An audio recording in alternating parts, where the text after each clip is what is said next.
to give it their all. Can you imagine a world in which... When's the last time Showtime won a tournament, actually? Would that have to be spring 2016? Spring 2016? Spring 2016. Nothing when he won since then? $35,000 in France somewhere. Poitiers? Poitiers? No, it was tours. Tours? It was tours. Yeah. DreamHack.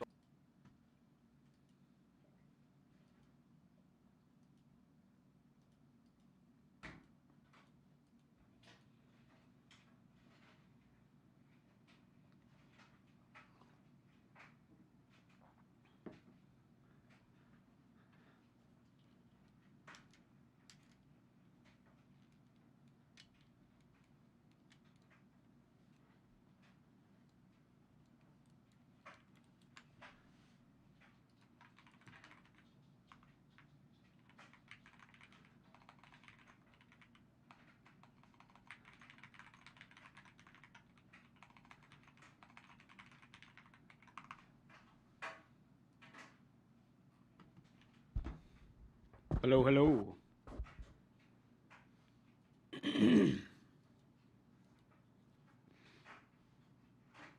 How we doing tonight?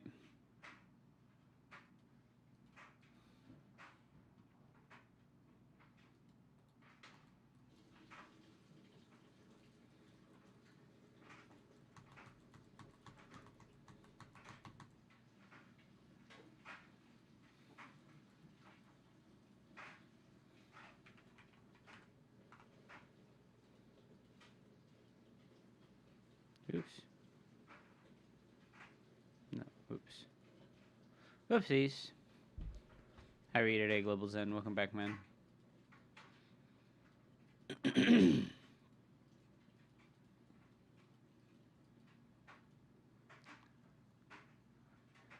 you become a billionaire yet from coaching guys in the chat? I'm only gonna need like fucking 10,000 more guys in the chat to ask for coaching for me to become a millionaire.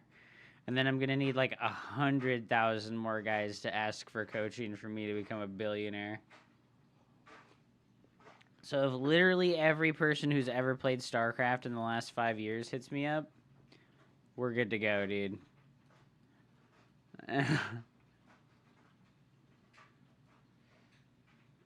It's the zoinked thumbnail, dude.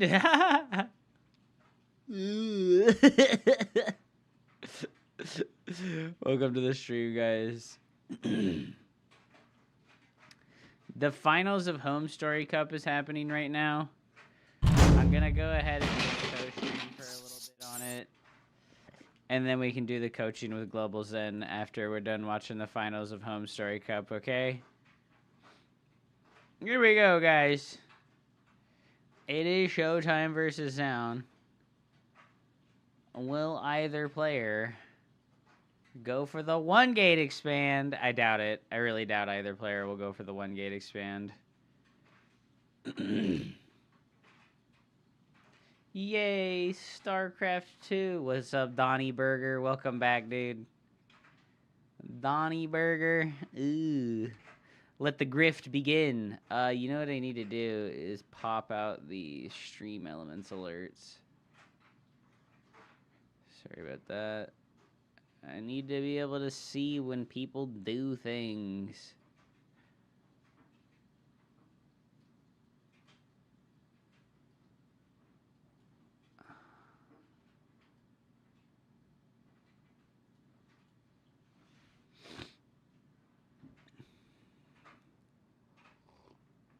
Let the grift begin. So, Zound's going for that one gate expand.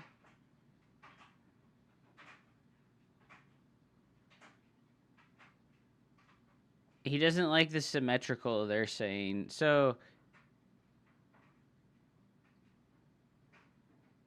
is that a sentry from Showtime on one gate? Wow, alright. Wow, that's a big waste of the chrono boost, too. I wonder if he meant to do that. Oh my god, Zound fucking juking him with the probe. Oh! The Wonder Gate expand. Yes, that is not surprising, to be honest.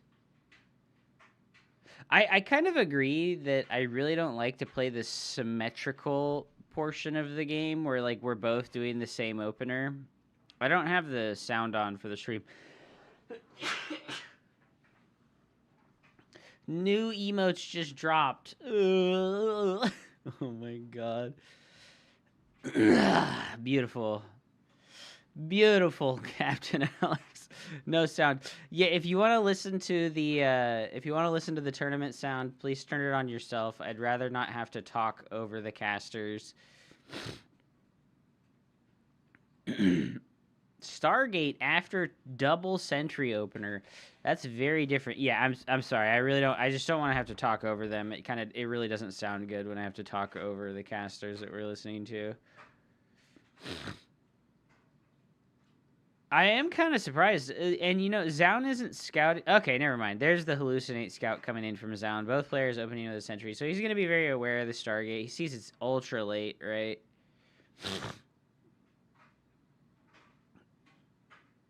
Oh, wait, no. Cancels the battery, cancels the Stargate, makes a Twilight Council. I like the adjustment.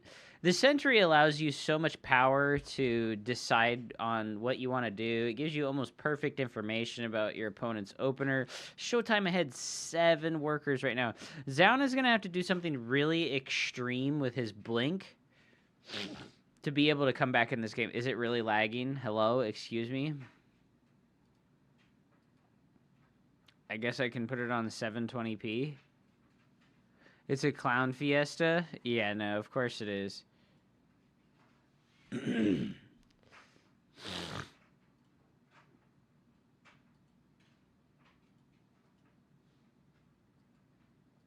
Dude, their fucking bit rate is only 2500, bro. Holy crap. It's brutal. It's been lagging all day. Okay, it's not just me then. That's good.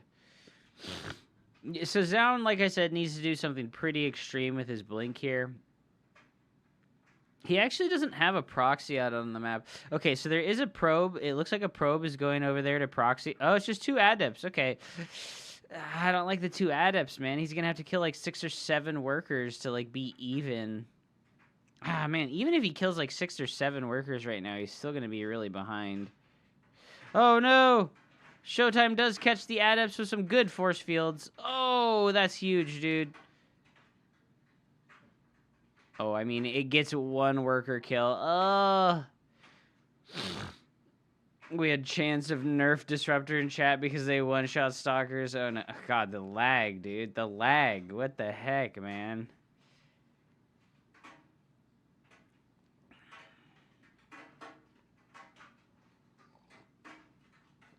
Showtime playing like a boss, dude. Yeah, no, I haven't gotten to catch like any of the games from this tournament today, so it's cool to see him in the finals, man.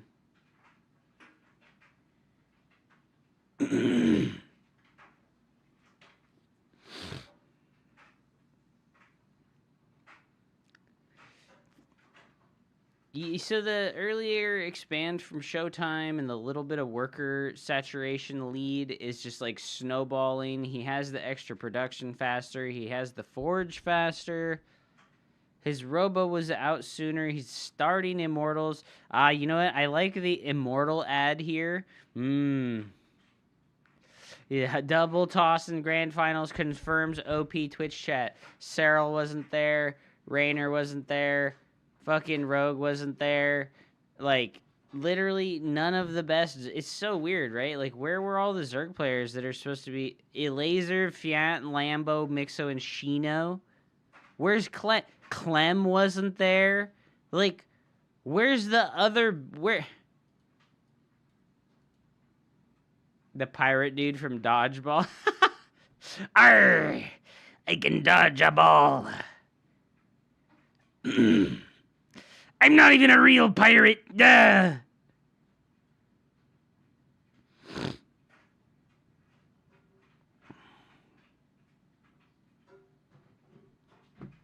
I wear do-rags too. Do-rags are the best. I have long as fuck hair, and it feels so much more comfortable to wear the sock, the hair sock, than it does to like put on a fucking hair tie.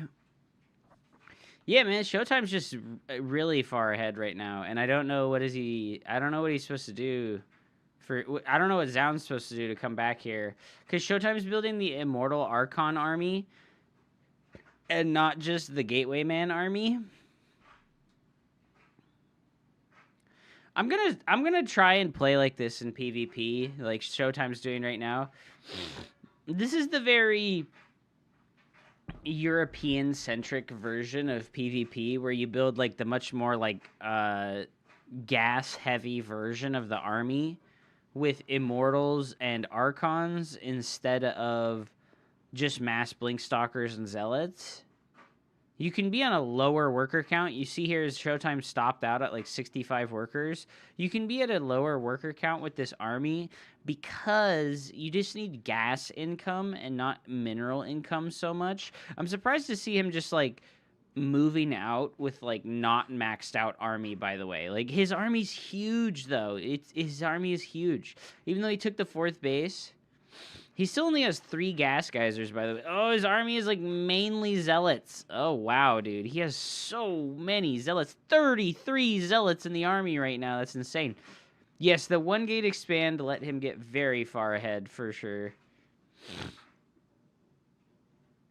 Very good hold position micro from our boy Showtime here. Just moves forward, puts the units on hold position, lets the Immortal shell away at the Nexus.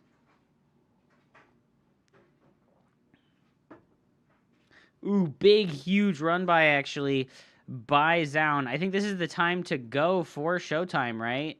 You see, like, 20 supply of Zealots over on the other side of the army. Oh, those Archons for Zound all bunched up there is so good, though. Okay, we killed the base. I don't know if we need to stay and continue letting our Zealots get mulched by the Archons. I run into 1 gate expand into 2 base all-in on my ladder. Yeah, people try to, like, immediately take advantage of the economy advantage. Like, they know that you're going to try and take a 3rd base fast to try and catch up to their economy for 1 gate expanding, so they try to kill you when you're trying to take the 3rd base. Ooh, I think Showtime may be overextending a little bit here, unfortunately. He is going for more Zealot Warpins. There is still that Archon in the back of the army there. Just has a little tiny bit of hit points. Oh, no. Oh, he tries to snipe it with the Stalker. Not allowed. Damn. Showtime just overextended just a little bit there. Oh, no. Throw, bliata.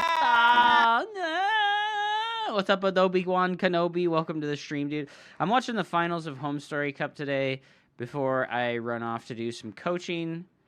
And then I will do some ladder games, and we'll see what's up. I really want to go play some Stormgate and make some build order guides, like some really basic build order guides for Stormgate. Yeah, that Zealot run by earlier was crazy effective. There's no static defenses. I'm gonna give Stormgate another shot with the overhaul on Steam today. Hell yeah, dude. I think it's really good. The player base is still quite small, only like 100-ish players at any given time. But to be honest, like, I feel like that's enough, you know? I feel like that's enough for, like, a small-scale RTS to, like, continue to do okay and thrive.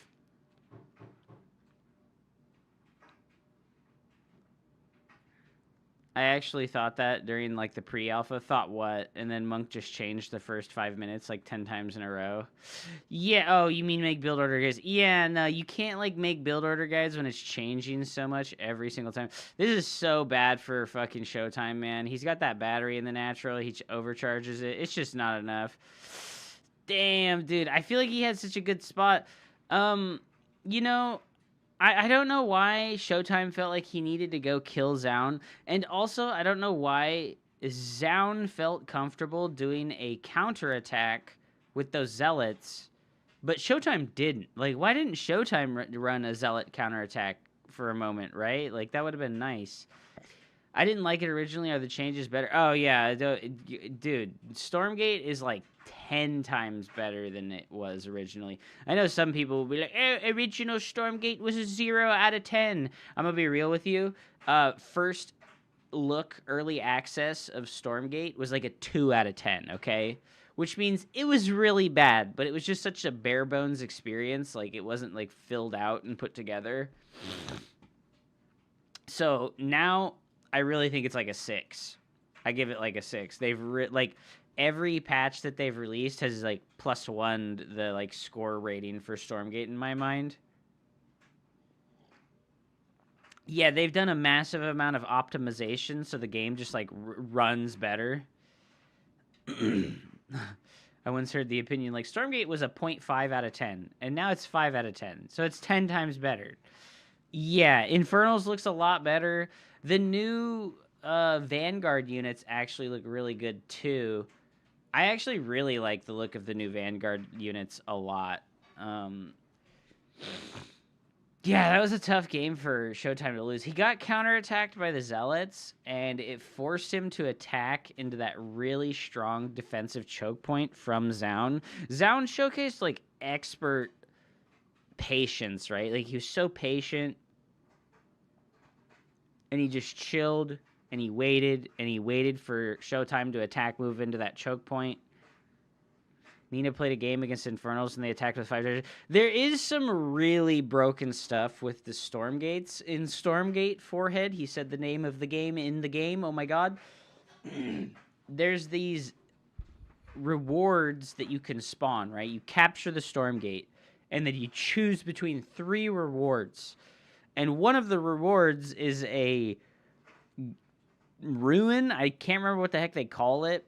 The Shadow Forge. And you can, like, copy a unit instantly for free.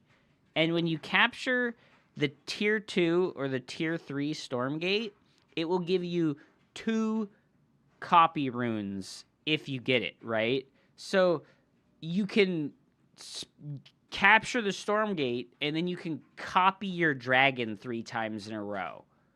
And the dragon costs 700 minerals and 700 gas. So the reality is you just shouldn't be able to use the copy thing on a tier 3 unit. It's fucking stupid.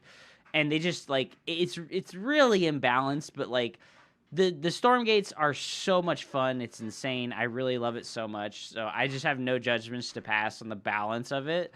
I don't care, you know? Like, they will definitely change that and make it more fair. So, yes, that is absolutely absurd that you can just, like, spawn 5 dragons that are 700. Like, what's up, Reaper? You're here for the balls on stream? Okay. I'll show you my balls real quick. Where did they go? My balls are missing, dude. Oh, I got it.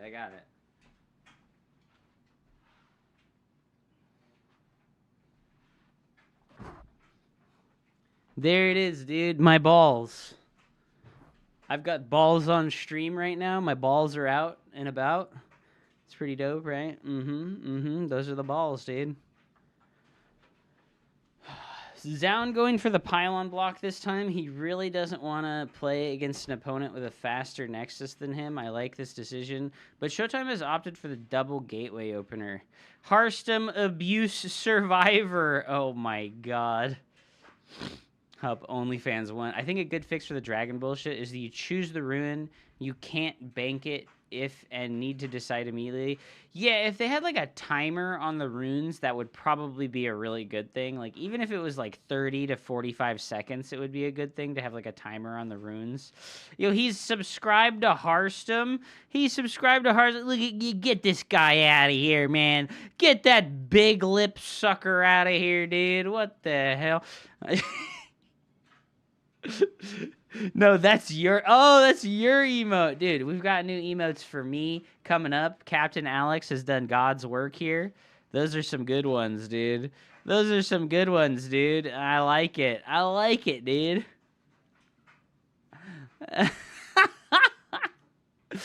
Can I put it back to 1080p, please? Like, is it gonna lag if I put it back? Oh, it started lagging at 1080p instantly. Where are you coming? Where am I coming? What do you mean, Happy Stick? Yeah, it's just 3 centuries from Showtime and some oh no, Showtime. With that emote? No, I was like gooning about something. I can't remember what. Oh, is he going to try and secure the kill on both of them? Both of them! Secures the kill on both adepts. That was crazy. Welcome to the dumpster! Molten. Thank you so much for the follow, dude. Welcome to the dumpster. It's a still from Hearthstone's Balance video. It's a good one, dude. I'm going to have a sneeze here, dude. Ugh. I'm going to have a sneeze here, dude. Ugh. Ugh. I think Zaun is definitely like top 5 Protoss in the world. It's like active player for sure. I still don't think that Clem is in running for best Protoss player in the world or even top 5 because he doesn't play the mirror matchup regularly and he doesn't play versus Zerg with Protoss. If he wanted to show us that he could play Protoss versus Protoss and Protoss versus Zerg at the same level as Protoss versus Terran, I would be more willing to put him in the contendership for it. But it's like, nah, dude. Like, nah, dude. You can beat all the Terran players you want with Protoss, but until you're playing some PvZs and some PvPs, you're just pretending, dude. Zaun does have the Forge and Charge on the way. A worker lead going to Showtime every single game. His macro is just a little bit better. His macro just a smidge better, dude. Observer moving out on the map for Showtime. Glaives, he's going to do an Immortal Glaives all in chat. Did he cancel Charge? I think he canceled. He didn't even start it. Zaun's the one who had Charge on the way. Okay, so Immortal plus Glaives all in on the way for Showtime. I like it. Oh, good snipe by Zaun here on the Observer. Does get out of there. Only loses 1, maybe 2 Stalkers. I've noticed the Koreans are slower on probe production. I don't think it's that they're slower. I think that they just, like, take the expansions later. Like, his natural was a little bit later, and his third base is a little bit later because he's just, like, teching more. He's, like, more aggressively getting technology.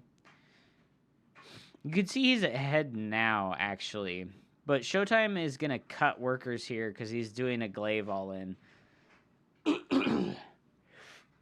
Showtime is going to fake like he's going for the 4th base. Is he going to actually go for the 4th base? I would be kind of surprised if he actually went for the 4th base. He's not. So he had the pylons over here, and the Shade saw all the pylons over there, and maybe Zaun just a little bit,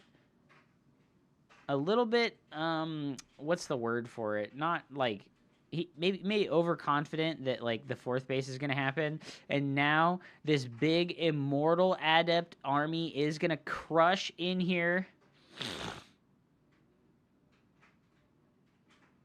The thing about slow probe production is that if you don't cut workers, you get like a 5 to 10% advantage. And if you don't cut workers and your opponent went ham on you, you just die. Yeah. The forward blink. I don't like the forward blink, man. He like kind of put his stalkers into a terrible position here.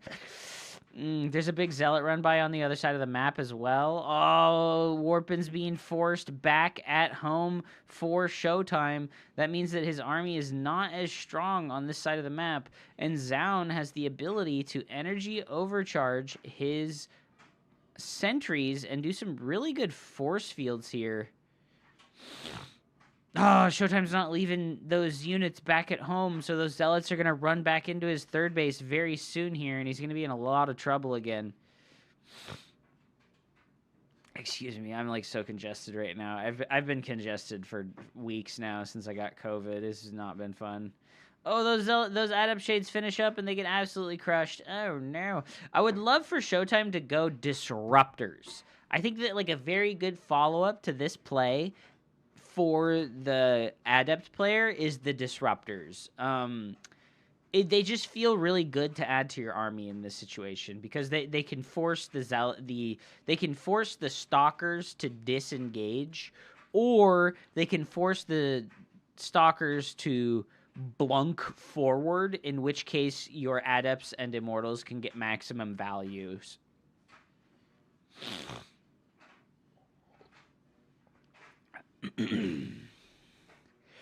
Instead, Zound going for the disruptors. Okay, so Zound going for the disruptors first is actually a nightmare for Showtime.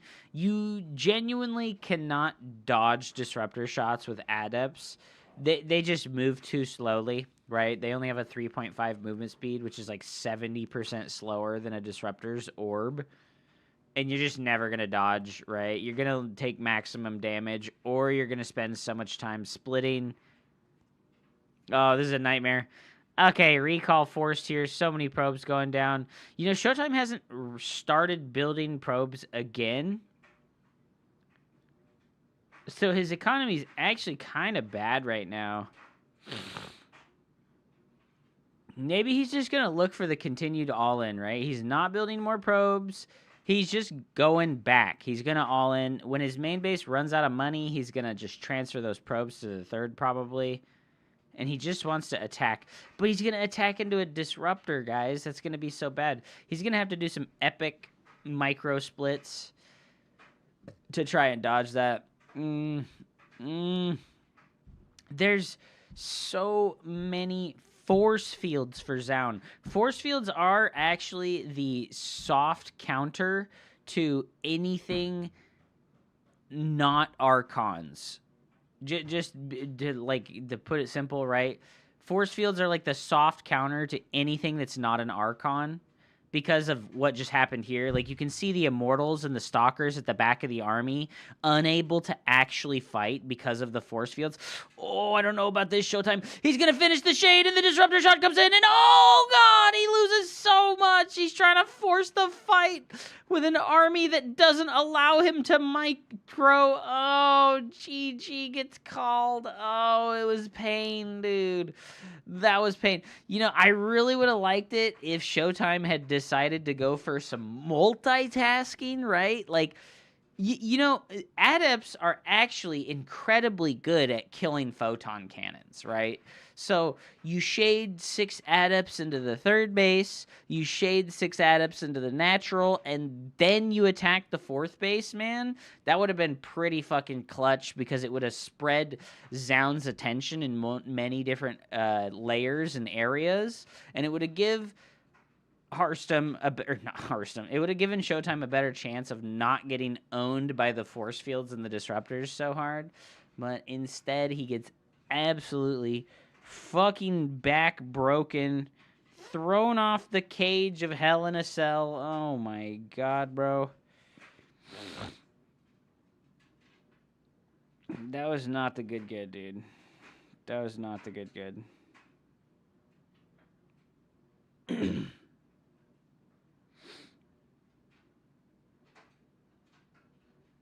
That's okay, though. The Korean diff, well, I'm going to be honest. I don't think that had anything to do with Korean diff, and I think Showtime just felt forced, right? He felt forced into, like, ending the game because of the position that he was in. Hearthstone should be ashamed of what he's turned Ladder into. What do you mean? What do you mean? He just all-ins and does cheeses. You know, I played against Hearthstone's off race on his barcode the other day. It was quite silly. He played Terran, and it was actually a really close game, but I'm going to put that video up on my YouTube channel probably tomorrow. I have like 3 videos that I want to put on the YouTube, and I probably just need to schedule them all tonight to happen, but I was kind of like hoping to do a little bit of basic editing for them. I've actually been doing editing for the YouTube channel and like adding cool things to the videos. Like, instead of just being like a straight up like ha ha ha, here's like 6 minutes from my VOD, it's like I went through and made changes and like did editing and added zooms and cuts and sound effects and such. Nice dress.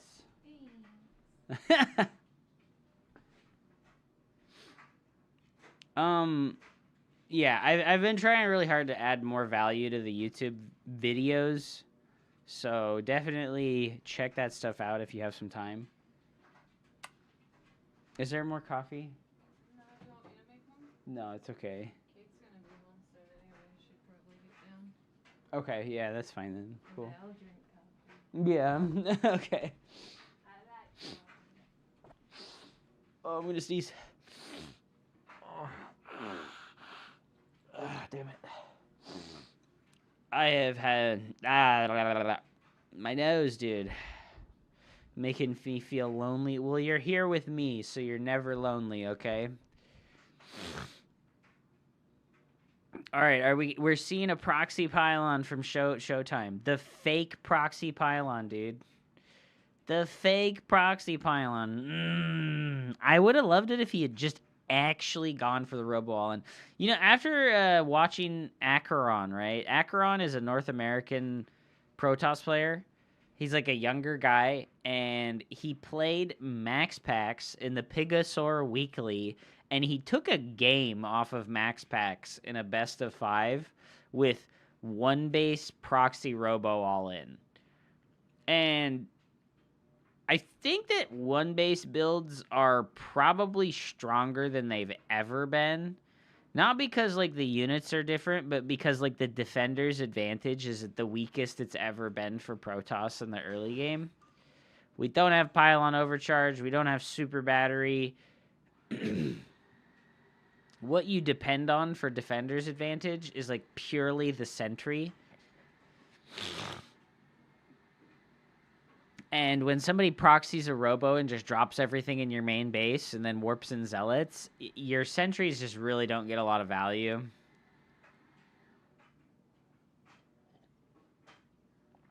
I can beat Toss with 3 Ravagers and Lings. Yeah, I think that the early game cheeses are not as abused as they should be. All right, so it was the fake proxy pylon, and then once again, Showtime ahead in the worker count by 4 workers, sneaking the Nexus out. I don't think I've ever seen Showtime cheese. I know, man. I know. He never cheeses. I've seen him do it on ladder and on his stream. I've seen him do one base all-ins, but in tournament, never. I feel like in tournament, he just never all-ins. Yo, Zound going for the Robo after the Stargate.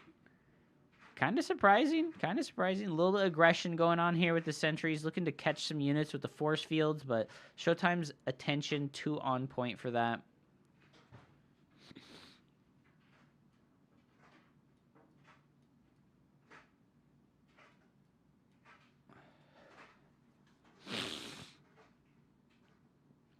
Gosh, I hope Showtime doesn't lose fucking 3-0, dude. Is this the finals? This isn't the finals, is it? Upper quarterfinals? Can I... Where's the... This is the finals. They're only doing a best of 5 for the finals? Oh, because they already played. They've already played. So Showtime beat him 3-1 in the winners bracket. Oh, wow. So Zound, dude, making a big comeback. That's like a hard mentality shift to overcome, right? When your opponent beats you 3-1 and you have to play him again, man, that's fucking tough, dude.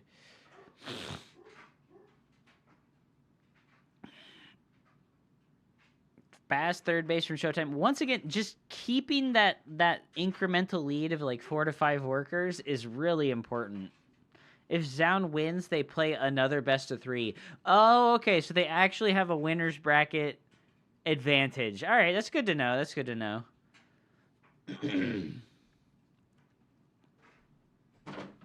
Oh, you okay? Smashed your toes. Owie. Shit. It's good to see you, Droptimus. Would you like to see some balls? I do have some balls here. It's a ball. The Dragon Ball. The 6-star Dragon Ball. Oh yeah, dude. I also have this little guy. He's a ramen cup. And he's a ball. He's literally ramen.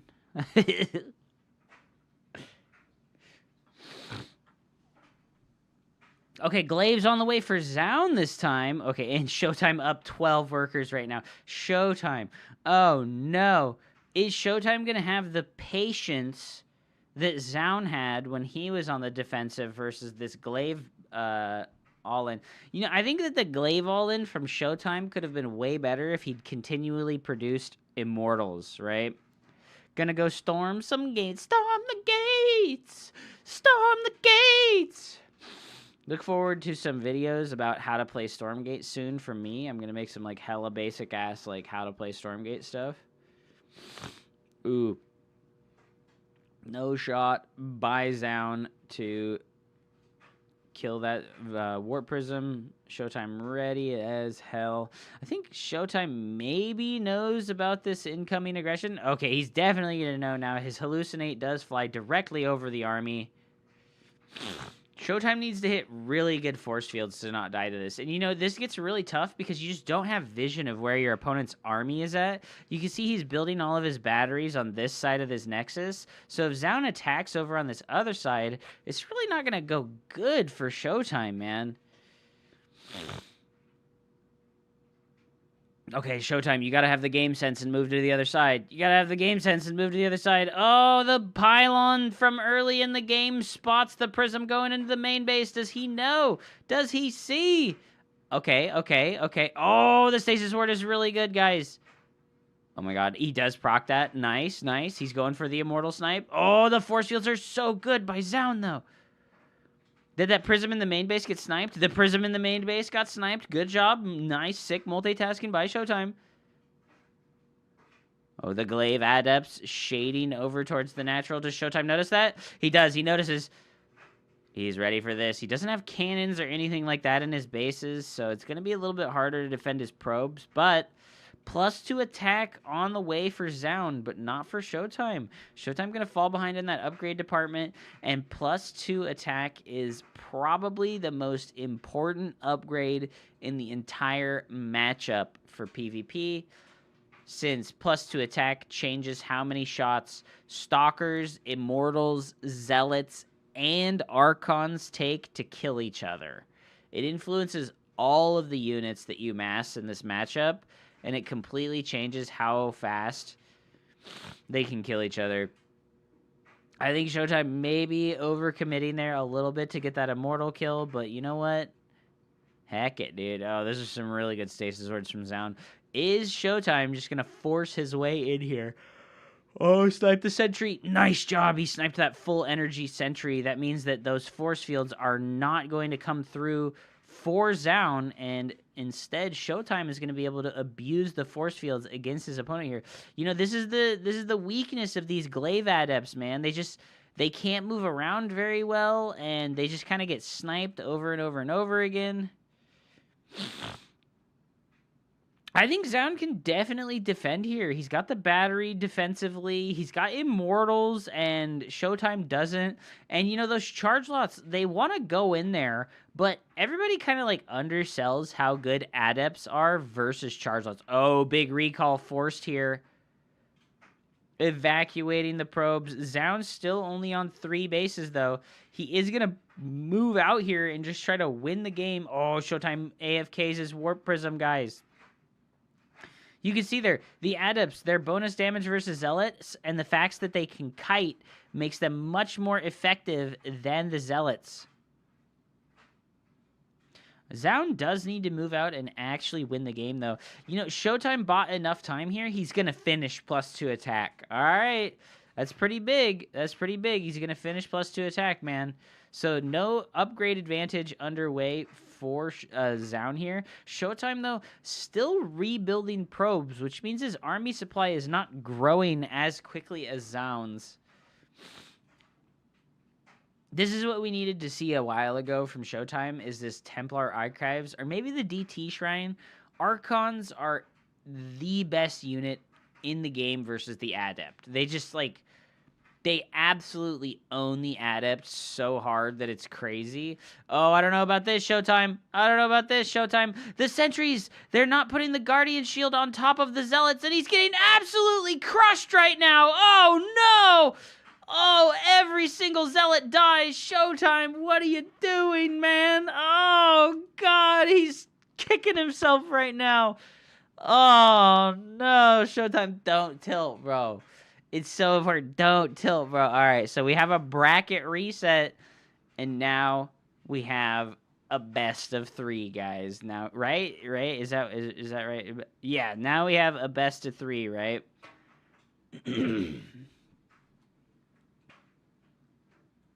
Gosh, he had that +3 attack on the way. He had the Archons on the way. He had a 4th base, and his opponent did not, and he should definitely have known about that. Ah, that's tough, dude. God, dude, look at Euthermal making a run into the upper bracket. Look at Euthermal making a run into the upper bracket and taking a game off Showtime, dude. That's crazy, man. He beat Gerald. He beat Elaser 2-0. Damn, bro. He beat Moja. He beat Hydra. And then he lost his down. Damn, bro. Euthermal is so godlike. It's insane. Like, let's get some Hupsaiya Euthermals in the chat for our boy Mark. Our boy Marky Mark. We need to show our appreciation for him, dude.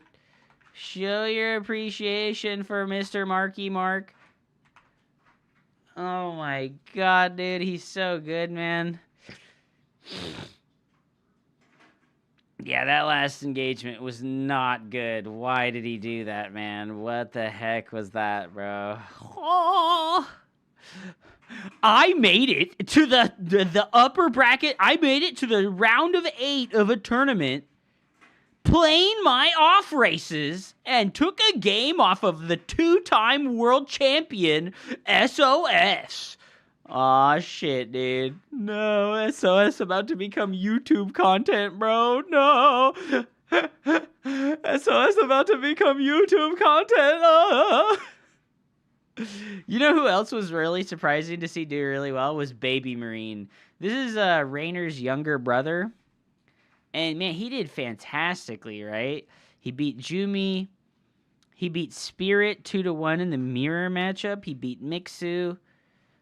He beat out Lunacy, the Korean Protoss player. And then he lost to only Showtime. But he went 2-1 versus Showtime, guys. Starcraft's first Nepo, baby.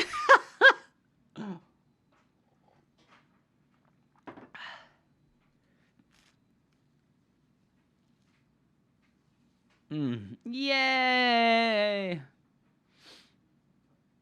That's Lunacy right there, I think. He's consulting Zaun.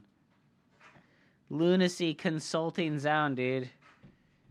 I don't get why you hate Euthermal. He is, in fact, a Protoss main that switched to Terran. His Protoss MMR is still higher than both of us.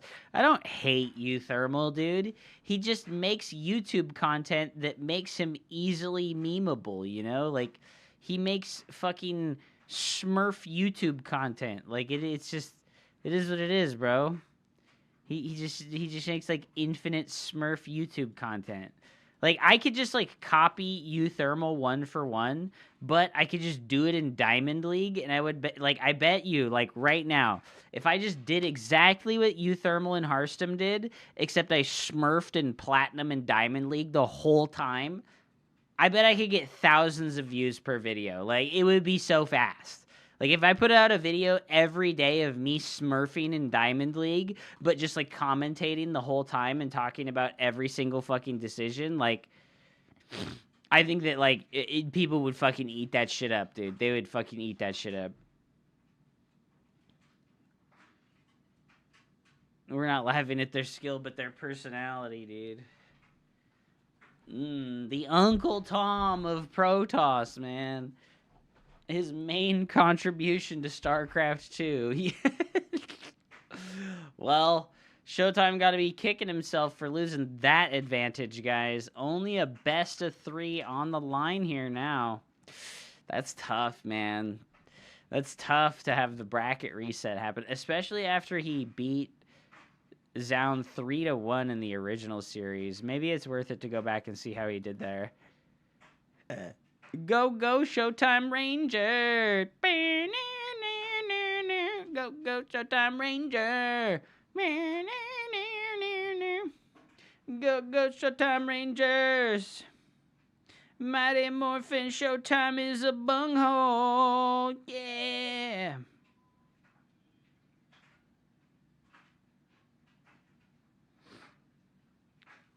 I never saw you thermal smurf below 5,800. Lost a game versus Hearthstone's barcode off race cheesy, and it was kind of sad. You deserved it, you filthy cannon Russian scum. PvP in an offline tournament? Nutty, dude. It is nutty, dude. I can't believe Protoss is so wildly imbalanced, man. Unbelievable. Protoss so wildly imbalanced, dude. I never understood the need for lands. Okay, well that means that you know, like, you're either autistic or a sociopath because you don't understand, like, the value of, like, having a person-to-person interaction with, like, people that you share something with. I mean, like, it's just fun to, like, hang out with people that have, like, a common interest to you that you never get to see in real life ever. It's very cool. I would punch half the people in the face. No, you wouldn't. No, you wouldn't. Showtime would wrangle you into a pretzel, dude. You see Showtime's forearms, dude? You see how big his forearms are? This dude works out. He would turn you into a pretzel. If you say so, dude. Oh, we're seeing a 1 gate from Showtime, dude. He really doesn't like the mirror matchup where you both play the same thing. So it looks like Showtime every single time has avoided playing 2 gate versus 2 gate or 1 gate versus 1 gate. Twitch chat GMs to Twitch chat UFC champions. Oh. The Big Mac, it's good to see you. Mon 11 and Never in Exit. Welcome back to the stream, guys. We're watching the finals of the Take TV Home Story Cup number 37. I don't know what number it is, but there is some, like, absurd number of these tournaments run.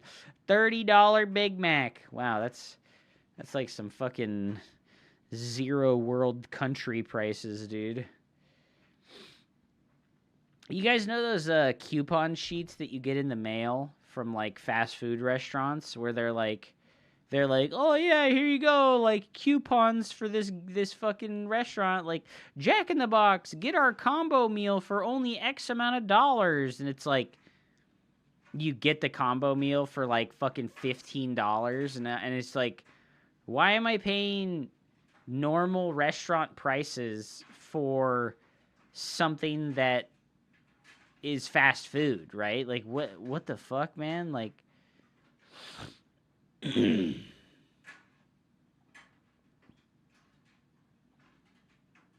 both players getting the Nexus at the exact same time. Nicely done. Showtime once again ahead 5 workers right now. Oh my goodness.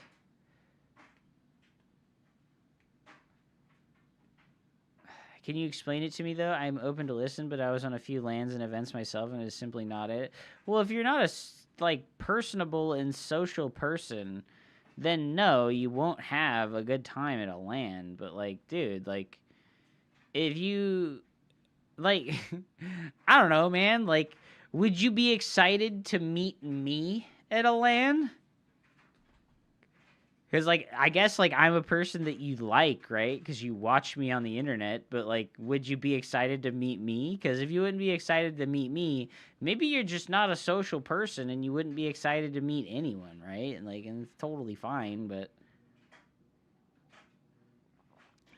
if that's, like, where you're at, then, like, you don't give a fuck, you know? And that's fine if you don't give a fuck, but no offense. Okay, well, then you just, like, don't want to be around people, so there's no way I could explain to you why it would be valuable to, like, meet people in real life and spend time with them. Like, Jesus Christ. The fucking height fucking queen bullshit.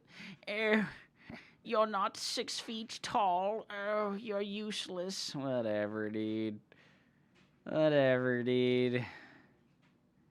This is the same thing as Starcraft. Oh, your MMR is not 6,000. You're a useless human, no value. Okay, dude. Sorry, I'm not 6,000 MMR. I mean 6 foot tall. I like to be about people that I know. That is enjoyable, but like those lands, you all play some game and not much of a connection, is it? And most of the time, everyone is just quiet. That's because everybody has social anxiety because they're all fucking nerd lords who just play a video game for 10 hours a day. You have to not be a social anxiety-ridden beast and actually speak to people and start conversations. Oh God, can they smell my balls? Ugh. Oh no, dude. Yeah, I went to Cheesadelphia and it was really cool. Meeting all of the North American StarCraft crew was really cool. Meeting people that like ridiculed me online, but then were just like normal and nice in real life was like kind of surreal and weird.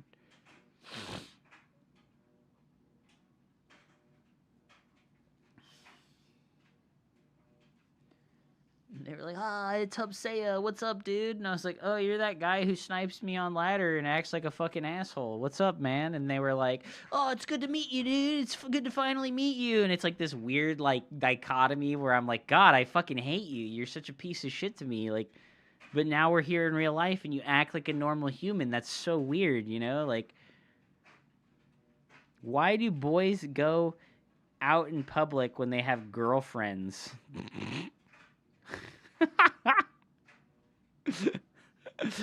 Who was that? Bro, I don't even want to name any names. Like I said, it was like the whole fucking North American squad was there. Like, Future, Warren was there, Nina was there, Zerg Girl was there.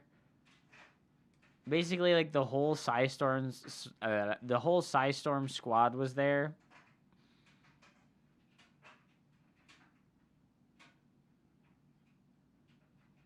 Why would you care about completely random people? Bro, you're not a social butterfly. It is what it is. It's okay. Sounds like the Riddler. I don't think Riddler was there.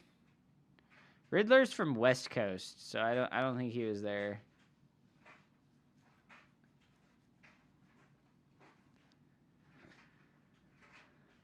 You know, Showtime, I like it. Why even have friends? I have voices in my head. They tell me everything I need to know. Yeah, socializing is just good for your mental, dude. Like, if you're a jaded, unhappy, lonely person, actually socializing in real life can really be good for you, you know? Like, oh, nice snipe, nice snipe.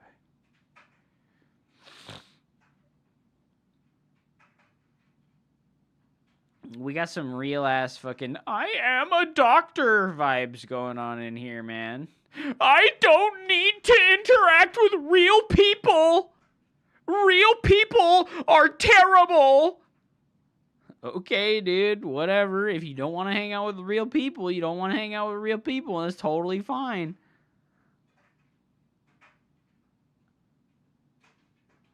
He got married to a lady in the last episode. Spoiled, dude. What the fuck are you spoilerinoing? I'm never going to watch that show. I don't give a fuck.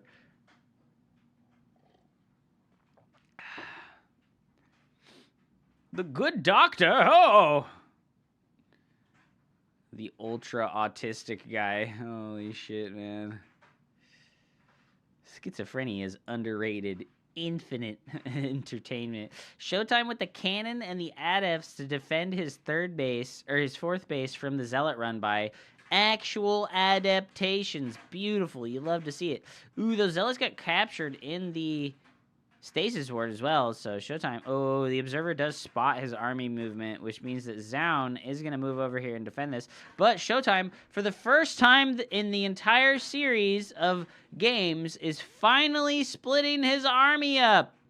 Oh my god, he split his army in half. What a concept, dude.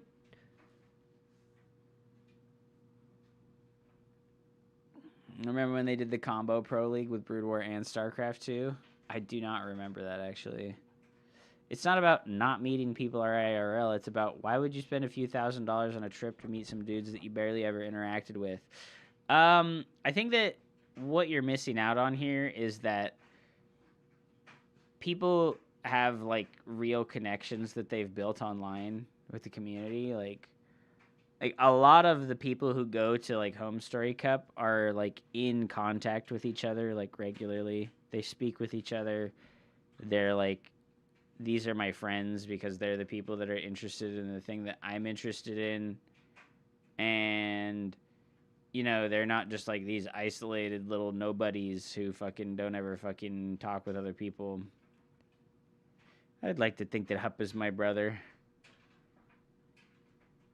I wish I'd had a sibling growing up. It would have been nice. Who cares? It's 2025. Okay, dude. Yeah, no. I mean, like, and a connection you make with somebody online is just as valuable as a connection you make with somebody in real life. As long as you're not, like, a sociopath, you know? Like, if you're a sociopath, of course you're not going to give a shit, right? But, you know, like, oh, the snipe on the prism is big. Showtime is going for this really crazy only Blink Stalkers playstyle. I like the only Blink Stalker playstyle. I can't imagine the dating pool in the 30s and 40s. You mean like in the 1930s and 1940s, or like in the ages of 30 to 40? Why is Showtime behind? He's not behind. He's ahead. He just doesn't have the tech units. Ages. Okay. Well, Zaun lost in the winners bracket to Showtime. He lost 3-1. This is like the grand finals. Zaun reset the bracket 3-0, so I feel like Showtime's cooking right now. Like, he's got +3 attack coming. I think when that finishes, he's going to be in a great position. He does snipe this. Oh, huge Stasis Ward! Starting a base trade by getting a Stasis Ward on, like, 40 supply there. That was massive. The main base is going down for Showtime, but he's maxed out. He doesn't really care, right? Like, he's going to be able to refill his supply when he wants to. I am not a sociopath, I am autistic, and despite that, am still socially active. But I don't see why I would want to meet some idiot who just does endless Smurf content or view bots or is just annoying fuck Hearthstone. That was my entire point that you have. No, I understood your point, but like you're only so Chenla, you're seeing this through a negativity bias. Those are 3 people. You mentioned 3 people specifically, right? And there's like 100 people there. There's like 100 people at Home Story Cup. So out of those 100 people, there are 3 that you have imagined that you would really not like and would not like to interact with, which is totally fair and fine. But there's still 97 people that you could interact with that you would probably have a lot of fun and enjoy speaking to. And that's what you need to keep in mind. Do people at gay clubs keep saying, I'm gay to each other, by the way? Yo, dude, not everybody in my chat is autistic, okay? so like I said, you're having like a negativity bias about it, where like you're only imagining a bad outcome, right? Which is just whatever, it's fine. Like, you're only imagining a bad outcome. Just imagine a good outcome instead, right? Just imagine. There could be a good outcome, and that's reasonable and could happen, you know? Like, And this And is this to go is even to go. further beyond.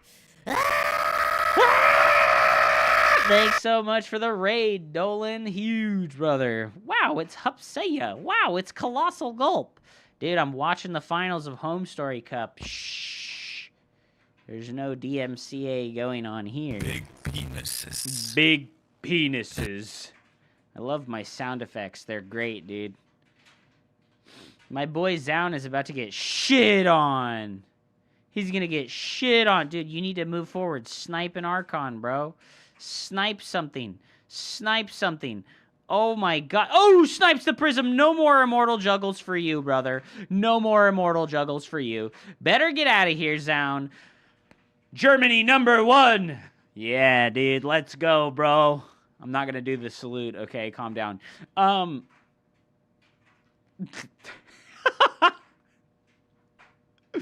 Get in there, Showtime. Show him what's up. Yeah. Oh, no, dude. I'll do the salute for you. Do the Elon Musk version. Yeah, you gotta fucking slam the heart first. It's just a Roman salute, dude. It's just a Roman salute. It's you're Republican if you do the salute. It just means my heart goes out to you guys. My heart goes out to you guys. Showtime won. This is the finals, Trader Joe. They're doing they did a best of 5 because Zoun came from the losers bracket and Zoun beat him 3-0. So they're doing a best of 3 right now. And whoever wins the best of 3 is the champion. He's 1 win away, dude. He's 1 win away. Dude, that fucking JD Vance. Oh my god. I'm really pleased. Please, guys. Who is this? Why does this guy have a JD Vance fucking... Oh my god, bro. What the fuck is that, dude? Honestly, the way the world's going, the salute might be the way to go, dude. Ay, ay, ay. Oh my god. Why is he wearing Larry Bird shorts from 1980? I don't know, dude. It feels like as Hearthstone has gotten older, it's like he's gone backwards in time. He wears a pickleball outfit at all times now. He's got the 78-year-old pickleball outfit on. He's like, hey, young kids, I'm here to catch some Starcraft. Oh, yeah. Big penises. I can't imagine good outcome. Wait. What did you say? I can't imagine a good outcome. Just imagine the amount of time you could spend making weapons of mass destruction in a garage or some sort of bot that floods the internet with some slop. Well, I mean, that's already going on, man. How do you have a best of 3 final? You're like not listening, Trader Joe. Are you listening right now to me, Trader Joe? Are you listening? They played the upper bracket final. And Showtime won. He won 3-1. I'm going to zoom in for your geriatric fucking boomer eyes. He won 3-1. Zoun goes to the losers bracket and beats SOS 3-1 in a best of 5. They then played a second best of 5. And Zoun won 3-0. And now they are playing a final best of 3 to determine the winner. So the total score between Showtime and Zoun is now 4-4. Showtime has won 4 matches total, and Zoun has won 4 matches total. So they're doing the tiebreaker now to see who can be the real winner.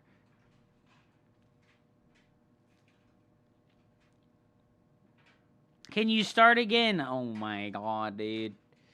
I'm gonna fucking shit my pants right now, dude. He wears those shorts because it's easier for him to get on his knees to suck Terran and Zerg hogs. Oh my god. You know, I think at this point in time in StarCraft, we can't have, like, defining, like, racial shit. Like, I'm a Terran player. It's like, no. We're all StarCraft players. We're here together. We're in this together, okay? Like, we gotta stop pretending like there's a difference between being a Protoss player and being a Zerg player and being a Terran player. Like, there's no difference between these things. And the difficulty of playing each race is not more or less than the other ones.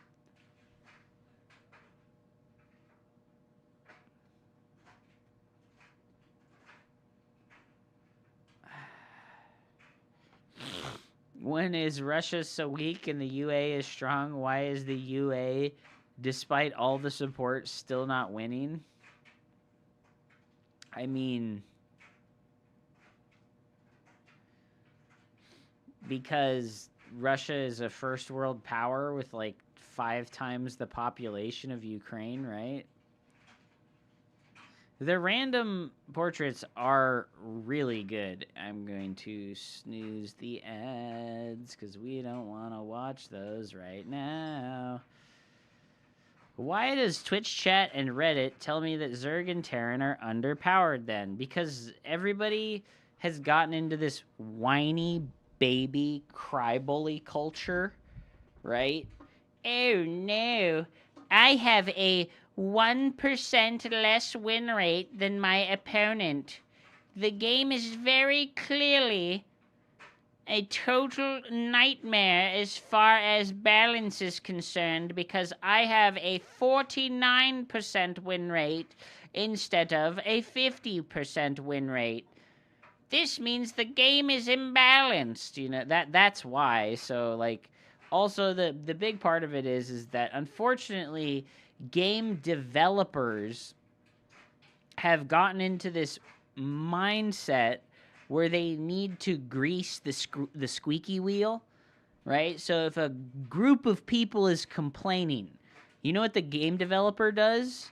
They make changes to the game to benefit those complainers.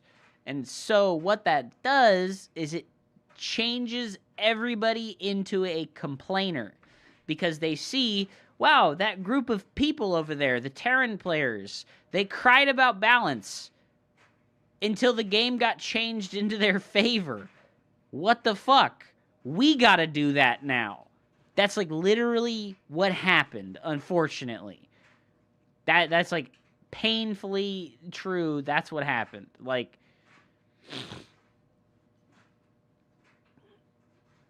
how did that topic get brought up? Yeah, I don't know.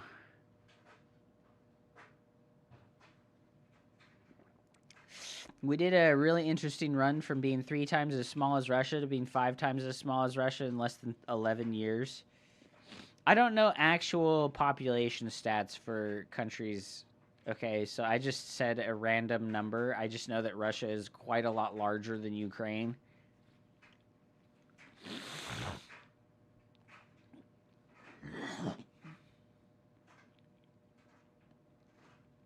Ooh, aggressive blink by Zound. Does he see the stasis ward? Quite. Oh, the move forward by Showtime is good here. He does snipe the sentries, which means that there's not Guardian Shield for Zound, and that makes a big difference in these smaller engagements. Zound 2 base all in with the Blink Stalkers. If those batteries don't finish up for Showtime, okay, big adult move from Showtime, dude. Big adult move from Showtime. He cancels and he goes back to his natural. Oh, Guardian Shield from Zound, but the Stasis Ward on the west side. The west side Stasis Ward catches the Stalkers. Showtime, now's your time. Go poke, dude. Go poke. 144 million versus 36 million. 20 million now. Oh my god. Can we not joke about stuff like that? Jesus Christ. Oh my god. He finishes up 3 shield batteries. He does have energy overcharge available in about 30 seconds. Zound starting a third base behind this. He's not all-inning. He just knows that he's canceled his opponent's base and that he has the time that he needs to get ahead economically. Can Zound break this location? I feel like if Zound stays here too long, those batteries are going to pay off and he's going to have to run home. Yeah, run home, dude. You don't want to be here anymore, young man. Oh, my God. If he walks into this stasis ward on the way to his third base, can Showtime make something huge happen here?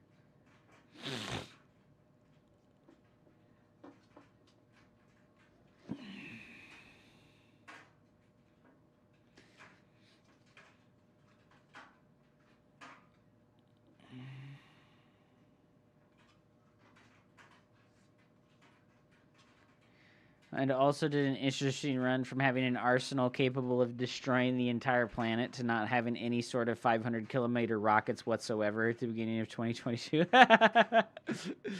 Oh, no, dude. How did we get on politics, guys?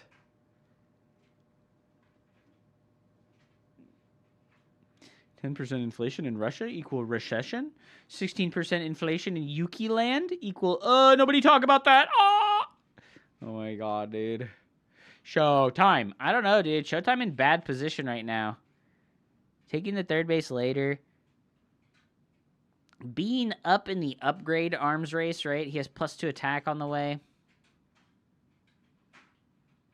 No, he's not. Yeah, well, it doesn't really matter so much when you have an upgrade advantage, when you're forced to attack into a position with shield batteries. Because the amount of damage that you can do by having an attack upgrade advantage isn't that huge when it comes to attacking a defensive player. Because when there's like 3 shield batteries and each shield battery can give off like 300 bonus shields over the course of the fight. I mean, do you really think that like +1 attack is going to make up for your opponent having 1,000 more hit points on their units than you? I don't think so. Please boost +2. He is boosting +2. No worries. He's going to snipe all those zealots down. Oh, big aggressive blink by Zound. I don't know about that one. Okay. Most of the zealots going down here for Zound. Good blink micro by Showtime, actually. The aggressive blinks by Zound were crazy there. Those were very, very, very aggressive. Surprised to see he went that hard on it. Showtime with no observers, so he doesn't see his opponent's army up the hill. The stalkers almost catch the Oracle there. +2 attack. Oh, Dark Shrine on the way. Ooh, canceled the robotics tech from Zound. Decides he doesn't want to go for the Disruptors or the Colossus. That +2 attack finishing up for Showtime. He needs to make something of it, right? He really needs to make something of that +2 attack. Why isn't he attacking? Go. You finished +2. Get him. Get him, bro. You finished +2. You got this, dude. You got this. The Guardian Shield making up all of the difference in the upgrades, though, for Zound. Guardian Shield providing +2 armor against ranged weapons means that even if we have a very nice upgrade advantage, it can be entirely nullified by clicking that Guardian Shield button. Will the Dark Shine pay off? I don't think so. There's already cannons in all of the mineral lines from Zound. Unless we have a Prism in the main base. No, that's the Prism of Zound, actually. Oh, is the Prism going to miss the proxy? Is the Prism going to miss the proxy? Just barely sees it. Oh, Showtime here. He is going to come in here, find the Naked Nexus. Zound just barely in position. He is going to have to fight into this concave. Ooh, this is not good for the aggressor any longer. Zound's army has spread out. Good blink micro from both sides. Nice! Gets him to blink into the stasis ward. Is now the time? Is now the time? I don't think so. I don't think that's a big enough stasis ward. Showtime slowly pulling out of this. That Disruptor, dude. That Disruptor wants the big shot. Oh! He's aware. He's aware. No Disruptor shot on the way here for Zound. That could have been the greatest Disruptor shot of all time. Showtime is a pro gamer. I am aware of the disruptors. Oh! Aggressive blink from Zound, dude. Why does he just keep doing that? He's so confident with the aggressive blinks. I guess he has the Immortals in the back line of his army, so when he aggressively blinks, the Immortals are able to, like, come forward and shoot while the Stalkers tank for them.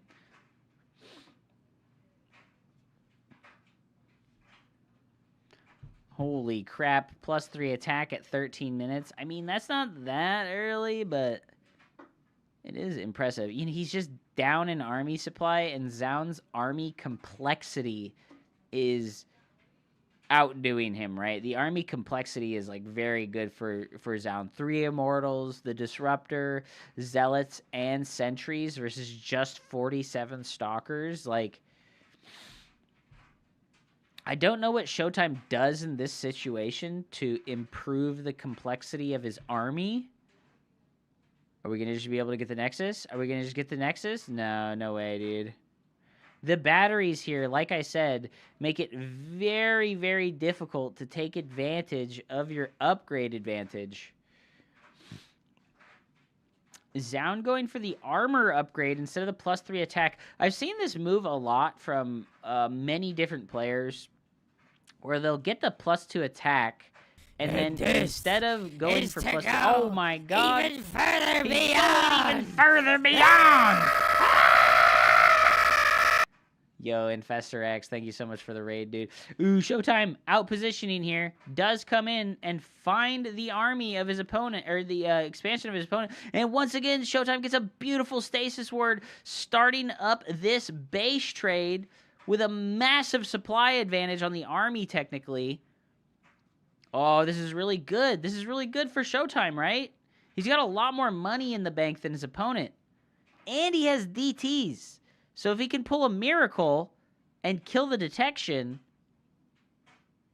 he is starting a base in that southeast corner already. I guess this is like the big play when you're on that gateway-only army. This is like technically like quite a big play when you're on gateway-only army, is going for that base trade. Oh my god, he's starting up so many cannons and batteries down here. He's going to have to get over there and defend that area as quickly as possible. You know, this is a better decision than trying to replace his production structures, right? Because he's permanently supply blocked right now. Ads! I can't see! Oh, no, dude. It would be a shame if there were alternatives for you to go watch on when ads happen. This is good by Showtime, right? He's got, like, 10 static defense structures started there in the southeast portion. Zound is taking his opponent's base. All right, guys, so we change positions, change places. Oh, the Mad Hatter singing in the background right now. Ooh, I don't know about this for Showtime, dude. He's going to have to get a 6 stasis ward. Oh, is he going to get a 6 stasis ward? Oh, the army's clumping. Nice stasis ward. Okay, it might be good enough, guys. Oh, the Oracle does go down, guys. The Oracle does go down. Oh, Showtime really needs to spread out really well here. Oh, the DTs get to blink out of the Disruptor. Wait, did Zound lose his Observer? Oh, no. Okay, they're over there. Oh, just make an Archon. Oh my god, Showtime losing slowly here. The Immortals in the backline providing way too much value to Zound's army here. Oh, I think I would have liked it if he had just gone for the base trade to begin with. No, Showtime has to defend this area because these are his last buildings. He has 1 pylon left. Oh, he's got 1 pylon, guys. The blink into the stasis ward is really good. Okay, he made another pylon. Go kill the Nexus. Ah! I don't think he can kill it, guys. I don't think he can kill it. Oh, I don't think he can do it. Oh, dude, there's no vision in the main base. Zound ferrying workers around to to make new pylons. Oh, no. Damn, bro. It was really close. Showtime. Oh, He knows, bro. He's like, man, we had this. We had this. Damn. Yeah, like I said, the army complexity of Zound just too high. Having those immortals in your Blinkstalker army, right? They just add so much DPS density in the Blinkstalker of these Blinkstalker masses, right? Like an immortal does, I think with +1 attack, an immortal does 60 damage, which is 4 times as much damage as a Blinkstalker, right? There's 4 times as much damage as a Blinkstalker, which is an absurd DPS density thing. He looks devastated, dude. He is indeed devastated in this moment. That is unfortunate, guys. I'm going to go in the chat. Protoss Imba. Protoss Imba. Oh, no.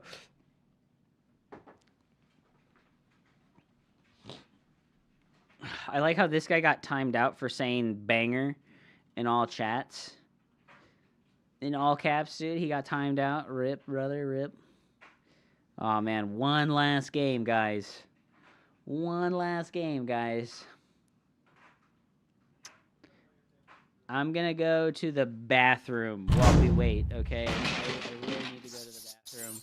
You think he's tired? I think, like, maybe, dude. Maybe. I'm surprised they played out the entirety of the upper bracket and the finals today. I thought they would leave, like, top 4.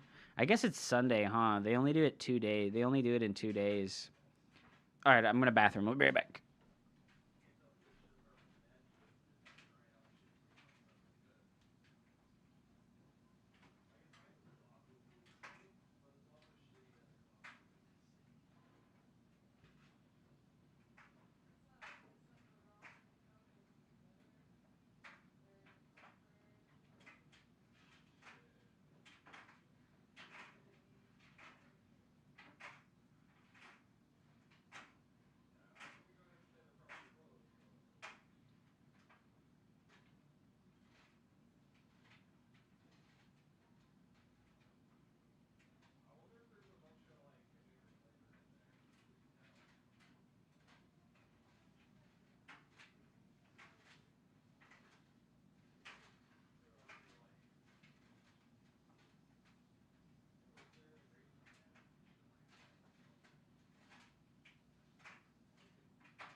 On his own time zone.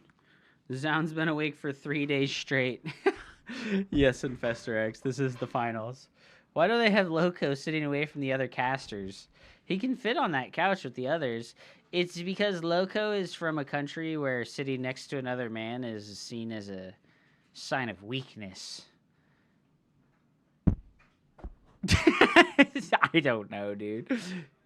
You don't know. You know who isn't washed but rather dashing? Loco. You know who isn't washed but rather dashing? Loco. What the fuck, dude? This is boomer ass fucking copy pasta, dude. Jesus Christ. It is the final game of the tournament, guys. It's all down to this, dude. I'm impressed that Gumiho didn't try to three-peat. I'm sure he tried, but it is what it is, bro. Terran's just a bad race right now, forehead. Meanwhile, the best Terran player in the world, for some reason, didn't show up to this tournament. I don't know where the hell Clem's at, right? Like, where's Clem? Where's Serral? Where's Raynor? Where are, like, the 3 best players in the world at right now? Right? Like, what the heck, man? Like, where's the 3 best players in the world?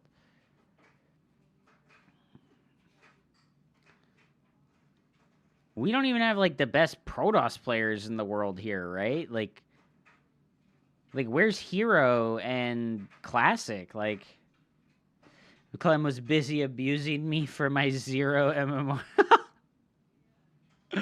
Sounds about right, dude. I don't know, man. Like, that's crazy that, like, we have an offline tournament and, like, the best players in the world didn't show up. I guess they just don't care. It's just not enough money, huh? 8th through 5th only getting $350. That's brutal, dude. Their prize pool has just not been able to keep up over time. I guess, like, maybe they just, like, aren't getting sponsorships deals. It's the same money as it normally is. Is it? I guess they just don't care anymore, dude. They just straight up don't care. They're practicing for EWC. Yeah, but, like, why would they not just go to a tournament, right? Like, I don't. Oh, snipe by Zound. Yeah, the 4 stalker pressure by Zound here. He is going for the all-in. So Showtime did get that sentry very early. I think we need a force field. Yeah, you know, only catches 1 stalker there. He doesn't have a battery to fall back on. He just doesn't have the energy anymore, right? He just doesn't have energy. Oh, man, this is a tough defend for Showtime here. I would have liked for him to warp in another sentry, right? He's just not microing it perfectly. Is Zound going to win the day with a 1 base all-in? Brett, Showtime, you've got to pull all the probes, dude. You've got to pull all the... Loses the Void Ray. Oh, no.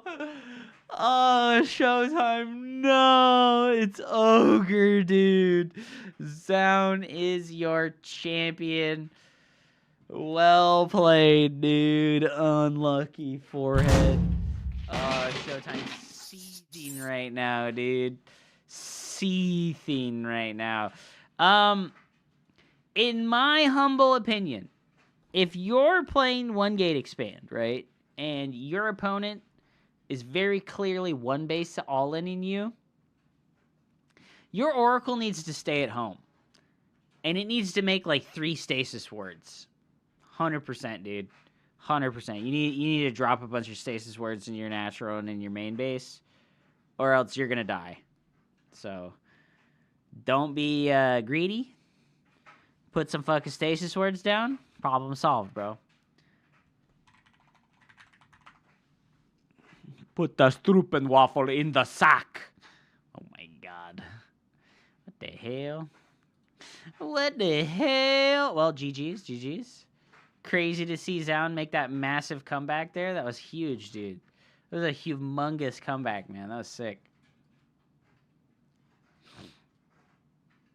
I had to look that one up.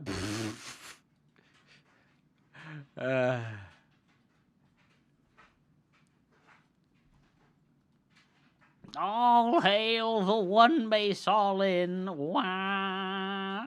Wah. Yeah, no. All hail the 1 base all-in, dude. Love to see it, baby. Love to see it.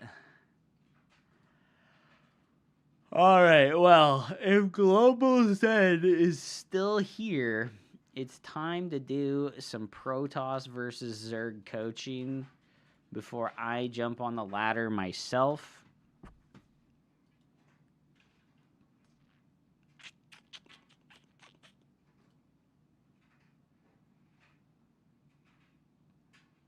Okay, let's go ahead and grab these replays. Stormgate, please. I'm sorry. I can't do Stormgate today. You know what I've been using on YouTube is the poll. I've been using posts on YouTube. And look at that. I actually got 19 votes on this post. I got 19 votes on the other post too. So like people are actually paying attention to these posts that I make on YouTube. And I asked what I should make videos for. And people want to see Starcraft, bro. People do not, like, look at that. 1 vote for Stormgate, right? And then, like, I mean, we got votes for both, but, like, this is good. This is good. We got a lot of engagement on this, and it's important because it lets me know what I should be doing, right? It lets me know what I'm doing. It lets me know what I'm doing. How watch both. I am aware that people will watch both. Can we go over the last one first, please? Yes, we can do that. Let me...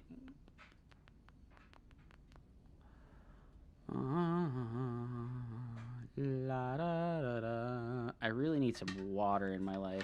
Coach Hup time. What is this?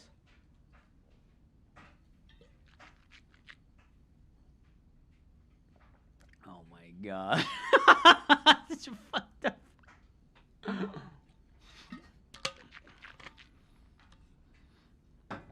Average is just not good enough. Period. Yes, we can do the call. I'm trying to find you on Discord right now.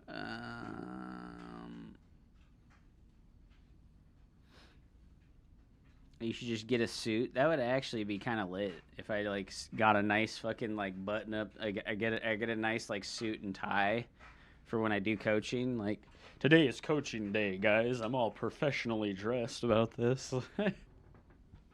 Hello, what's up? Hello, man. What is up? How are you today? Did you enjoy the finals? Great as always. All right, so you said you wanted to watch you wanted to go over the last one. That's the Zerg Lurker Hydra Ling game, right? Yes, I keep running into that over and over. Okay, let me go ahead and share my screen of StarCraft 2. You let me know when you can see that. I can see it. Okay, cool. Open that up now. So there's some things that I need to ask about like mechanics and things like that First of all, when you go into the options and you go into your mouse and keyboard, do you have the in-game sensitivity enabled? I've got that disabled. Okay, cool. Do you have the drag scroll? Do you use drag scroll? I've recently been trying to use that, talking about the middle mouse button and moving. Yeah. I would highly recommend that you go to your hotkeys and you go global. You come to the camera and you can change the button that drag scroll is on. And I put it on a keyboard button. I put it on the space bar. I just think that it's better to have this on a keyboard button than it is to have it on your mouse button, because it's very uncomfortable and you have to contort your hand to go click the middle mouse button, and that's not a good thing. So that's like those are like my two suggestions for the drag scroll thing. And make sure that your sensitivity for drag scroll is quite high, because you want to be able to move you want to make like a very small motion with the mouse and get a big motion. Okay. You know what I mean? You want to be able to like completely move the screen to a new area when you drag scroll. And then what it is like your mouse speed when you're moving the mouse is much different than your mouse speed when you're dragging, right? So like your sensitivity while dragging should be much higher than your mouse sensitivity while you're just like moving the mouse independently. Cool. And that's like some very like important mechanical stuff that will help your like camera movement a lot. What rank is the student? He just got to Platinum League after we coached him out of Gold League, baby. Let's go. Yeah, you've given me a lot of wins with our last coaching. I keep beating those builds. Dude.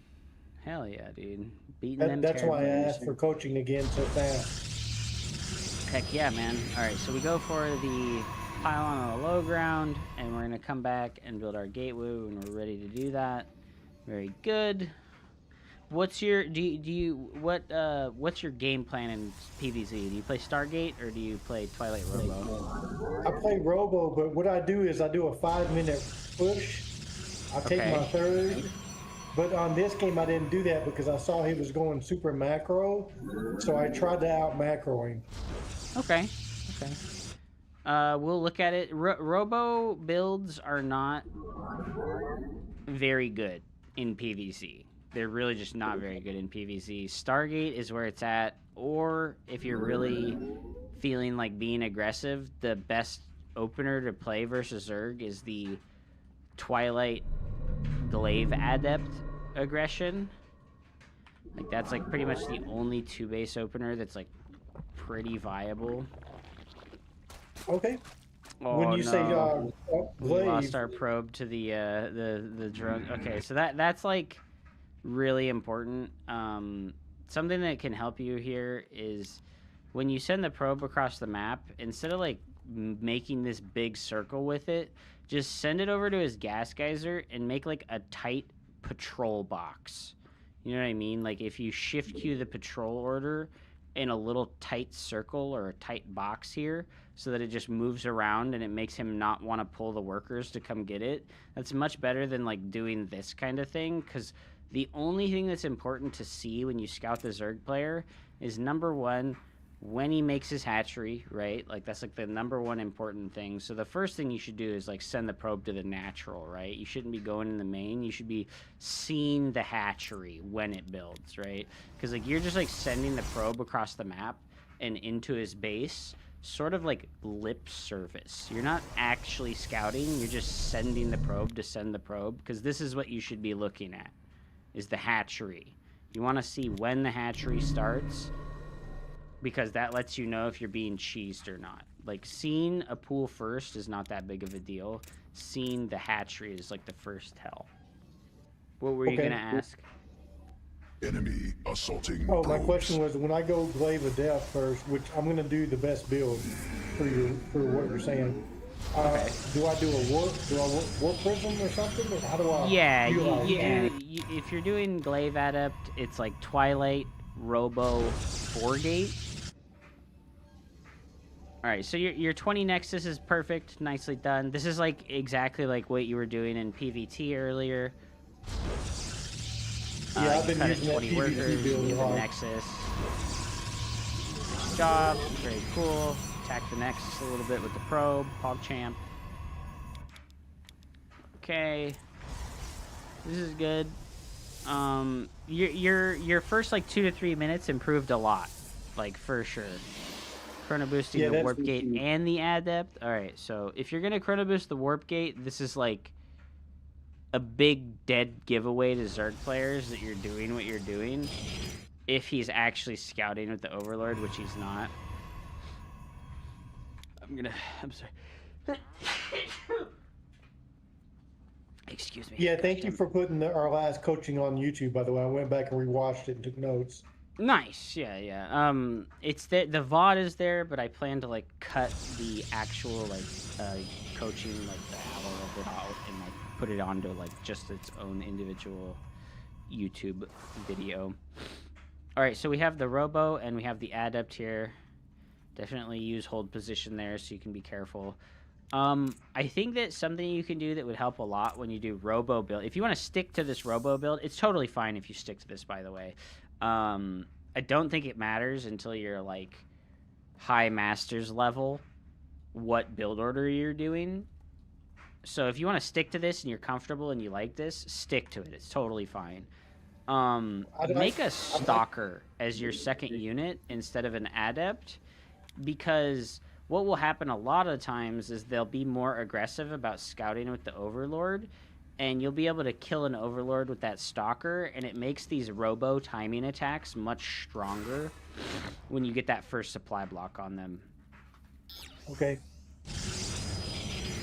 Okay, so you have a second gateway, and you're getting an OBS first. Okay, so I think probably the best play when you go Robo like this is to go for the Immortal or the Prism first, because you need to get some kind of like aggressive value out of this building, since Zerg, if you're paying attention right now, right, like look at his worker count, it's at 32, and he's being a potato and he's randomly making 4 Zerglings and he's floating 1,000 resources. But a good Zerg player is going to have all of this money perfectly spent by now. Like none of this money is going to be floating versus a good Zerg player, and he's going to have 48 workers right now, and he's going to have 6 queens instead of 2 queens.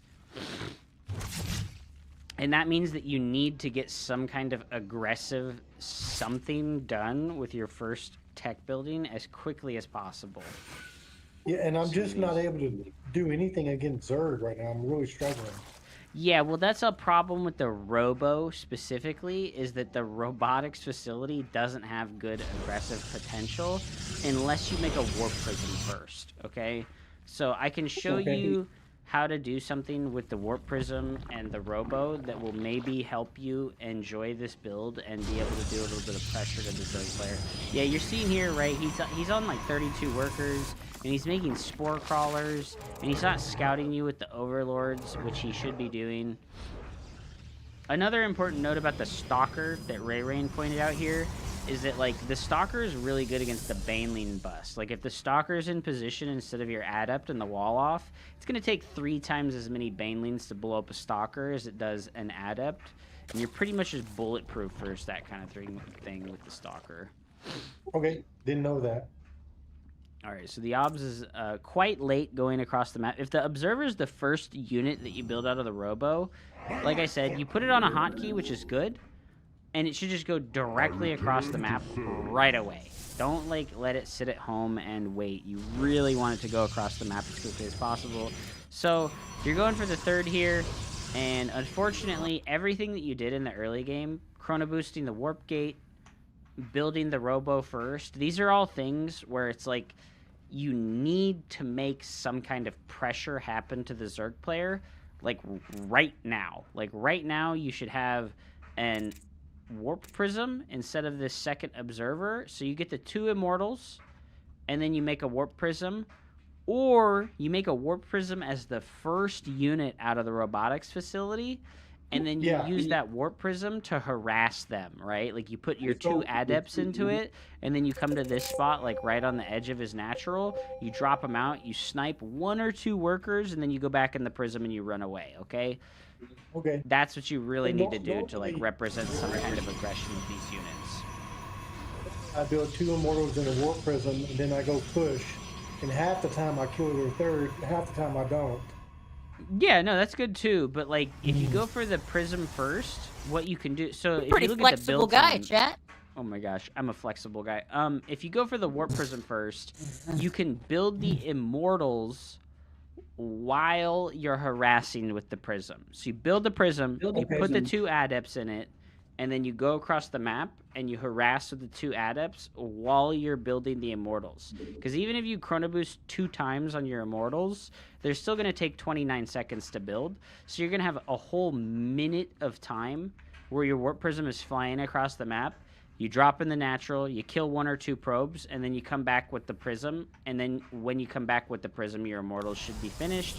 And you can move out with the units then and still hit the exact same timing, except you've done something with the Warp Prism. Okay. I like this. You've got a hotkey for your army, but unfortunately, like I said, you've got the Observer hotkey, and you're just not using it. You could have, like, gotten across the map, like, almost 2 minutes ago with this Prism and seen that he had no units. You're also just shift queuing the Observer around in his base, which... I mean, it is okay to do that, but realistically, you should be checking on it, right? You have the hotkey for it. You should be, like, striking the hotkey for this Observer and, like, going and looking at it and checking on it. Don't just, like, stare here at your army, right? So you warped in, right? And you could have, like, looked over at your Observer after warping in, but unfortunately, it just wanders into the Spore Crawler.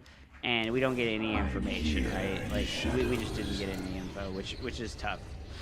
And our opponent's going for the Hydralisks right now, and we have no splash damage. The only counter that Protoss has to the Hydralisk is splash damage. You need Colossus or you need Psystorm. Those are the only things that you have in the Protoss toolbox, which are good versus the Hydralisk. Okay. Yeah, so Trader Joe says Adepts own them, but Trader Joe is just, like, ignoring the fact that Zerg has the Baneling Nest, and if they make a Baneling Nest, you can kill infinity Adepts with Banelings. So I really think that you want to, like, focus on the splash damage options instead. Once again, you have these Observers in your army, and you have a hotkey for them, and what you're doing is you're, like, constantly tapping between your army and your production structures, and that's not a useful thing to be doing Yeah, so you keep like spamming between your Nexus and your army, right? Do something useful with that APM and like move your observer across the map with the hotkey that you've built for it. Just like get rid of this habit. Like this is a habit, and I'm seeing you do this a lot, where you're like spamming between the Nexus hotkey and the army hotkey. Just get rid of that habit, and instead do things with your army, right? Like instead of doing this thing where you like switch back and forth, do something with your army. Like hit the army hotkey, right? And then like move the army over here and then build probes. And then hit the army hotkey again and move it over here and then build probes. Like don't just like switch between them with no purpose in mind. Like actually do something with them, right? Yeah, it's like if you notice down here, you're doing that a lot, and it's like there's nothing going on when you do there. When you do that, it's not like. Your probe production, like I said, we identified this in the last coaching session. Your probe production is really good. That's great.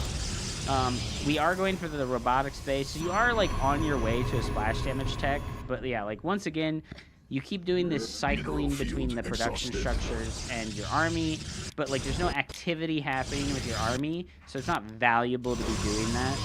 Just like slow your APM down a little bit, and then like actually do stuff with the army. Do you have charge right now?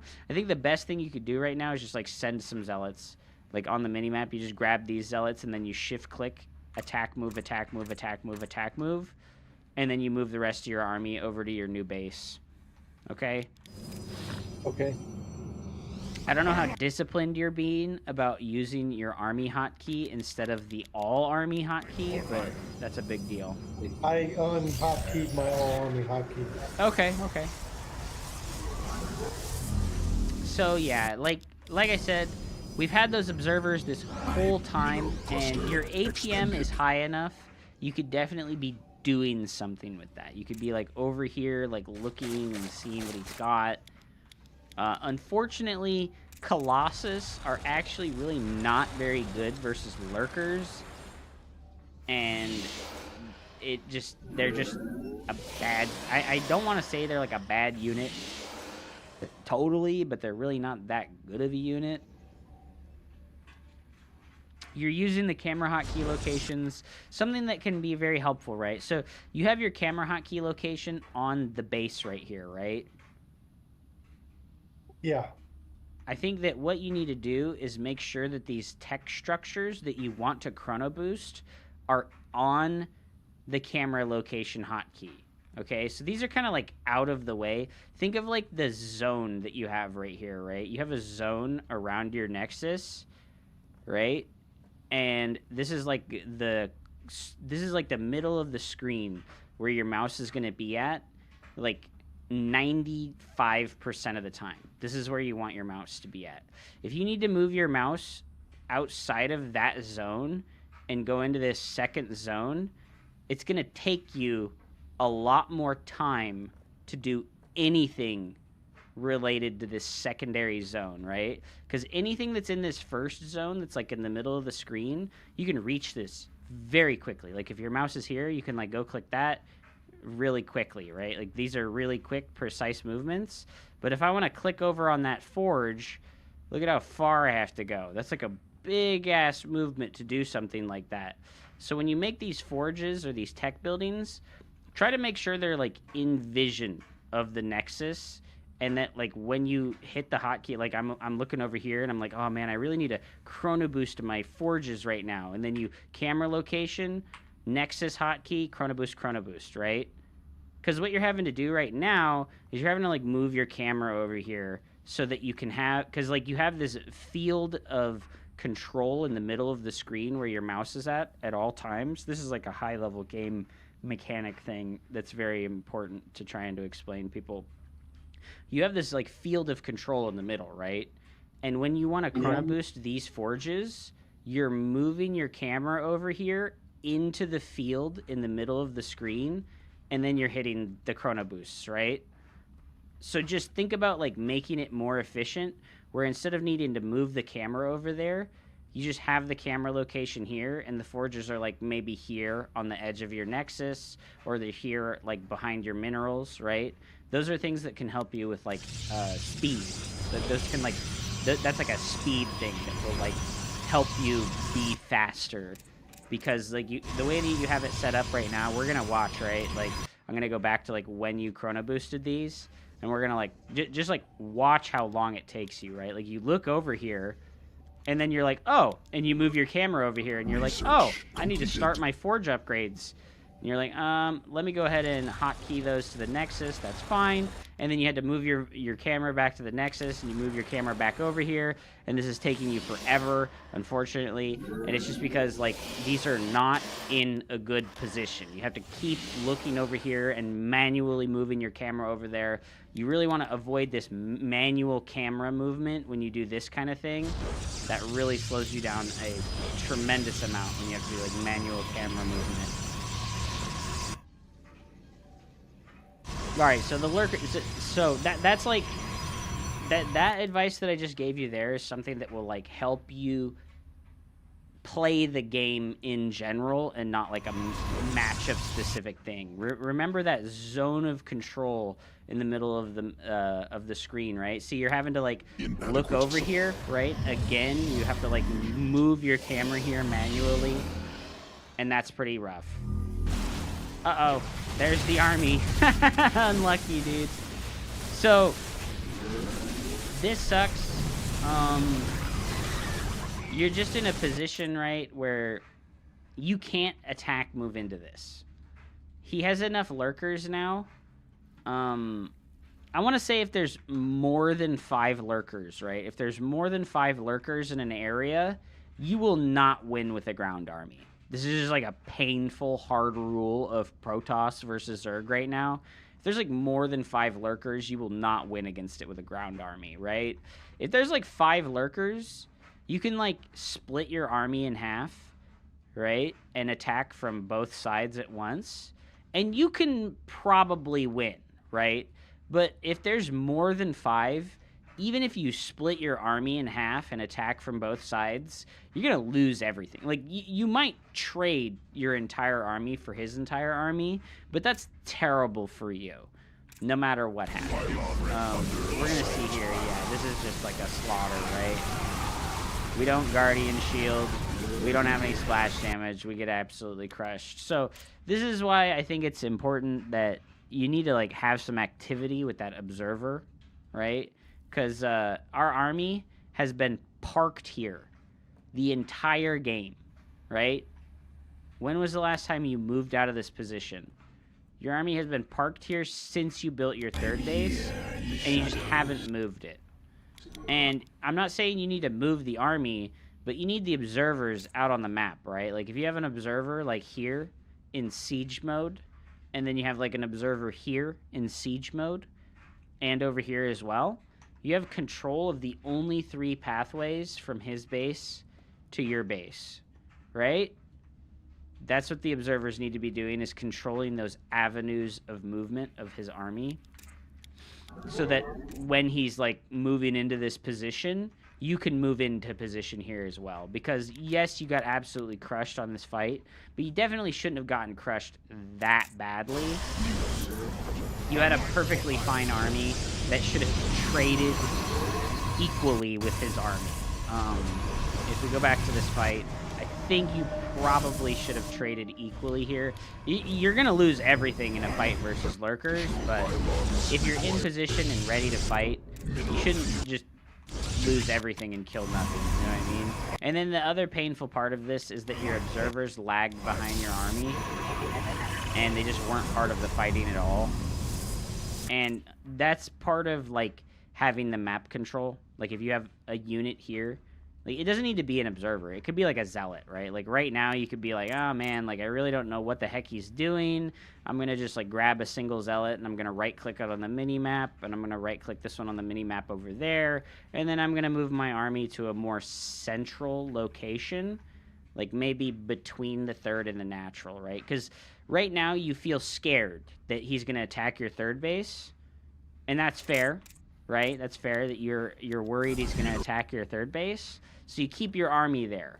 But you need to, like, make the attempt to have something out here, because this is the pathway that he'll walk through to come to your third base, right? And this is map-specific information that you need to sort of, like, think about yourself and build, like, the ideas and associations yourself. Like, where do I put a unit that if he walks through that area, he'll kill that unit, and then I will notice, and I'll be able to position myself appropriately to intercept him, right? Research. Once again, we have this situation where you keep having to look over the... This is taking up so much of your attention, by the way. I think if you just made that small adjustment where the forges were in a more optimal location, you would have way more attention for everything else. Because this is like absorbing so much screen time from you that I can't believe it, to be honest. Like...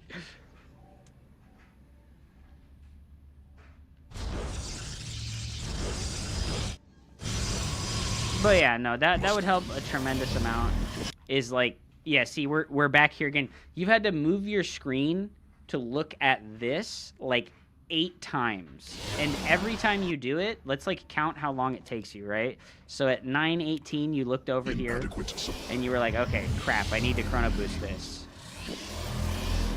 Okay, so that took you, let's say 6 seconds, right? That took you 6 seconds to complete, and it should take you 1 or 2 seconds to complete that action. And the reason why it's taking you 6 seconds is because you're having to manually move your camera over here into the proper position, when instead what it could be is click, click, click, click, and then you're done. And then you go back to other stuff, right? That will make a tremendous difference, because, like, if we say that this took you 6 seconds to do every time, and you've done it, like, 5 times now, roughly, you've spent half a minute doing this. You've spent half a minute chrono boosting these buildings and, like, building out of these buildings because of how inefficient the position of them is, right? Do you see how, like, that, like, time Welcome can to add the up dumpster! really I'll quickly? put them around my Nexus. Yeah, that will help a lot. As for this army composition, it's tough, man. It's tough to give you, like, specific advice on this army composition. Realistically, it's like you just gotta be there to, like, fight, because your army right now is actually pretty good against what he's got. The only thing I would definitely add to your army right now is you see you have a lot of gas floating. I think a better decision than Colossus is almost always just go for Templar Archives instead, because even if you don't get Storm, it's so much easier to just make 8 High Templars and then make Archons. And then if your army here has, like, 4 Archons in it, Archons are actually the tankiest unit available versus the Lurker, because the Lurker does bonus damage to armored units, right? And it does this line area of effect damage. And the thing that the Archon does is it occupies a large amount of space, right? So if you put Zealots into the Lurker line, you could fit like 10 Zealots into the line attack of the Lurker, right? Like you're going to take 22 damage on 10 units from a Lurker line attack, right? But if that's Archons, you're only going to fit 3 of them there, right? And then only 3 units are taking the line damage. So that's like Archons and Zealots and Immortals are what you make versus this army. And I don't want to tell you to add a Spellcaster, because I feel like you're just not at that position of the game yet. And then, yeah, unfortunately, you moved up in here and you were like, man, I really need to, like, go macro. But then you look back and your army's dead. Don't look away from your army when you're fighting, right? Like, this was like, I know that you're probably like, oh, I need to multitask and go do other things. But, like, this is like a situation where you, like, definitely need to be looking at your army, especially, like, when you're fighting into lurkers like this. You need to, like, do some kind of, like, spreading micro. Even if you, like, you didn't even need to, like, hit 2 different sides here. You just needed to spread your army in general, right? So, like, before you come into this fight, I'm going to go back like 2 seconds. Like, before you come into this fight, just, like, grab half your army and tell it to go over here to this side of your Nexus and then your army will like come from a more spread angle, and then like I said, you're gonna take less damage overall from the spines of the lurkers. Like you see these zealots right here, these ones are doing the job that you need them to do, right? Because they're forward and they're eating all of the spines of the lurkers. Like half the lurker spines are hitting this one zealot over here instead of the entire clump of your army. But then as soon as the lurkers turn, now they're hitting all of your army at the same time. And I just like there's no shot you win this fight. Like as we can see here, this is pretty rough. You have a Colossus, which is okay, but like I don't even think Colossus are good against Zerglings anymore because of how their target acquisition works. So I highly recommend the Immortal Archon Zealot army instead. Okay. So you know, like this is fine. Like your macro in the early stage is fine. If we go back to like 7, I'm gonna go to like 630 actually, and just like look at your worker benchmarks. This is okay with a Robo opener. Your economy is not going to be as great as it would be with a Stargate opener, because with the Stargate opener, you could take your third base at like 3 minutes and 30 seconds every single game. But with a Robo opener, you have to build up a big army before you can move out to go take your third base. And unfortunately, what that necessarily forces you to do is that you need to do something really aggressive to the Zerg player, because he should be really far ahead of you at this point in time. But he's just kind of like, his macro is not great. At 6 minutes and 30 seconds to only have 50 drones as Zerg, this is like he's doing a Hydralisk all-in, but he's not really doing a Hydralisk all-in. He's just making Hydralisks to be safe against what you're doing, because like he made 10 Hydralisks and then he made 10 drones. Like he's just doing a random stuff because he doesn't want to die to your aggressive opening, but you didn't do anything aggressive. But you had a massive window in the mid game to just go kill him, right? Like I said, if you go for that Immortal and then pressure, like you had the plan to go kill the third base and you said you wanted to just macro out. Well, just always follow through with your plan. Don't, like, Protoss isn't the adaptive race, unfortunately. Like if you want to have like an adaptive play style, play Zerg, right? If you have that plan that you're going to go hit this Immortal timing and try and attack their third base, do it every single time. This is why you have recall, right? You have recall for this kind of thing. You're going to come here with your army, and if they have way more shit than you think you can handle, you're going to recall and get out of there. And remember to recall super preemptively, right?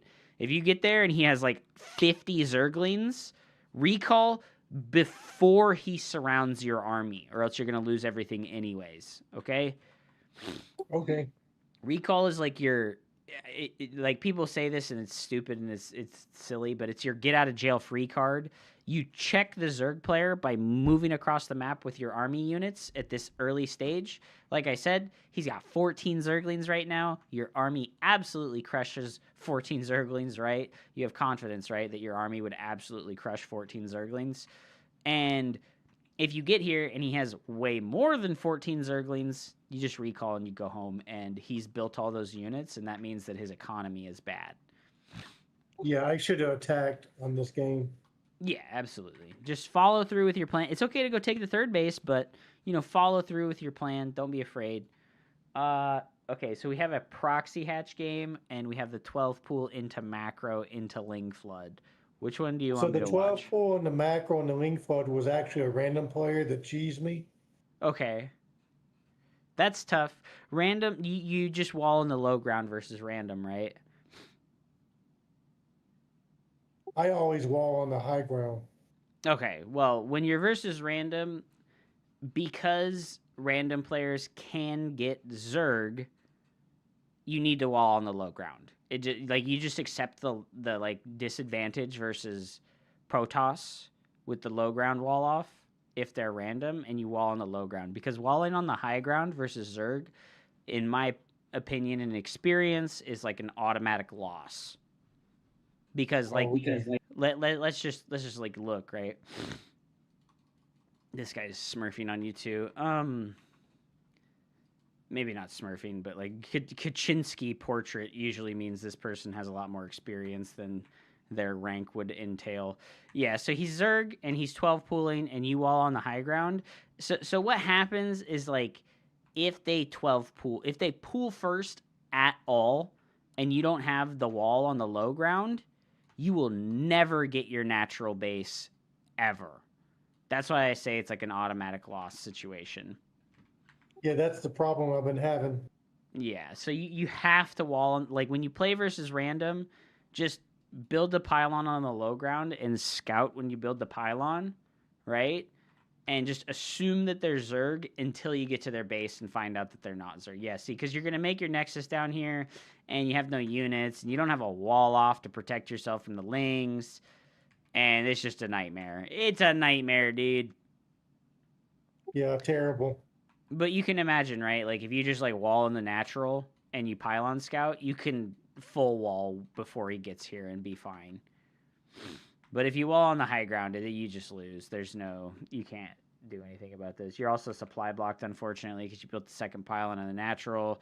Like, the thing is if you build the second pylon in the natural, it will never be finished in time for you to create a wall off versus a pool first opener. So your first pylon has to go down there so that you can wall off, or you get stuck in a position like this. He has 3 hatcheries now. He has infinitely more production than you do. He's not even making queens. Okay, he just started his first queen at like 3 minutes. But yeah, you're just in a tough position. I think going robo and making 3 gateways to like go for a prism harass, actually a solid idea. It's a pretty solid idea to go for the robo and do some prism harass, because the warp prism is the only sort of harassment that you can do to Zerg players where they can't just like instantly stuff it like they would. You're familiar with the term stuffing, like from football, right? Yeah. If you go for like a Stargate, they can stuff it. They can have queens and they can have spore crawlers, and they just stop you and you get to do nothing. Yeah, but if you have the warp prism, you can outposition the queens and the spines and the spores and get damage done. Okay. What were you gonna I've tried say? on Stargate, but I don't get any damage done. So Yeah, it's useless. Stargate isn't a build about doing damage. Stargate is a build about being really safe and getting to be super greedy, right? Because you go Stargate, and then you build an Oracle, and you overcharge it with energy, and it can kill 300 Zerglings. So you go take a third base at like 4 minutes, like 3 to 4 minutes, with your Oracle and your 2 Adepts, and then if they make any amount of Zerglings, they lose all of them while they're trying to kill your third base. You just pop the Oracle, and it has 150 energy, and it'll just kill an infinite amount of Zerglings. So he's going for Roach speed. And, you're actually in an okay position right now. Surprisingly, right? Like, you're in an okay position right now. You're on equal worker count, and you got your third. I think you probably just needed to just, like, try to build a wall off in the natural here. I know, like, your pylon's a little bit too far back to, like, get the wall off, but you just needed to, like, make a new one. And then something also, you should, like, when you made these sentries, you need to hit them with the energy recharge and make a hallucinate scout. Make a hallucinate scout, and you put it on an extra hotkey, and then you send it across the map to go see what he's doing.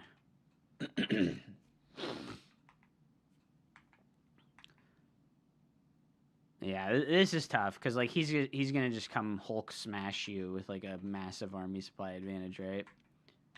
Yeah, that's what actually happens. making an infestation pit. Why is he actually making an infestation pit? He's clearly doing a 2-base drone all in. Like, yeah. So this is what happens, right? You're not applying any pressure.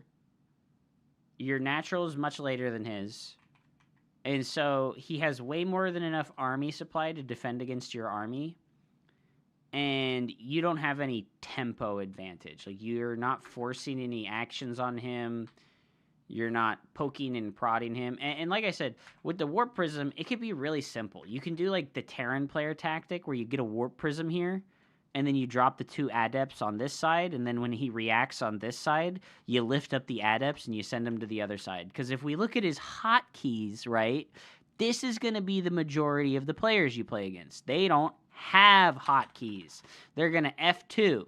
And then when you drop over here, they're going to A move everything over here. And then you're going to lift up and you're going to go drop over here. And it's like the lowest amount of attention and APM required for you. But it takes all of their focus and intention to deal with. Yeah, so you're in a fine position. I really think you just need to add that Templar archive. So, oh, look at this game. You made the forges next to your base. This is like you unconsciously did this. It's just like you had a better position for your pylon to make the forges at.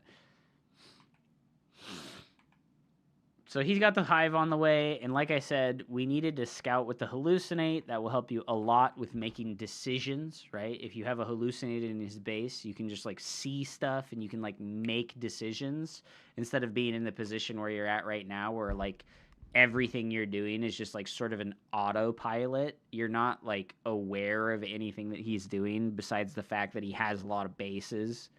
You don't know how many drones he has. You do know how many gas geysers he has, right? You saw all 6 gas geysers.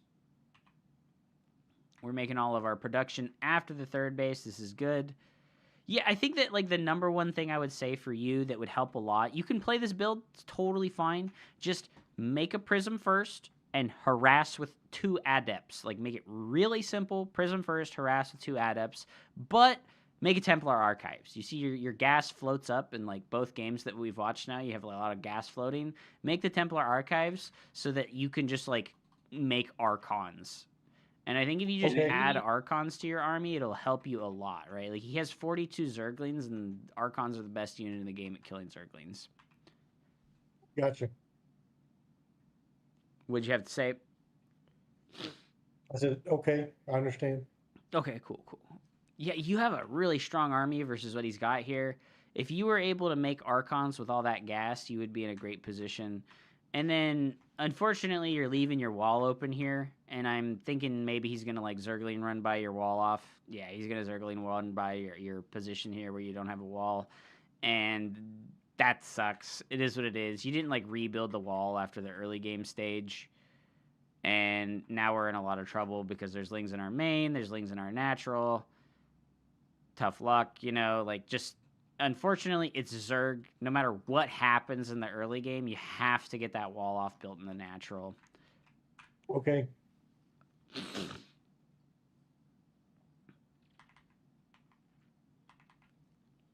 I mean, like even now, I'm gonna say it. Your army is like strong enough. I think you could just move across the map and move him, especially if you had the ability to dump all of your gas on Archons. This is like the most powerful thing about the Archons, right? Is you can just like, you have how many gateways? You have 6 gateways. You could dump 6 gateways on Templars, which is 600 gas. And you could just do that 3 times, and then you could have 8 Archons, 9 Archons, something like that. And your army just crushes his. Your army would like absolutely crush him if you had like 6 Archons in it. His upgrades are like massively ahead, unfortunately, but like I think even with that, it's like only Zerglings, and I think if you had a bunch of Archons, you just win the game. I think if you hit really good force fields as well, right? Like if you hit really good force fields so that like the Zerglings cannot surround you in this area, like force field, and then the Zerglings are like streaming in and they're like wandering around the force fields instead of surrounding you. That would also save your bacon here. But unfortunately, we use Guardian Shield. You know Guardian Shield only works against ranged units, right? No, I didn't know that. Okay, now you know. Force fields are much more valuable versus melee units because Guardian Shield does not work on melee units. So yeah, I mean, you can imagine here if the force fields had come down first and you actually prevented the Zerglings from wrapping around and surrounding you, you probably would have just crushed him, right?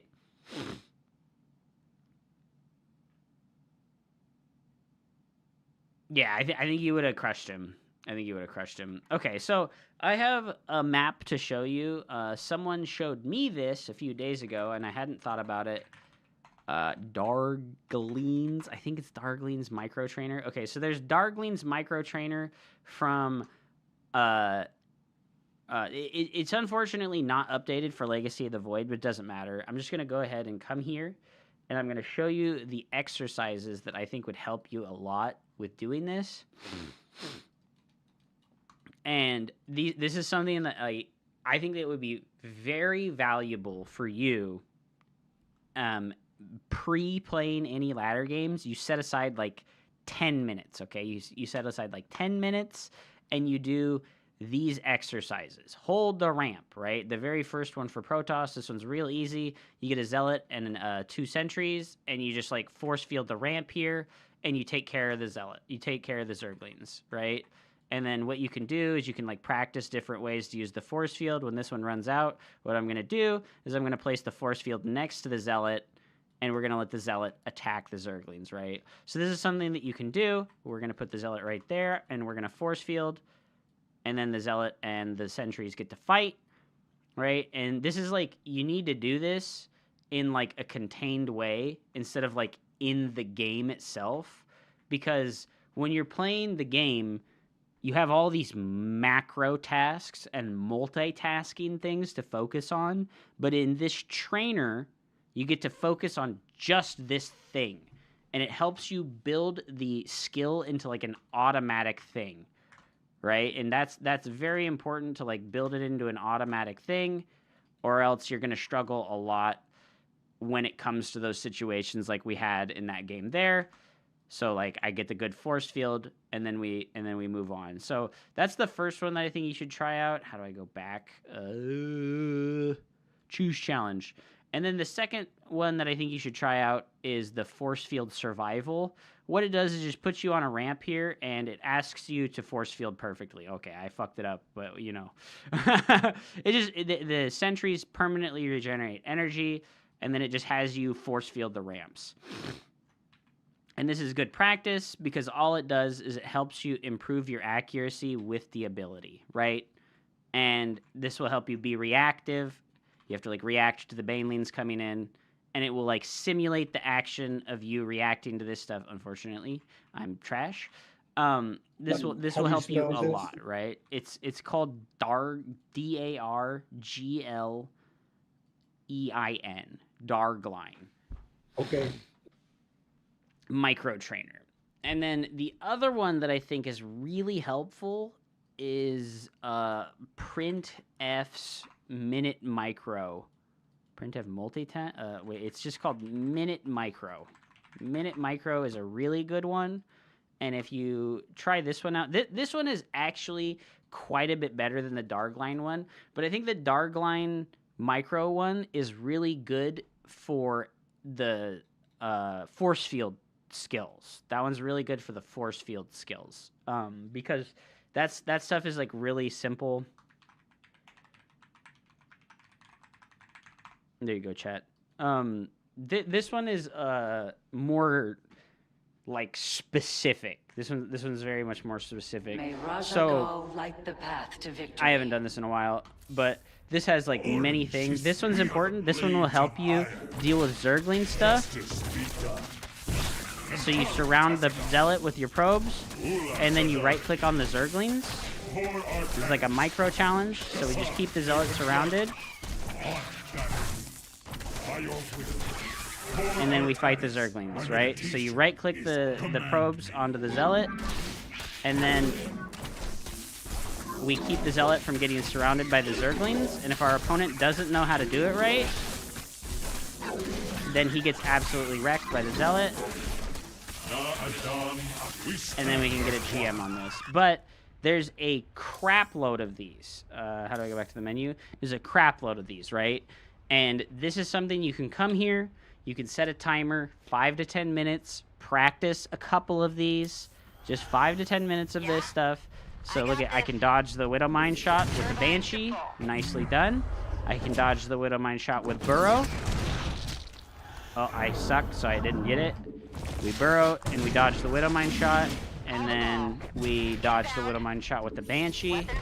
Okay, we fucked up. But you get what I mean, right? These are, like, really helpful tools to, like, help you practice in a specific way, right? What's this called? this one's called Minute Micro. I can go ahead and I can put it into like our chat with each other on Discord, so you can have it. Darglines Micro Trainer and Minute Micro.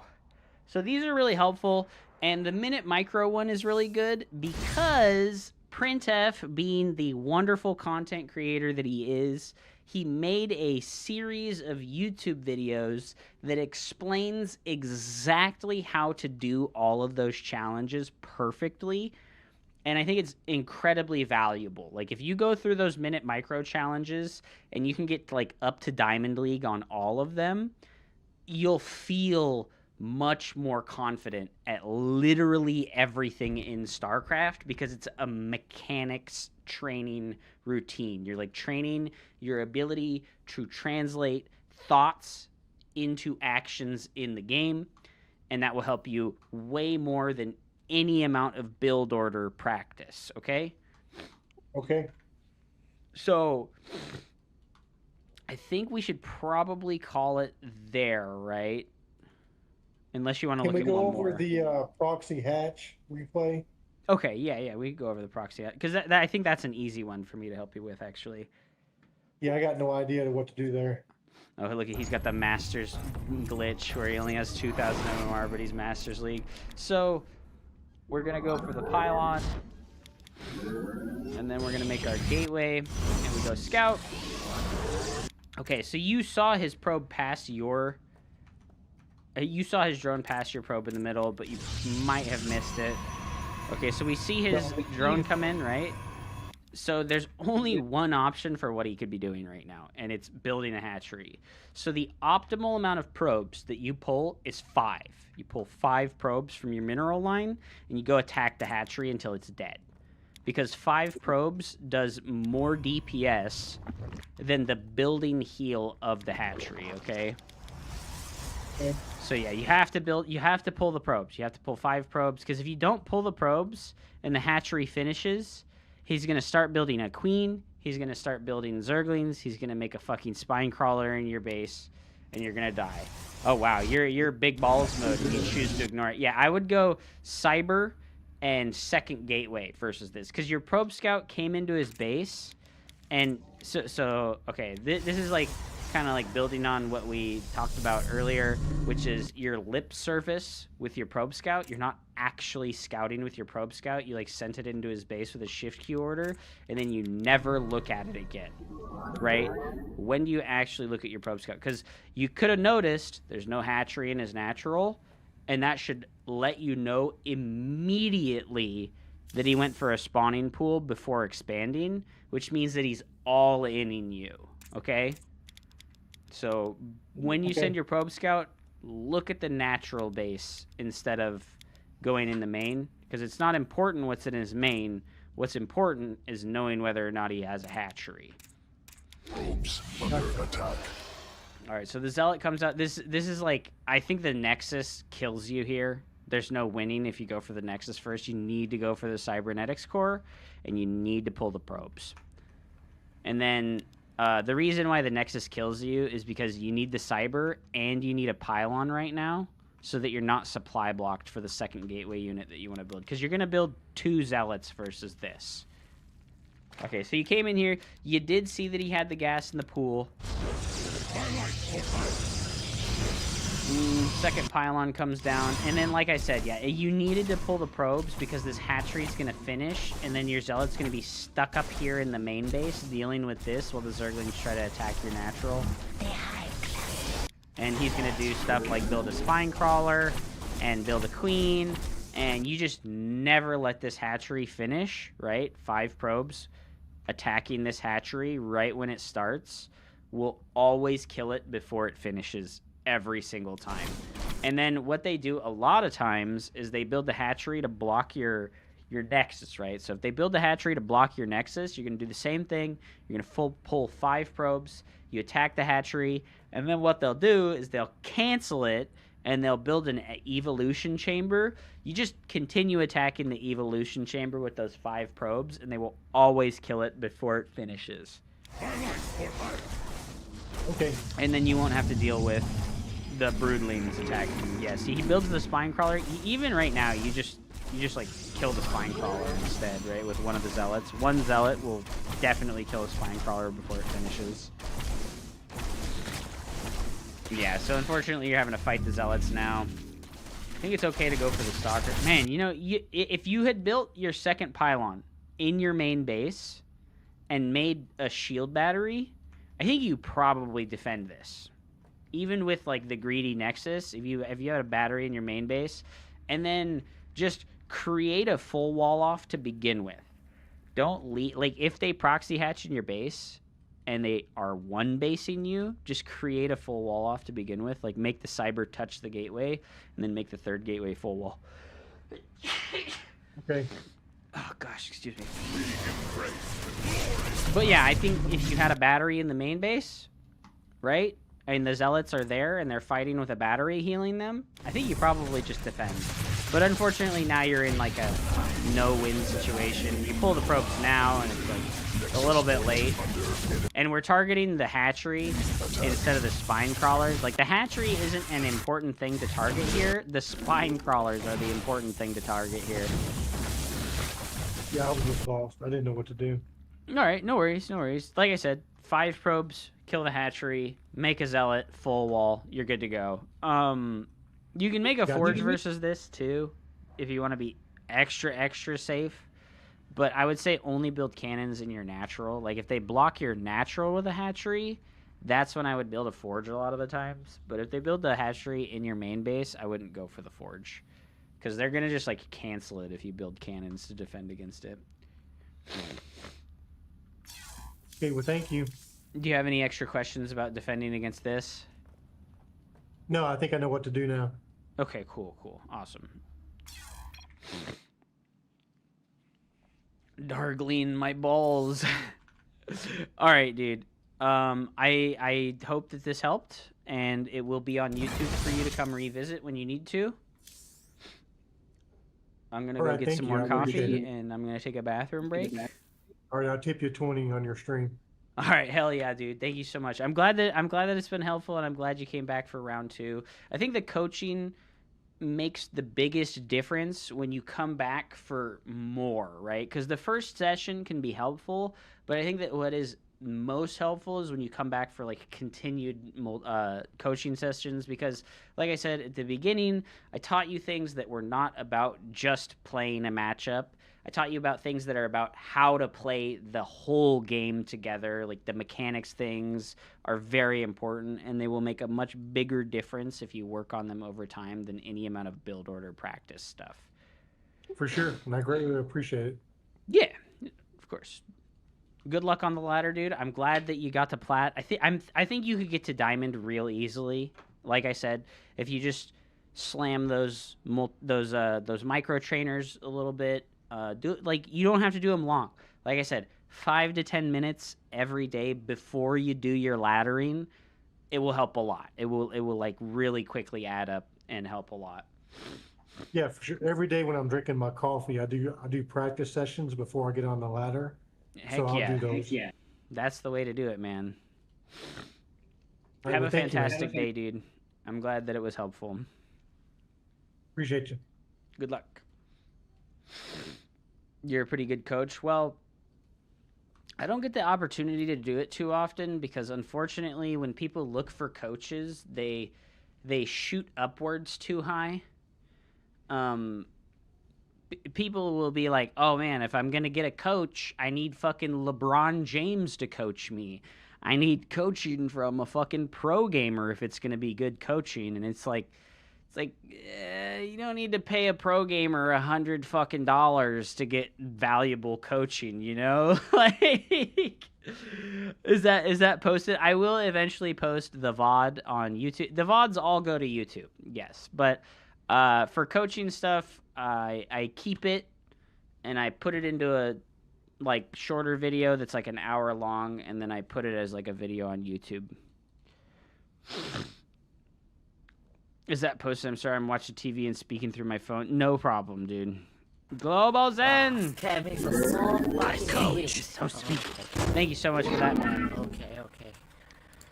like I said, when you get coaching, you should get coaching from somebody who's better enough than you that they can give you relevant advice, right? Like I said, if you're playing basketball in your backyard and you're like, man, I feel like I'm pretty good at basketball, I want to get better at basketball, you're not going to hit up fucking LeBron James to give you tips and coaching, you know? Like, you're going to hit up, you know, like the local gym teacher and be like, hey, bro, can you like critique my form a little bit and tell me how to get a better free throw, you know? Like, so that shit is important, right? Like, building that lower level of fundamentals is really important. Guys, the coffee has done dirty, evil work to me, and I need to go take a poop. I'm sorry. I need to go take a poop, guys. I'm going to put on one of my YouTube videos, okay? I'm going to put on one of my YouTube videos while I go take a poop times. I have a good video. Open the window, dude. Will do, brother. Will do. All right. Let me turn on the sound so you guys can actually hear it.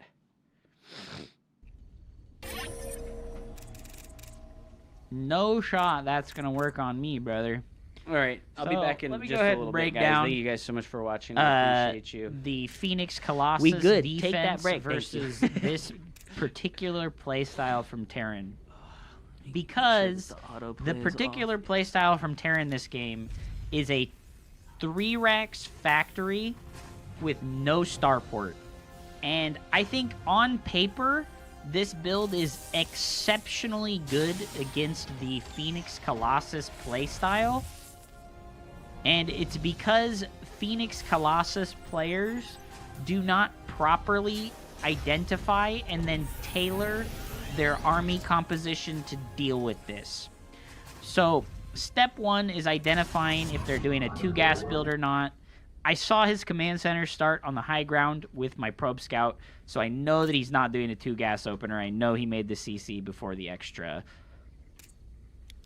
gas and before the factory. So we send our adept straight across the map to scout, and we come in here and we're very persistently scouting and being obnoxious with the adepts, okay? Because we know his marine count is low, right? He's only got that 1 marine right now because he made 1 marine and then he made a reactor, which means you go straight across the map with your adept and you be as annoying as possible. Likewise, with your very first Phoenix, this is also going to go straight across the map. I took my opportunity here to do some damage to his Marines while I had the opportunity, right? And now I get to come in here, and this is very important, right? When you're playing this Adept Phoenix playstyle in the early game, if you can get any amount of pick damage done, it is important to do so, right? So I killed 2 Marines here, and I heavily damaged this next one. And the important step here is scouting your opponent with the first Phoenix. You're going to see that I add 2 gateways here instead of the Robo and the Gas Geysers, because I'm already starting to feel the worry that maybe he's got an extra barracks and not a starport, okay? So seeing the factory build a unit raw is the first thing that will make me make 2 gateways instead of just 1 here. If we saw a tech lab on the factory, I would not have made a 3rd gateway. Our Robo comes down. We see that he's got a siege tank, right? So I saw the siege tank come through, which means that he canceled whatever it was that he was building out of his factory and made the tech lab. I have all 3 of my adepts here and my Phoenixes, and in my mind, I was like, all right, I want to see what he's doing, right? I want to see what he's doing. And what I should have done is just fly in here with the Phoenix, but I didn't want to let him know what I had yet. So what I do instead, right? What I do instead, by the way, build order, details, and notes. It's Robo, double gas, okay? That's pretty important. So what I do here is I shade in with the adepts, and I take out a couple of Marines while I lift the tank. And unfortunately, the trade isn't that good, but I know exactly what he's doing right now, right? Because there's no way he could have this many Marines if he only had one barracks producing. So we know with absolute certainty, because of how high the Marine count was, that he has extra barracks producing right now. So I'm going to go ahead with the execution of how to defend against what I know is coming, which is certainly a bio tank push with some SCVs, right? I go in with the Phoenixes to scout, and I do finally confirm that it is 3 racks factory. And what I'm going to do is I'm going to start an Immortal, continue Phoenix production, and add some extra gateway units. I have those 3 gateways, and a privilege of Protoss and Zerg is that you can make production structures and then choose to not use them, okay? I can make these 3 gateways, and then I don't have to use them immediately. I can wait, and I can expand instead of making these 3 gateways. Like if I had scouted and it was 1-1-1, he had a tank, or he had a factory, a single barracks, and a single starport, I would have gone and taken my 3rd base instead. But because I know it's going to be this super heavy combat shield stim pack pressure, instead I delay my 3rd, I drop my robo support bay for Colossus, but importantly, I'm making Immortals, and I'm going to make 2 Immortals and not just 1. The important thing to be doing with your Phoenixes at this juncture is to pick off these rallying units. You really want to kill the extra things that are coming across the map. You'll notice right now I've killed 11 units and he's killed 3, right? I lost those 3 Adepts, but he's lost 3 workers and 7 Marines. If this push had 7 more Marines with it, it would be very scary. But because I was incredibly active with my Phoenixes and I only took damage on him that I knew I could get away with, I was able to trim the strength of his push a lot. I get ready to take my 3rd base here, and right now I know that the only thing I need to do is defend this push. Don't let him get this siege spot or this siege spot, right? So what I do is I made a couple of Zealots, and the Zealots are just going to be our tanky bastards like they are, right? Look at how tanky they are. They're just eating hundreds of damage for us, right? And because we shaved the units, I'm going to go back here like 5 seconds before this started, and I'm going to have you use a technique called visualization, right? If he had 7 more Marines, double the amount of Marines that he has here right now, I don't think I could take this fight right like this how I did, right? I don't think I would have been able to take it. I would have needed to wait for the 2nd Immortal, wait for another warping of gateway units, and wait for a 5th Phoenix and 6th Phoenix. But because I did such a fantastic job with the Phoenixes earlier, which I'm not trying to sell you this as something easy to do. This is very difficult to use the Phoenixes like this, and people kind of like undersell how difficult it is to be active with your Phoenixes and macro effectively. But I've done this a lot, and we end up slaughtering this push and chasing him all the way back home. So I just look away from that. I make my 3rd base. I make a 3rd Immortal, because what can they possibly do as a follow-up to this build? Almost always, the follow-up to this build is not a starport.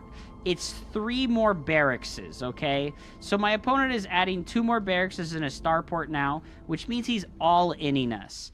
And when you push your opponent's army back away from you like this, the first thing you should do is run straight across the map with the Phoenixes and see exactly what he's doing. So there's no 3rd command center right now, because it would be right here. There's no engineering bays, because they would be like here or back here, right? There's no extra gas geysers, and this starport is so late that he's never going to have a medevac in time. So I know with absolute certainty right now that my opponent is just going to try and 2-base all in me, okay? So the point from here is that you just don't over probe. You don't need 70 workers, right? I'm taking my 3rd base but I'm only going to saturate it with like 8 to 10 workers while I prioritize my upgrades and my production structures. So I get my Colossus running, and we drop chrono boosts on those constantly. And like I said, we're looking for those small picks with our Phoenixes. I do end up losing one there. I would say don't ever lose a Phoenix if you can manage to do that, because having the snowball of Phoenixes, the only unit I've lost this game are those 3 Adepts and the Phoenix. Having the snowball of your Phoenixes is massive in this game, especially versus Terran, because they provide you with the Phoenix air superiority that you need. So I made a decision here to go for Adept Glaive instead of Charge Lot. And it's because I know that he's going to pull all of his SCVs to come attack me when he does eventually attack me. And Charge Lots are actually not very good against these 2 base SCV pulls. And it's because you're going to see here very soon that your opponent will come to a location with a choke point, and they will force you to attack them with the Charge Lots, and then they will slaughter your Charge Lots with a spread out army by forcing you to attack into things like the Siege Tank and Widow Mines. So you're seeing here, I've cut all worker production. I only have 9 workers here. I have the Glaive and the +1 attack on the way, and the extended thermal lance. A third note that is very helpful versus 2 base all-ins like this, if you know they're not going to make Vikings, right? Because I know his starport was incredibly late, and he won't be making Vikings this game. You can go for a 4th Colossus instead of cutting the 4th Colossus and going for a Prism or something like that. You could also make a Prism so that you could do Warp Prism Micro, but no big worry about the Warp Prism Micro. It can be helpful sometimes. The big thing we're going to focus on here is that the Adepts do not run directly into the enemy player's army. I'm going to fast forward here to when my opponent moves out. I did a really good job of keeping a unit on this side of the map to see if his army comes from this way, and keeping the Phoenixes on this side of the map to see if his army comes this way, right? Because if his army comes across the map and you're not aware of where it's setting up at, you're going to give him a lot of time to get all of his units sieged, and you really want to attack him before he's sieged up. So I have my army set up here. We're ahead in army supply versus a player 2 base all-in us because our early game defense was good. We're making 6 gateways. I didn't get to 8 gateways because I just didn't have enough time and money to drop down all of those extra production structures when I could have. But if you can get to 8 gateways, that's probably the best thing you can do. And then I'm going to show you here, this is what you do, right? We know he's here. We send the shades, right? We send the shades and we attack, move forward. And what does he do? He runs away. And then we cancel it, and our Colossus get the opportunity to blast him as we run in. And you're going to see here, my Phoenixes get sacrificed to the gods, the poor haggard Phoenixes get sacrificed to the gods, but they pull all the Widowmine fire, and look at that Widowmine shot. Look at how much damage that Widowmine shot did to his army. So this is what your Phoenixes are for later in the match, right? And we have our Adepts here in this nice choke point, and if these were Zealots, just imagine what they would have done during this fight, right?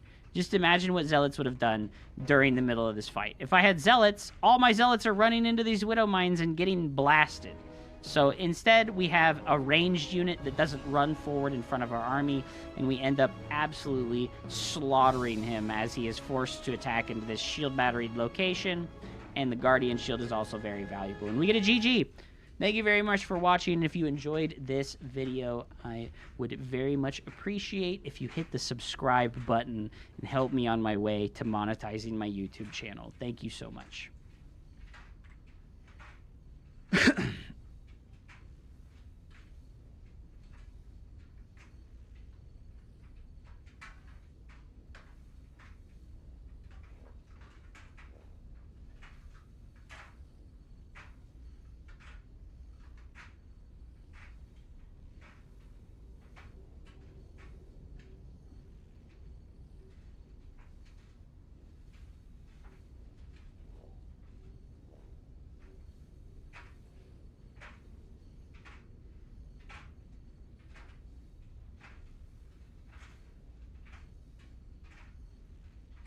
And this is to go even further beyond.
All right. I feel better. Who's that guy? Who the heck is that guy? Who's that guy? He's fucking recommended streamer. What the heck, dude?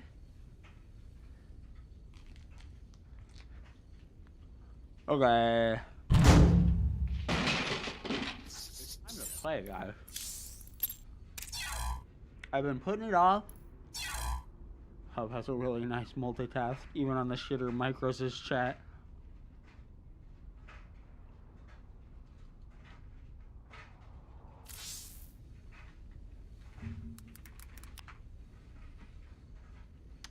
Well, Droptimus.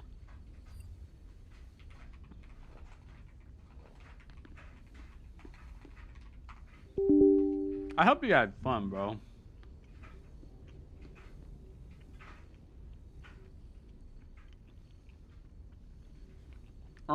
Drows, Tempest are the next step when you play against mass battle cruisers. It's always Tempests.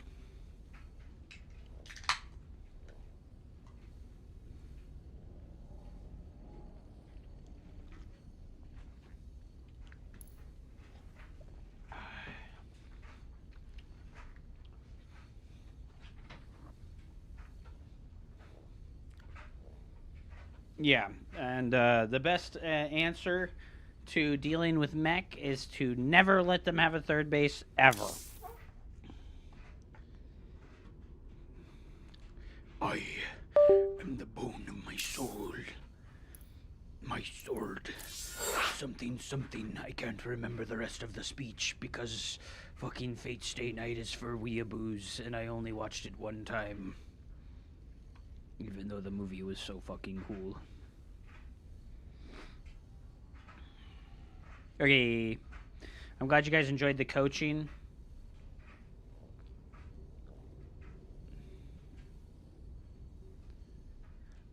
I'm glad you guys enjoyed the coaching. That was good, that was good, that was good. I need to turn off the desktop sounds.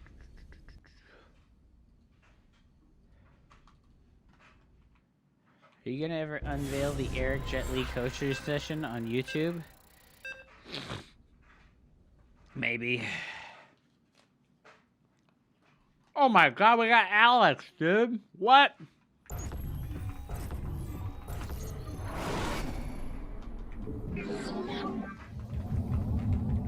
The rematch. The rematch, dude. Where balls? It's a Dragon Ball.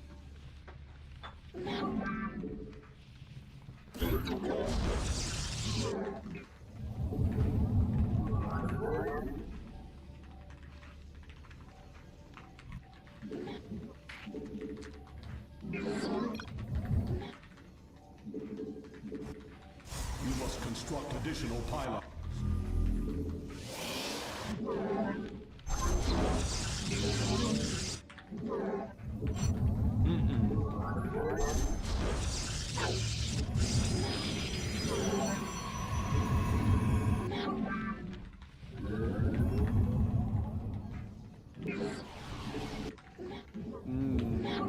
Chocolate.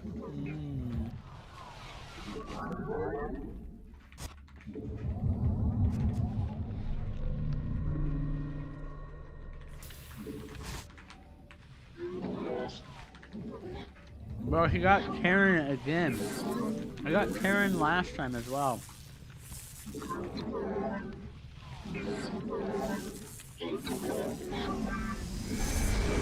Oh, he's double gassing me, man. What the hell, bro?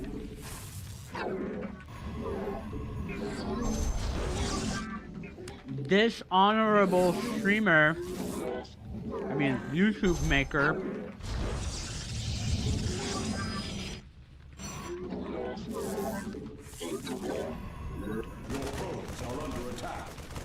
fuck, I feel like I lose my probe scout like every time doing Marine.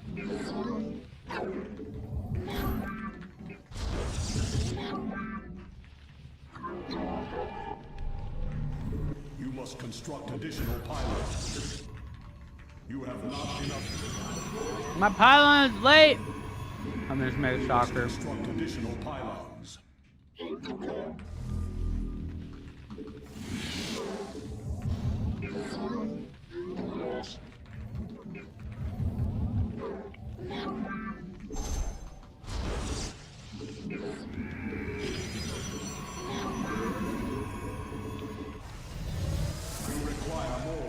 Gas. I didn't find anything. We stay.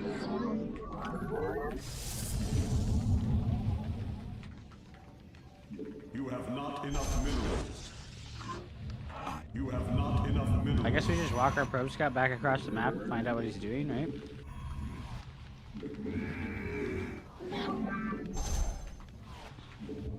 Glory to the Daylong. Yes. I'm gonna make a sentry. I'm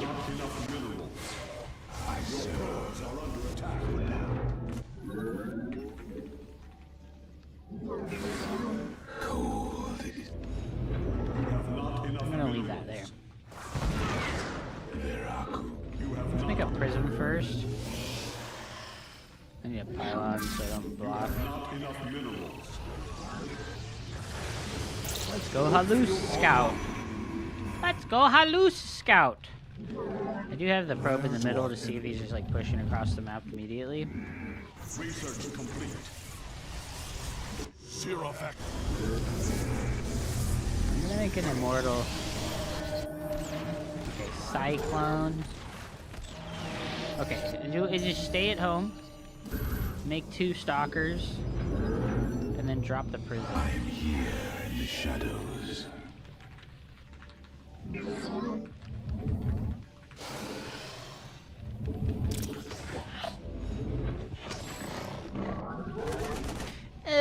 My put probe. You must construct. I return to serve. You must construct additional pylons. I'm gonna make a battery in the main here as well.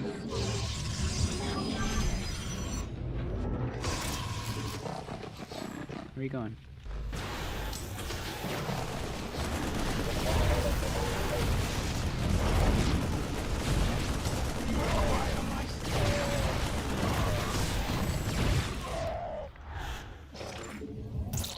Okay.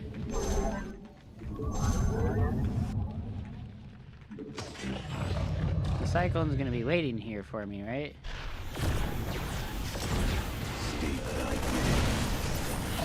Ah, he's playing mech. Oh wait, no, he's not. Okay. Let's go charge.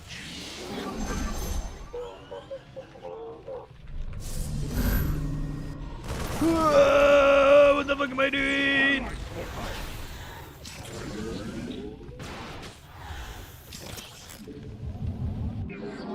Let's just go here. And unsupply block forehead. You must construct additional More pylons. emotos. More emotos. I need more emoto-chan. Oh my god, I have a... You must construct additional pylons. Everything is dirty and nasty, and there's no build order, and I'm just doing random shit. Who's dirty, nasty, no build order having Protoss player? You know what? He's playing random. It makes it real hard to have a good plan.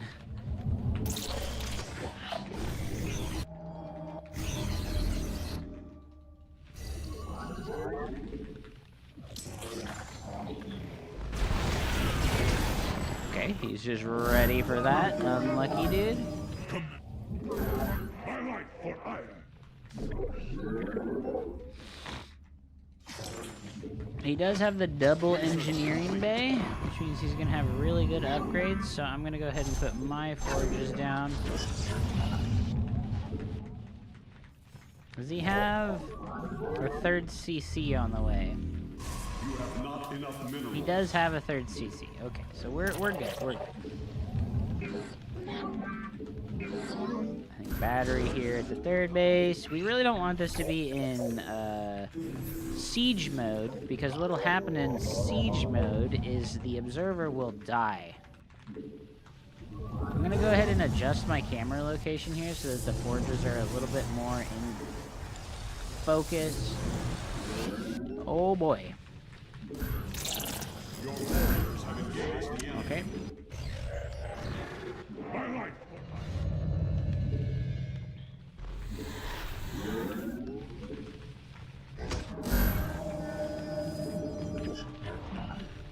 Highlight for iron. You require my... I am... What he doing? What he doing? The sky.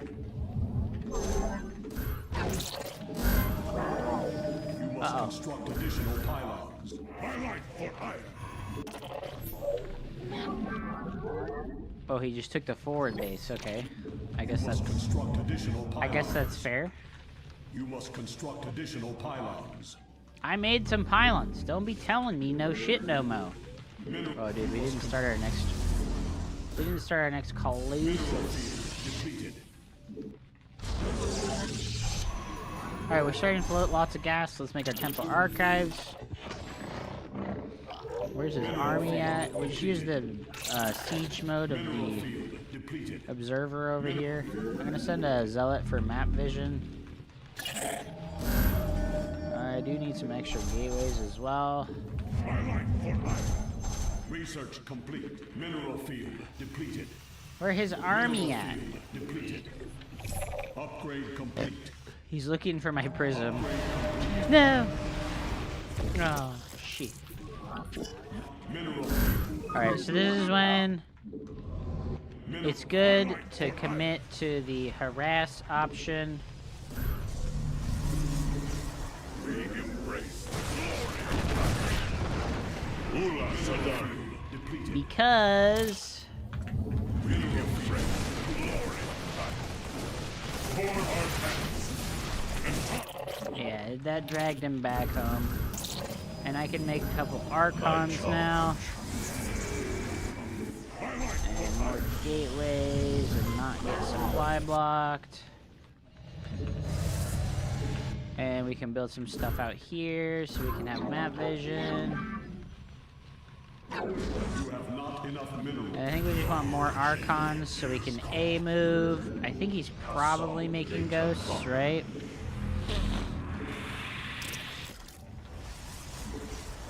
Let's go ahead and make Emoto now. Emoto-chan! Oh no, dude. He has a lot of Vikings. Let's make a single one of these fakies. Get 'em, boys!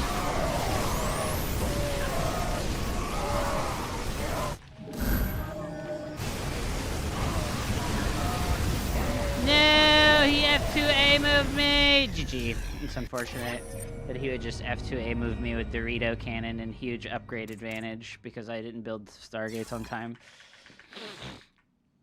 Why can't I know your race at the start of the game, especially when you get your main race, which you have a vastly higher win rate with than you do with your off races? It's so annoying to not know their race at the start of the game. Whatever, I guess, fine.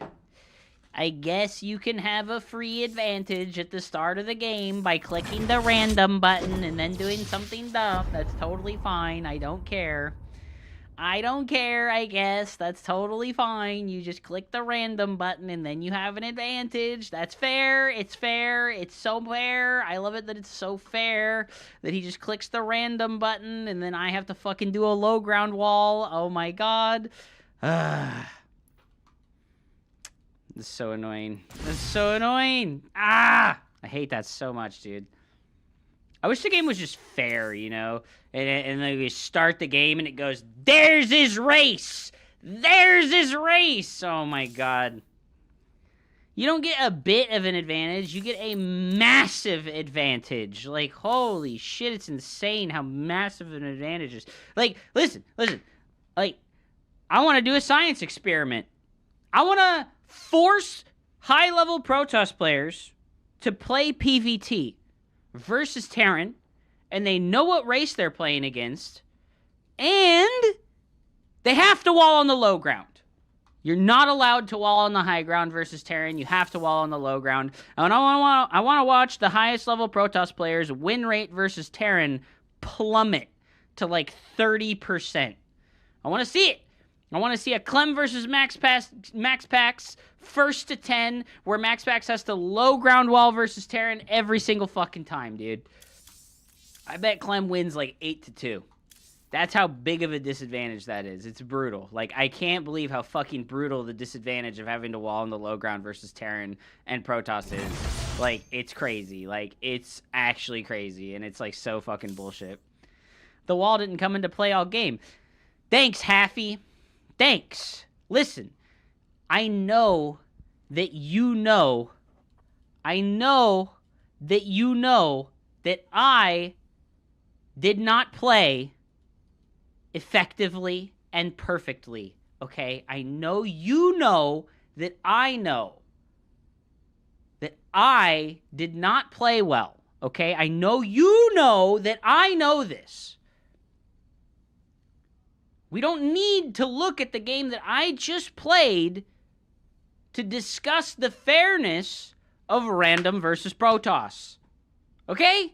We don't need to use the example of the game that I just played, okay? And I'll tell you now, the whole reason why everything went wrong for me is because I scouted him, and he went for a full wall, and then I went for a robo first, because I was like, oh my god, is he one base all-in me with fucking Proxy Marauder like the first time that we played against him? And then he wasn't doing Proxy Marauder, so I have a useless-ass robo, and then, unfortunately, when I send my Warp Prism across the map, he just happened to rotate his medevac over to where my Warp Prism was going to his main base and intercepted that, and then, unfortunately, I used many chrono boosts on my robo instead of my probes, and then my worker count fell behind versus Terran, which means that my resource collection rate is massively behind. So thank you, Haffy. I appreciate you.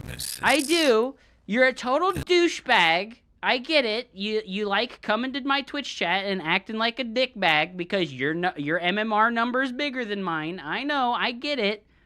I get it.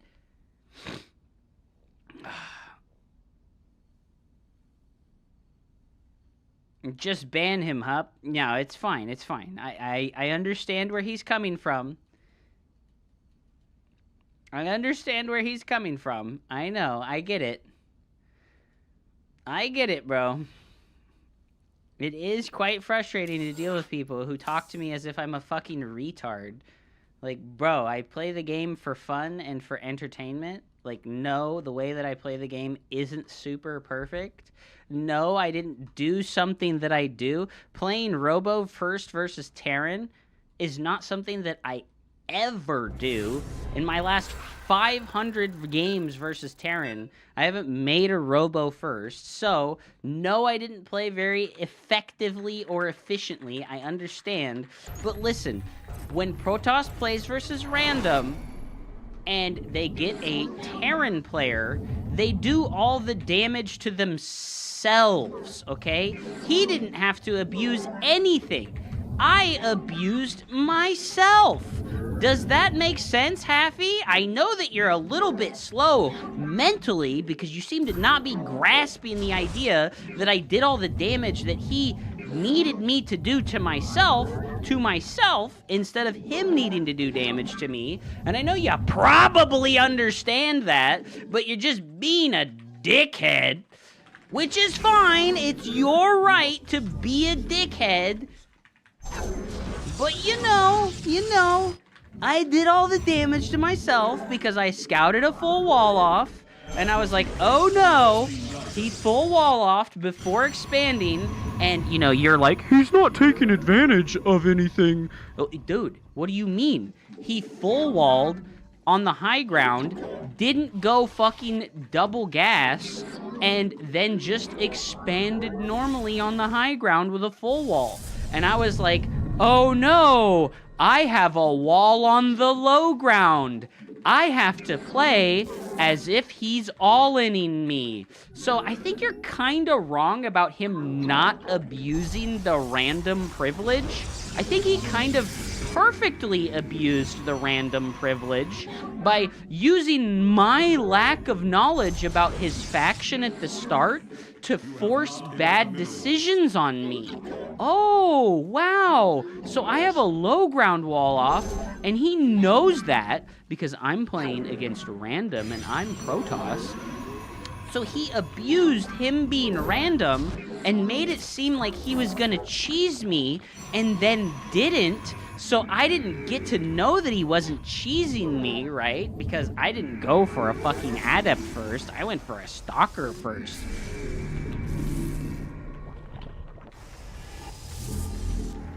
So say what you will, sir.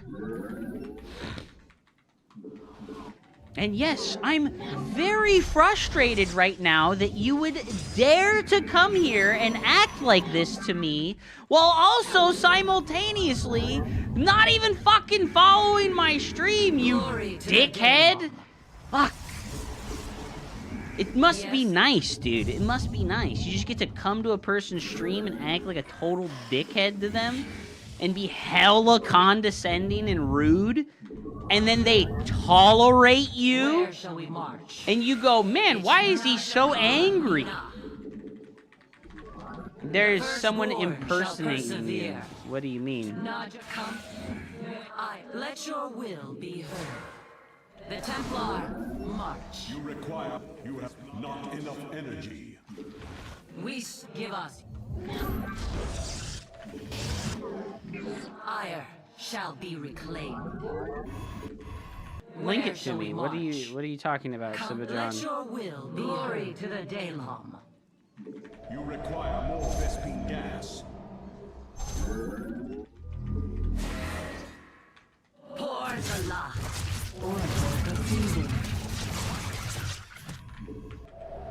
You require more Vespene gas.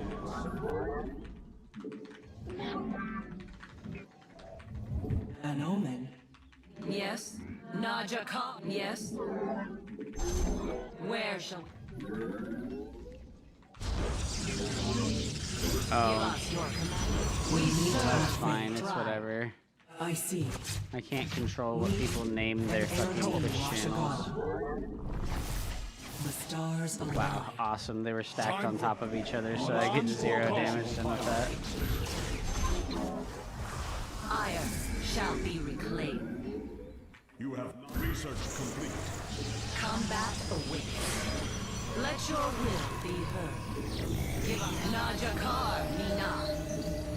You must construct additional pylons. You have Glory to the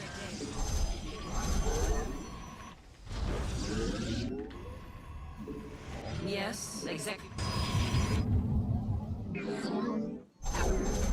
Where shall we mark? The threads of fate lie bare. Dimensional strings attuned. We serve. Let you require more Vespene gas. The firstborn shall persevere. To glory, let your will be You heard. require more Vespine gas. I'm here in the shadows. Polarized. I have met the end. Let us receive. An omen. How can I do? Under attack. The skies. Yes, exactly for the day long. Glorious combat is upon us. Oh, I'm so tilted right now. Is under attack. A window, an air due. Combat awaits. The threads of my ear.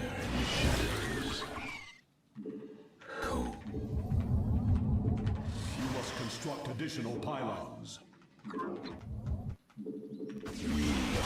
You know what? I will ban Happy because he has nothing productive to say and only foolish, rude things to say. So yes, I will ban him. Because that will make me feel better is never seeing anything that that person has to say ever again. It will make me feel much better to never see anything that he has to say ever again. The threads of fate lie bare. Engaging the enemy. An omen. Extrapolating strings.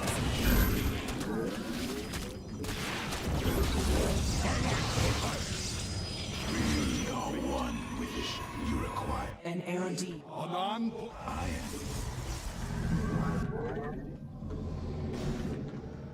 I don't think people understand like how condescending they are. It's like a very like autistic kind of thing to like just not understand how condescending you are. Oh my god, dude. I'm just like fucking so tilted right now. It's fine.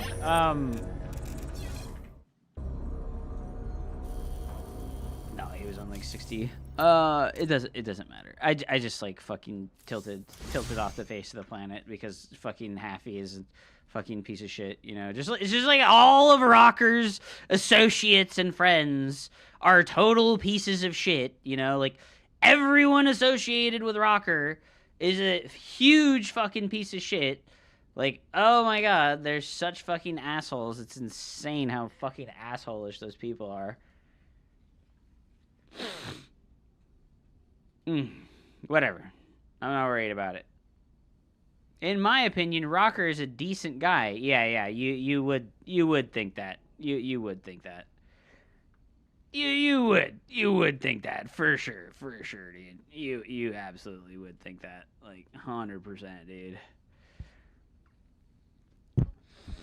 Yeah, you don't know anything about him, you know? Like, you say he's a decent guy. Have you ever spoken to him? You know? Like, holy fuck. Would you pay money to see a guy in the chat that doesn't believe in random having build order advantage versus Protoss? It's not that he didn't believe that Protoss doesn't have, or that random has build order advantage. He said that it didn't matter in that game. And it's like, yeah, of course it didn't matter. I'm fucking trash, and I played like trash. Because it was my first game of the day, and I fucking haven't fucking played in, like, fucking 3 days. You know, I actually have not touched Starcraft in, like, 3 days. So, yeah, I played like trash, and it didn't matter, but it feels so terrible, you know? It feels so terrible. It's like we're playing blackjack, and, like, I can't see the fucking first card up that my opponent has. Like, it's fucking bullshit. Like... It's fucking bullshit. Like, can you imagine that scenario? You're playing blackjack and you can't see the dealer's first card up. Like, pff, good luck fucking playing. Like, awesome, dude. You just have to fucking guess hella hard. Like, you don't get any fucking give. Like, it's bullshit. It's stupid. Like, Hup, no more banning. What do you mean? I'm banning people who are toxic and fucking rude to me and do nothing but fucking make fun of me. Like, I don't need people like that around me. Like, I don't need people like that around me. Void Ray should be cheaper and Oracle should cost more. I think if they're going to reduce the cost of the Void Ray, it should be the minerals. They already tried that, though. Just ban JMac. No, it's fine. Same shit, dude. You know, it is very obvious that there's like a squad of people and they hang out with each other, right? It's very, very, very, very obvious. You know, there's like a squad of people that hang out with each other and they're on Discord and they're circle jerking each other and they go to streams and then they fucking laugh at the streamer and it's like, this is fine, but like, it's totally fine, you know, like, but also it's very frustrating to deal with and they seem to have like no like empathy about how fucking shitty they might be making another fucking person feel like, you know, like, it's totally whatever. It's totally whatever. It's just like, you know, like, when you go out of your way to be a dickhead to somebody with a group of other people, you realize what that's called, right? It's called bullying, you know? Like, being a bully on the internet is really easy, especially when you have an insulated group of people that all encourage you to do that thing, right? It's very easy to have, like, that insulated group of people who all go, yeah, it's totally fine, just be an asshole to that guy. And it's like, cool, like, that's so funny and entertaining that you're just a total asshole. Like, awesome, dude. I'm glad that works good for you, you know? Like,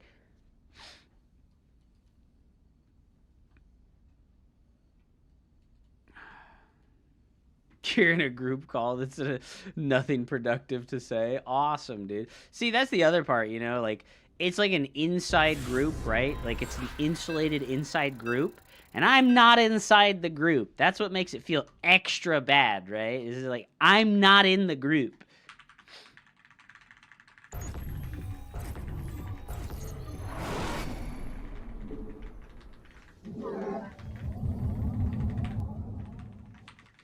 I feel like if maybe I was included in the group, it wouldn't feel so bad, but I'm definitely not included in the group, right? Like I'm an outsider. And it's like, dude, I don't want to, like, be fucking trolled. Like, I don't want to be trolled by, like, a group of people who have no interest in, like, actively interacting with me on, like, a, like, even playing field, right? Like,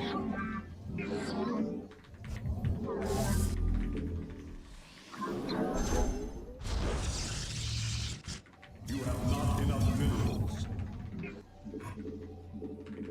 it's cool to see this guy again, though. 5,500. At least I'm not playing against a 4K.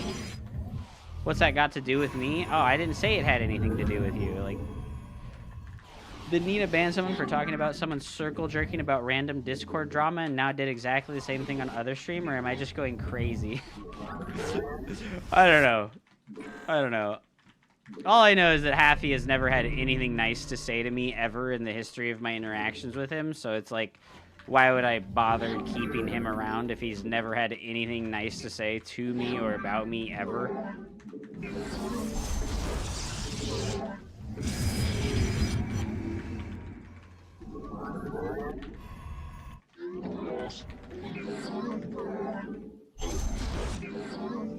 You have not enough minerals.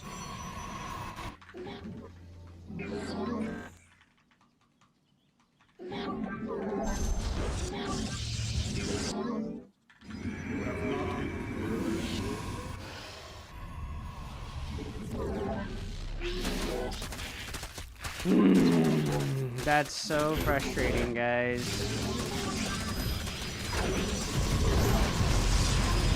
That's so frustrating, guys. Right? Like, goddamn, that's crazy. You must construct additional pylons. That's crazy.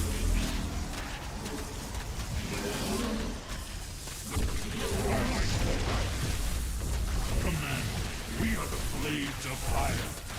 And Tara has enough. Base is under attack.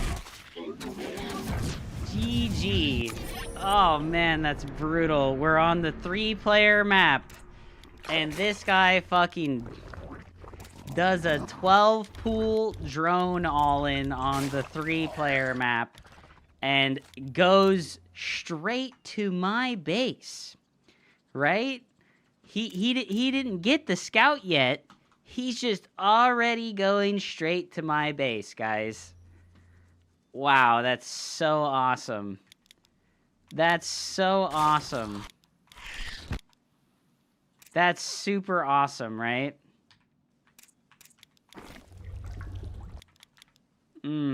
Wow. Wow. Wow, that's so cool. Wow. Look at that. Look at that. He rallied directly to my base, even though he doesn't know if I'm over here yet. That's weird. Jesus Christ, bro.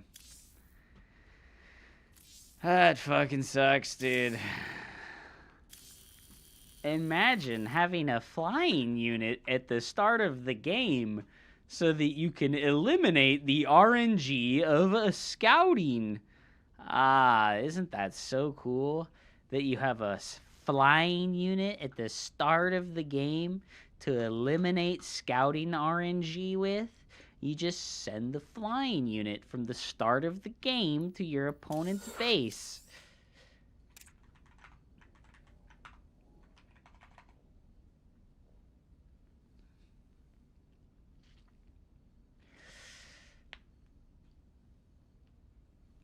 That's so lame, dude. No. You know what they should do? It's really, really, really simple. At the start of the game, it pings the starting location of the players. Oh my god!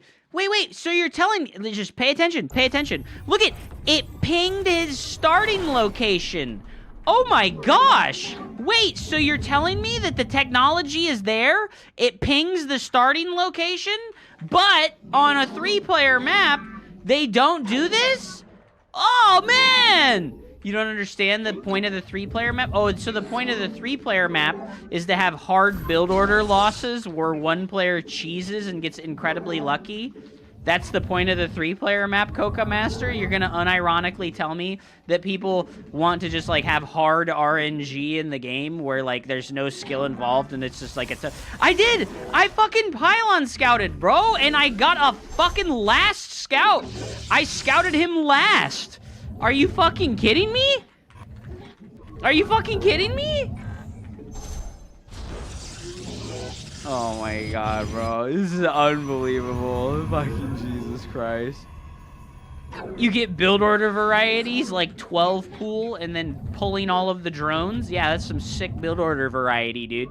It's some sick build order variety, my man.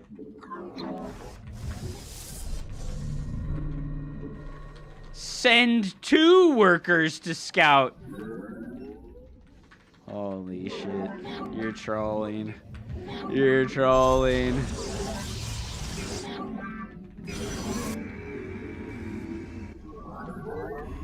Your probes are under attack.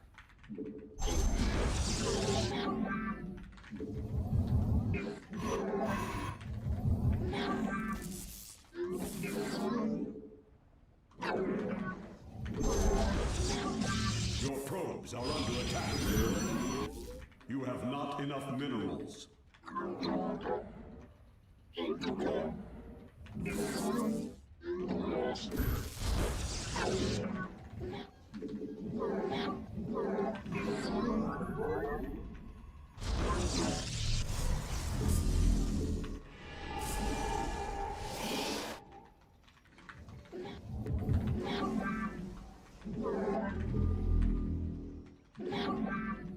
Motherfucker didn't make a fucking... He didn't make a goddamn fucking zealot, dude. I'm here in the shadows.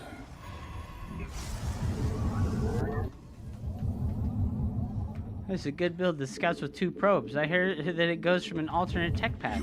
The Forge. Awesome. Our pylon is under attack. Awesome, dude.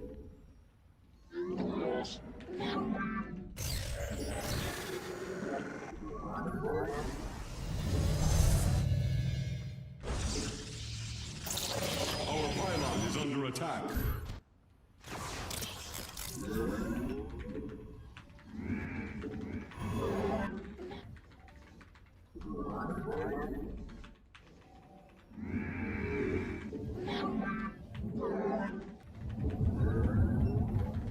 Our pylon is under attack. You have not enough minerals.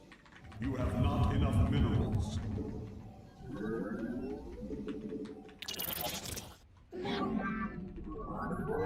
Our pylon is under attack. He went Phoenixes. He's getting blind countered right now. Research complete. Is he gonna actually scout the proxy locations? I don't think he will, huh?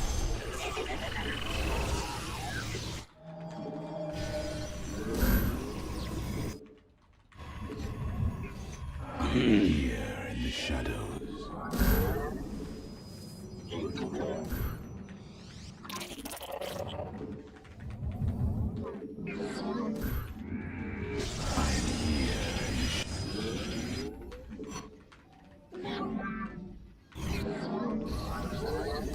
You must construct additional pylons. You must construct additional pylons. You must construct additional base is under attack. Cold is the I am here in the shadow.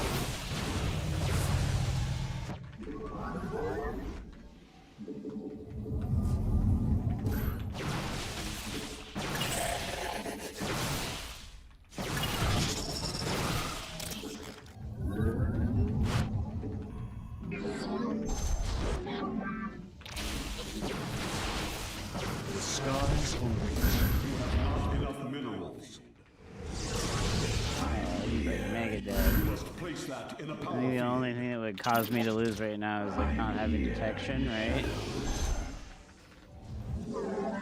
You require more Vespene gas.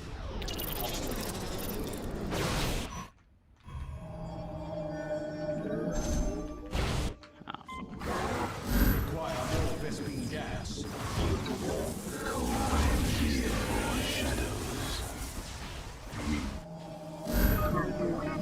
Base is under attack. I'm here in the shadows. You require real.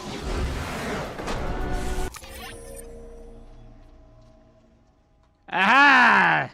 We had a fucking game sense moment. I was like, the only thing I'm gonna lose to right now is DTs, so we make a robo. Yes! GG!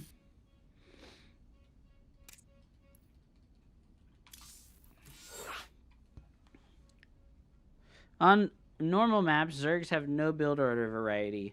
Well, is 12 pool drone all-in the kind of build order variety that we want in the game? Like, honest question. Like, is that the build order variety that we want in the game?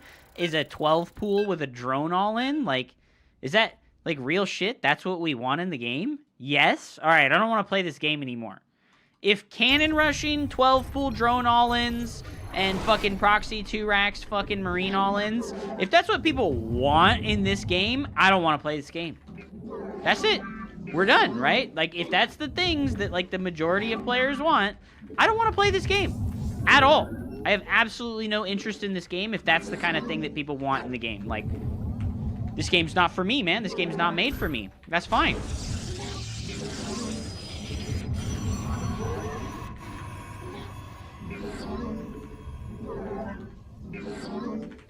That's fine. That's fine if the game's not made for me, dude.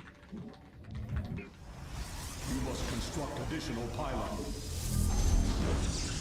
Like, I'm cool with, like, proxy robo all-in and, like, 111 proxy all-in from Terran, right? Like, the more technical kind of all-ins. Those, like, require some skill and some finesse to make work.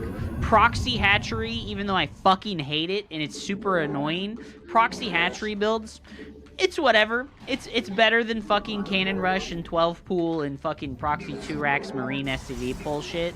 Like, but, like, dude, like, those builds are horrible. Like, they're just fucking stupid, man. So dramatic. Yeah, I'm just so dramatic. Ugh. Yes, I am.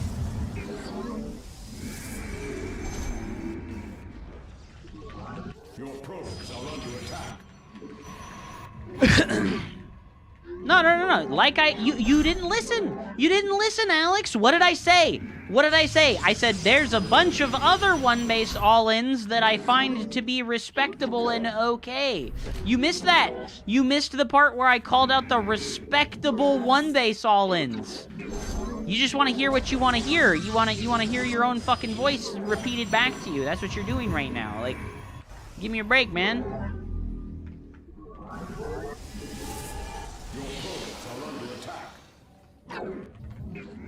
Can you one base all in this Terran? I think it is impossible to one base all in Terran.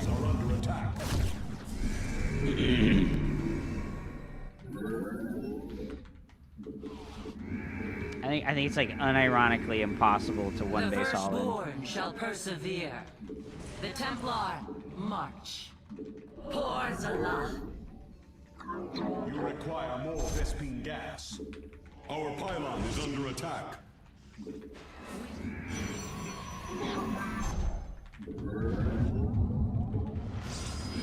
Combat awaits. Let your will be heard. I am here in the shadows.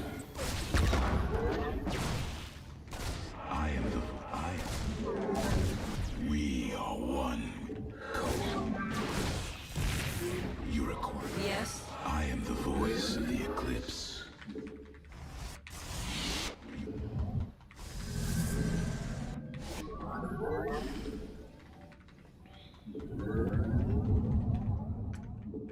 We are one with the shadow. State. Intriguing.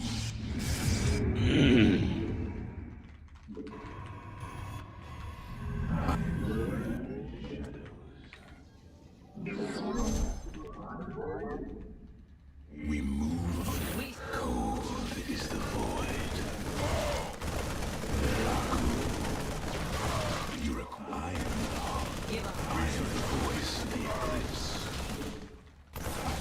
We are one. State that I bid. You require my skills.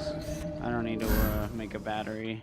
I am here in the shadows.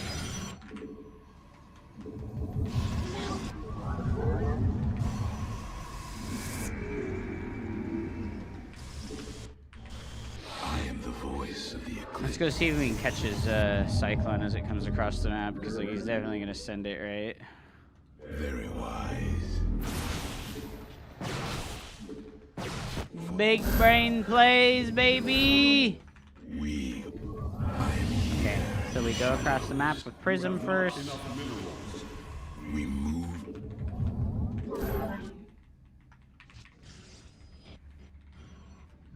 Research complete. I am the heart of darkness. I serve. You have not enough minerals. You have not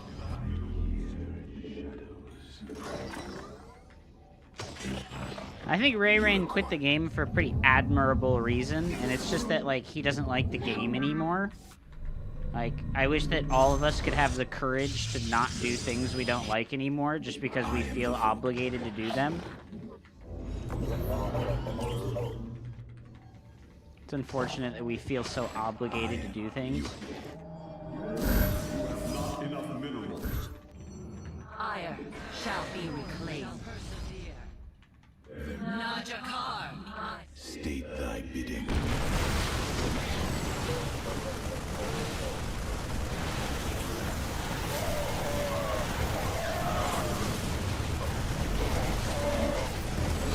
Okay, I'm trash. Glorious combat is upon us. Okay, don't bother.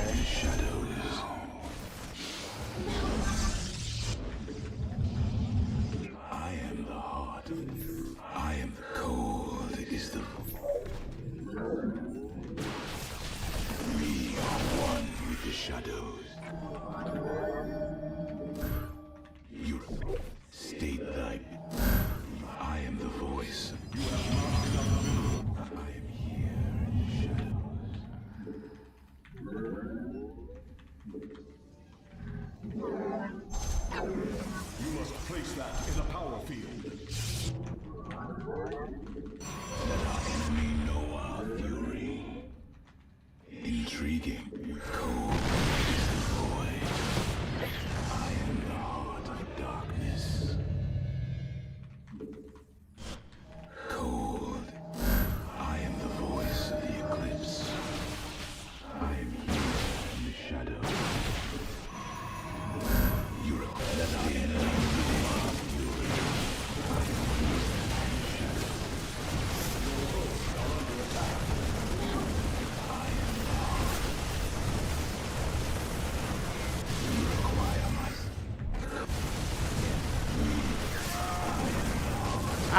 lost the game to a fucking Diamond League player. I'm just so tilted, dude. I think the main problem here is that, like, I just don't want to play this game anymore. I think I am just, like, hard mentally clocked out, and there's no fucking hope for me to play this game anymore. I think I just really just don't want to play. That's painful. That's painful, dude. That I really just don't want to play this game anymore. This game is not fun. It's not well made, and anybody who thinks differently is just not my homie, dude. You have not enough minerals. Highlight for iron. Highlight for iron. Not enough energy.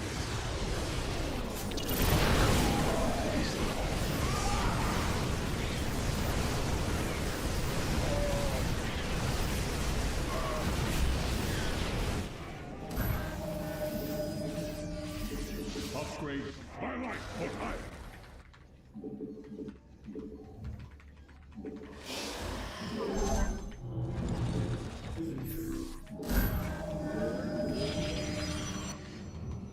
Highlight for iron. Mineral field.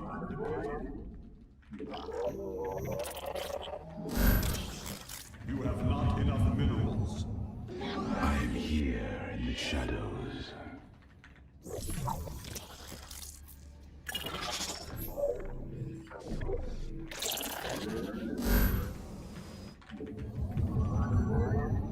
Highlight for iron. I am the voice of the eclipse.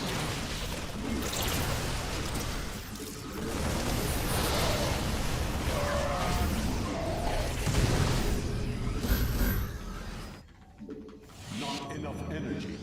Highlight for iron. Highlight for iron.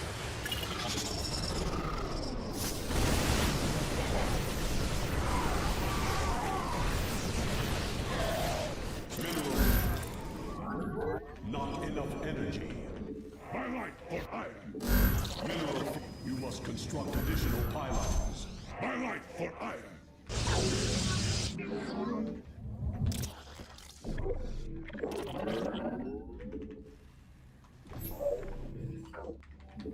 Not enough energy. You must construct additional pylons. 3 hours late. Upgrade. Highlight for iron.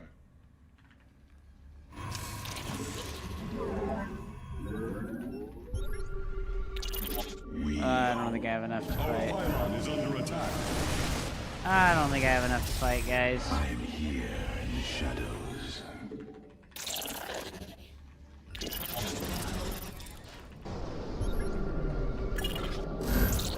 You must construct additional pylons. I am here in the shadows.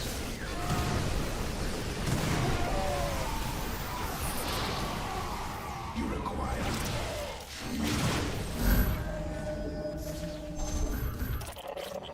Let our enemy know our fury.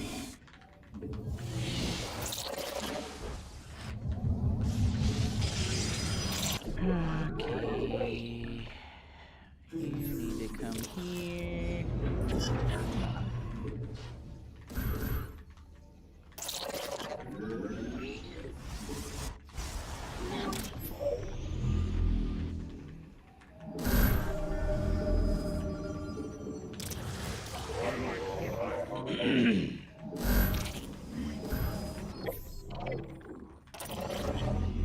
Highlight for iron.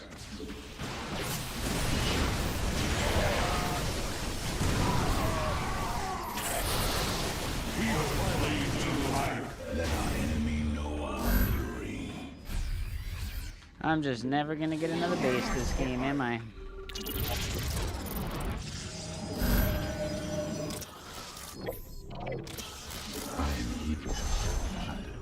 Mineral field depleted.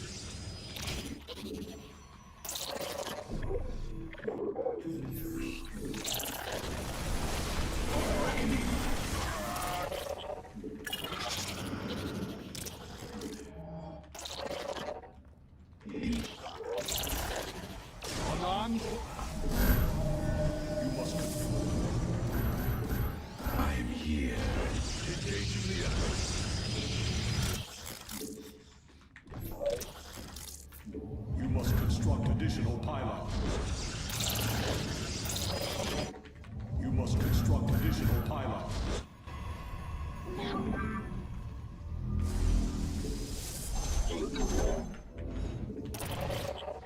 Time for...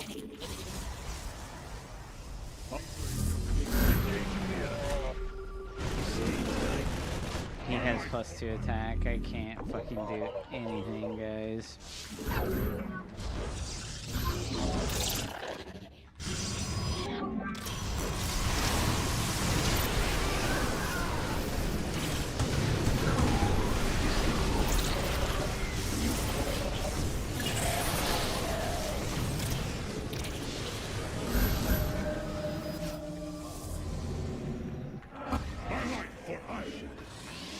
Not enough energy.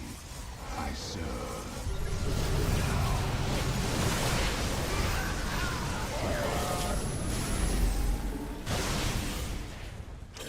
Mineral field depleted.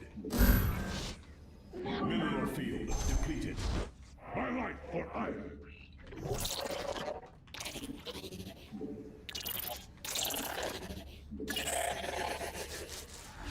Mineral field depleted.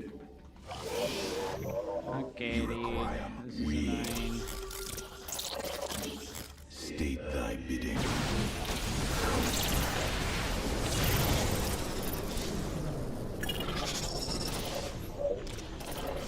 Mineral field depleted. Let our enemy consciousness awakened. Mineral one or we shall soon. Mineral field depleted. Mineral field depleted. Is complete. We begin anew. Mineral field depleted. My life for iron. Best.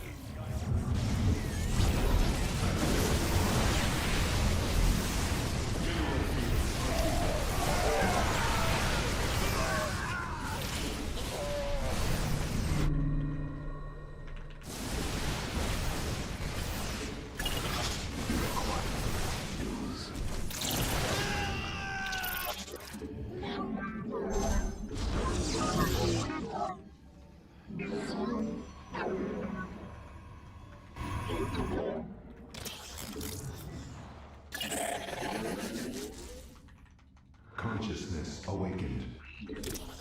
I am the voice.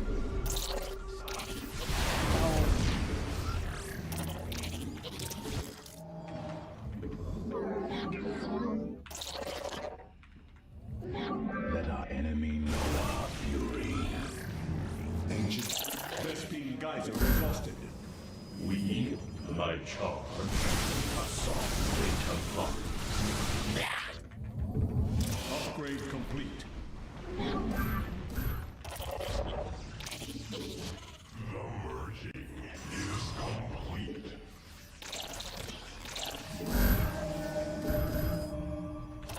Present. I am here.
Assault data clock. DT shrine, please. Depleted.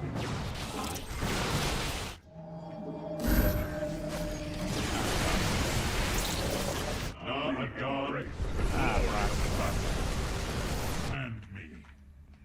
Consciousness awakened. We are our mind.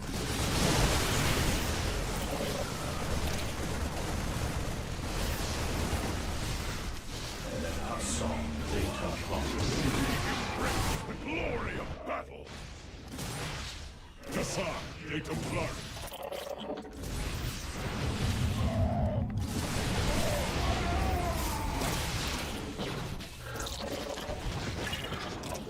We embrace the glory. Upgrade complete. Upgrade unlocked.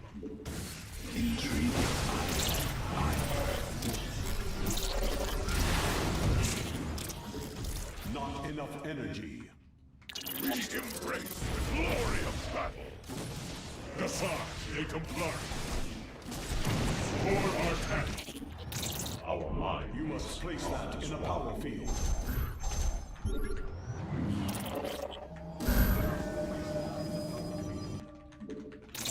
I'm here.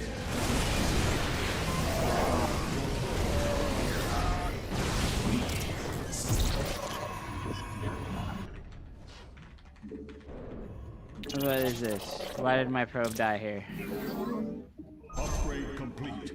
Do I just not have an obs? I'm just fucked.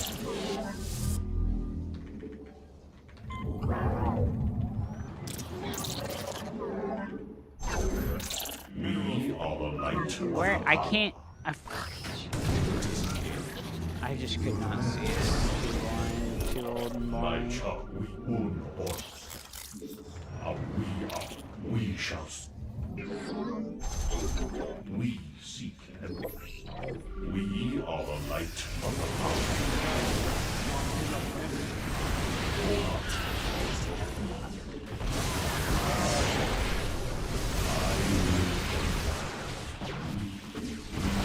We shall stand. Let our enemy know our fury. And follow Tassan.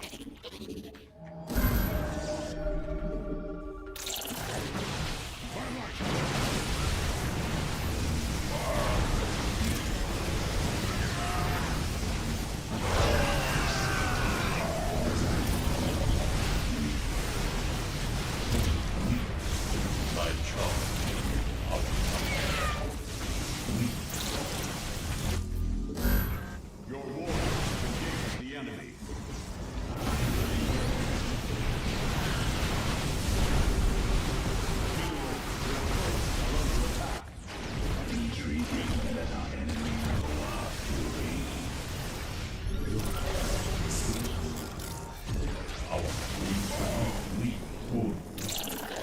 I am the heart.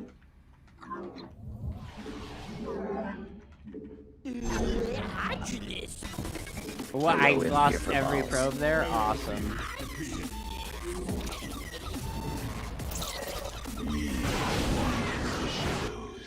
We embrace the glory of battle.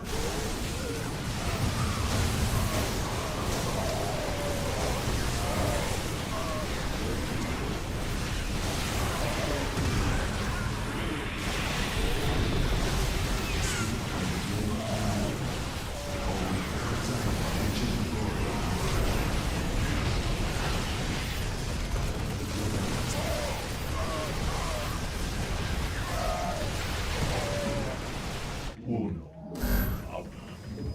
We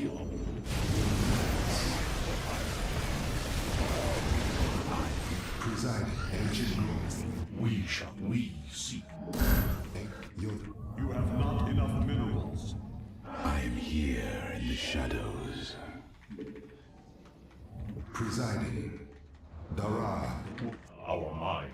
I am. Your ancient. Your demands.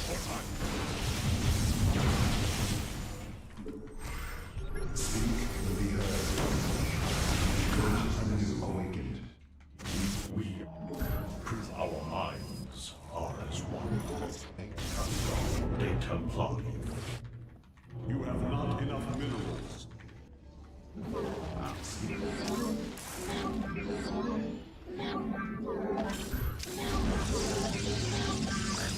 Probes are under attack. So be it. We shall preside. We begin. Your demand. You have not enough minerals. You have not enough minerals. Oh, we are our weak. Ah, he has so many fucking lives now. Your probes are under attack. Speak Your and probes be are heard. under attack. We are one. Ah, cast the storms. Ah. Well, we're in a pretty rough spot.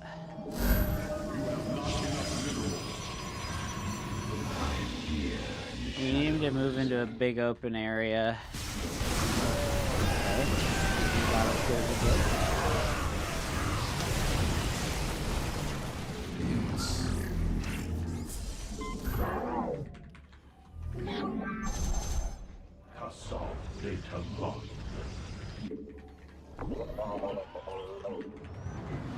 Dara, take us.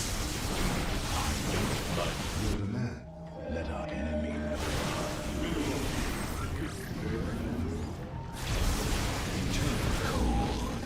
Present. Your demand. Our mind. Your demand.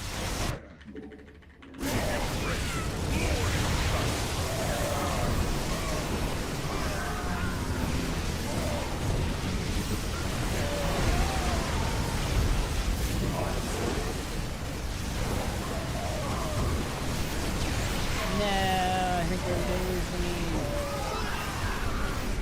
One with the shadows. You have not enough No, minerals. I think we're losing. I am the heart of darkness.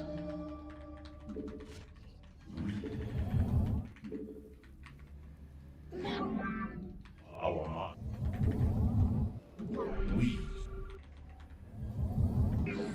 We are. Upgrade complete. We are. Oh no. We are a light of the highlight for iron.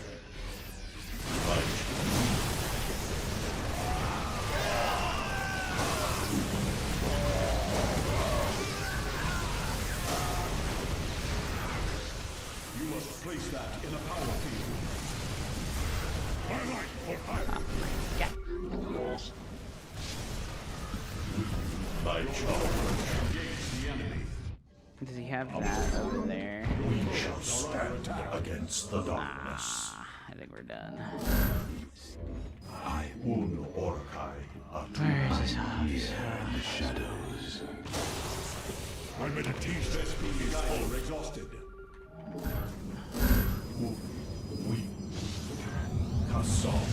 We are dead. Unlucky, You have dude. not enough minerals. Our my charge. We shall stand against the darkness. Mineral field depleted now. My charge. I am the heart of Ko. Our You require my skills. I am here in the shadows. we are the light of the power. Ko, state thy bidding. You require. We are one with the shadows.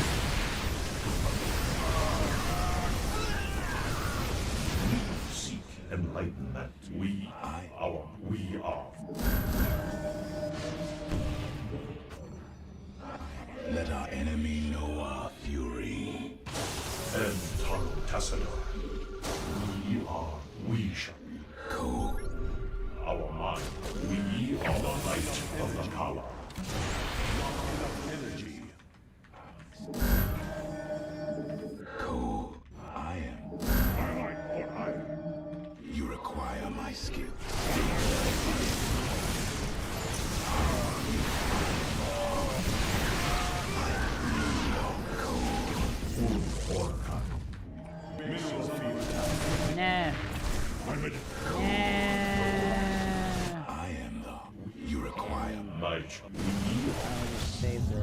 space over here. Against the darkness. Your probes are ready to embrace the glory of battle. Consolidate of God. We shall stand. Oh no!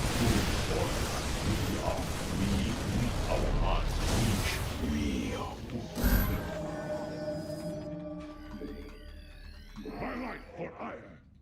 There are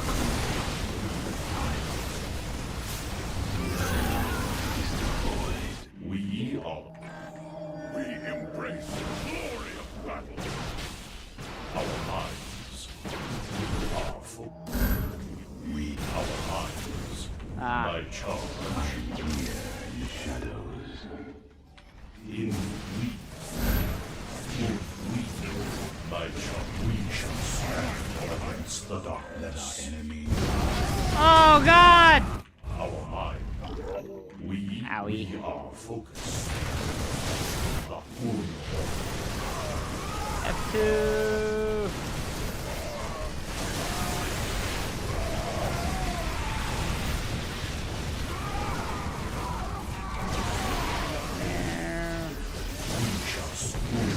Mix up dog shit today. It's brutal. I'm just playing like such dog shit today. It's brutal.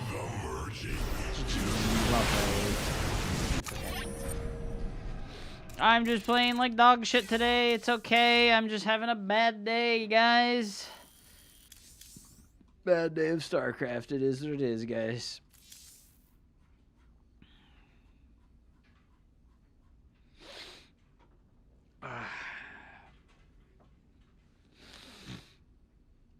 Every PvT Protoss is already dead at the beginning, so it's technically at the 0-minute mark. Amazing, dude. Amazing. I don't know what you're linking me this clip for that goes nowhere. I don't know what this linked clip that goes nowhere is for, brother.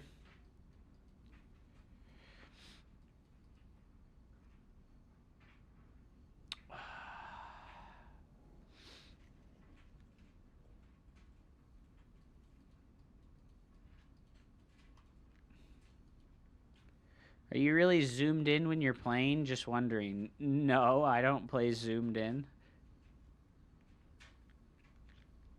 Oh my god. What a rough game, dude. Show us the balls, scammer. I tried. I tried, dude.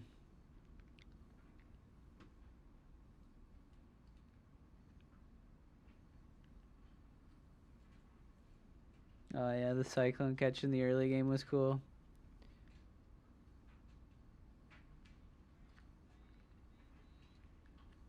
Big rain plate. Are you vaping? No, it's the remote control for my room fan. Are you playing zoomed in? No, something sneaky. I don't play with the game zoomed in. God, I feel like I just suck so much ass at this game. I feel like I just suck so much ass at this game, dude. For the room fan, sure. It's literally a remote control for a room fan. Would you like me to zoom in on it so you can stop making this stupid joke? It's a fan control. It's literally a power button that turns the fan on and off, and a minus button that reduces the strength of the fan, and a plus button that increases the strength of the fan, and a timer button that turns the timer on. I don't know why you're saying that. You're amazing. Well, unfortunately, I have bad brain, and I can't be happy with how I play the video game because I lose at the video game and then I feel bad at the video game, but it's okay. I know I shouldn't be too upset with myself.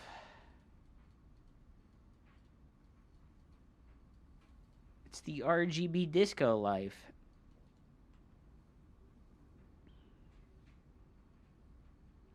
It's called Tilt. You rage queue a new game, but for the first 3 minutes, you are still mentally in the previous game until a point that you miss something in this game, which makes you tilt even more. Yeah, no, I know.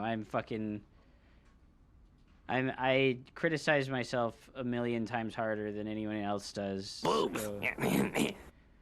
it's okay, you know. Like, I know it's okay, and I know that I'm not like, oh, I'm the worst player in the world, but you know, like, I play and then I feel like the worst player in the world because like so many fucking things go wrong, and I'm just like, what am I doing, bro? Holy shit! It just feels really bad, you know. It just feels really bad. That's why you're ranked 90% of the higher than 90% of those. Yeah, but being ranked higher than other people doesn't really like matter that much to me, you know. Like, it just doesn't matter that much to me. What matters to me is that like I lose a game versus fucking Alex, and I lose fucking 2 cheese games to this dumb fucking Zerg player who fucking just Zergling all-ins me twice in a row like an absolute dipshit. And then I fucking lose to Alex playing random, doing a 1 gas build with a full wall off into a fucking CC, and then making me feel like I'm getting all-in, and then he doesn't all-in, and he's just like really far ahead for the whole fucking game, unfortunately. It's just the tilt, dude. It's the tilt. Your body will believe the words that you say, bro.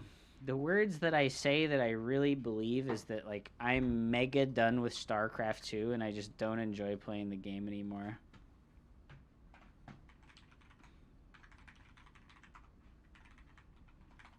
Yo, look at this. This is the kind of shit that will help, though, you know? Like, the guy I just played against, how often, count how many times your opponent has messaged you and given you a real, genuine compliment.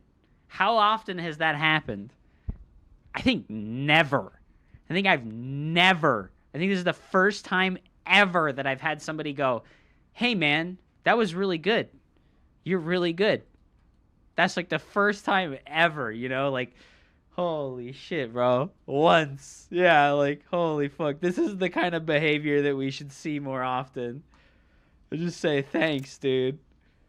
Just say thanks, dude. Fucking A, man.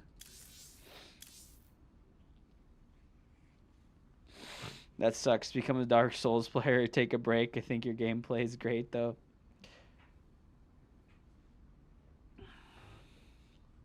A retort, a compliment. Yeah, I can't even remember the game, to be honest. I was in, like... See, this is something that really sucks about, like, StarCraft, is you'll get into the game, right? And you're in, like, survival mode, where you're like reacting to everything and you're not making any decisions whatsoever. This is called like survival mode, fight or flight instinct mode, and you're just stuck. Like I said, I can't remember a single fucking thing from this fucking game, dude. Like, the only thing I remember is the clip that Captain Alex linked me where I killed the Cyclone in the early game, and then it's like the rest of the game is just like this horrible blur where it's like, what the fuck happened, you know? Like, it just... It's so hard to get out of survival mode, so it's hard for me to be like, oh yeah, there was something you did good. It's like, I don't fucking remember anything, man. Like, it's just brutal blur of horribleness. Like, I was just so behind, too. Look at how fucking behind I was. Ugh, God, what happened? I don't even remember what happened. I guess that, like, when you say stuff like that, you just need to, like, stop. Like, this is, like, part of not rage queue tilting is, like, coming back to the game and looking at it. Brutal blur of horribleness. StarCraft 2 in a nutshell. Sounds about right. You've been talking with Strat for 4 hours. Has it really already been 4 hours? Holy shit, okay.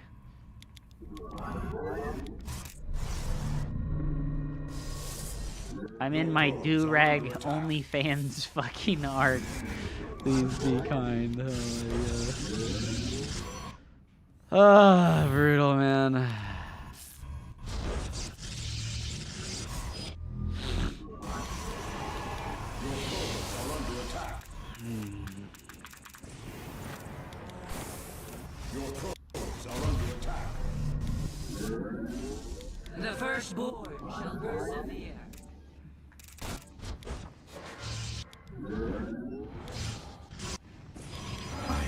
I think it was just the blink into his natural that went so bad. Like, I blinked into his natural and killed his tank, and then I just couldn't fucking micro well enough. I just couldn't fucking micro. This was pretty good, too. Like, it doesn't seem like super impactful to do this, and I do lose the Stalker, but it's like, I get to scout the Cyclone and then make the move later that lets me kill his Cyclone, right? My probe production is just a little bit behind because I haven't been using my chrono boosts on the probes because... Well, I didn't do 4 hours of StarCraft. I watched the finals and I commentated on that, and then I did an hour of coaching with Global Zen, so... like, I've only been playing actual games for like fucking an hour and a half, maybe. I'm trying to see something. New poll in chat. What do you want? What do you want? What's the poll? I'm missing it. What's the context?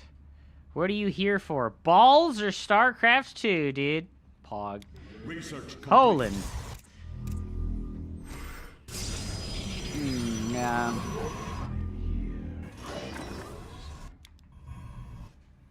I think that this is good, right? Like, my micro is so fucking bad. Glory to the Daylong.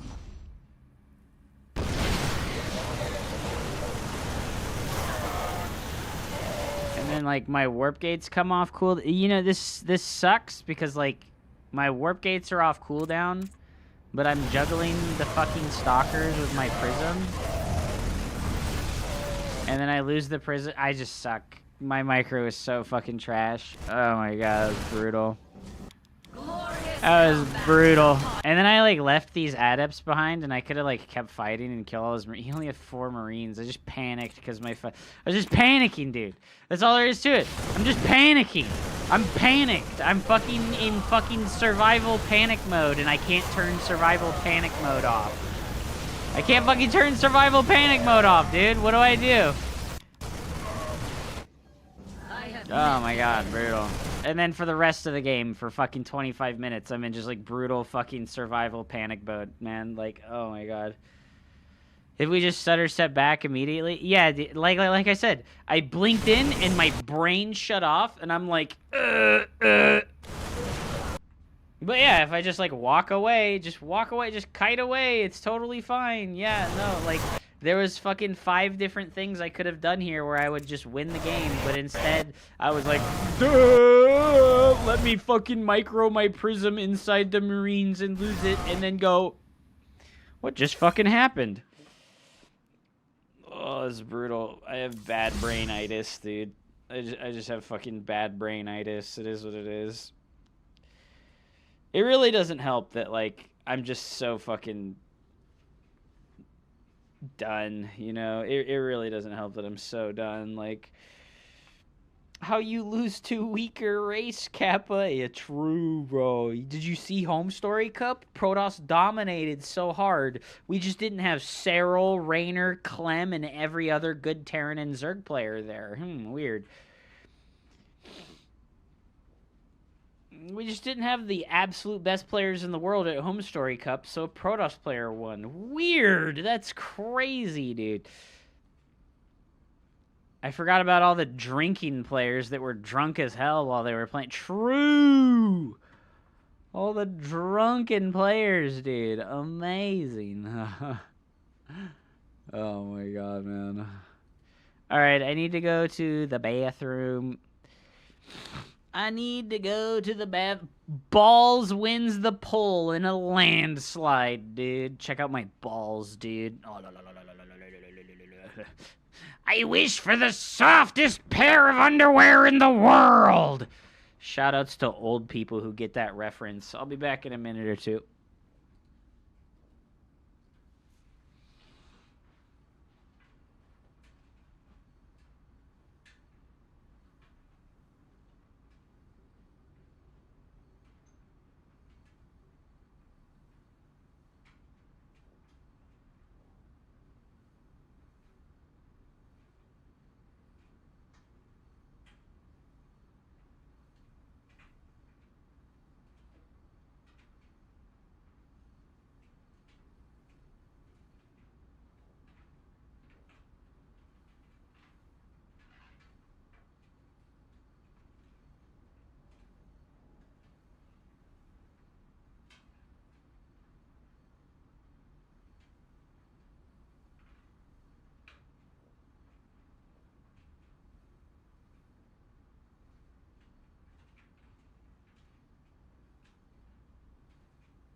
Okay, I'm back.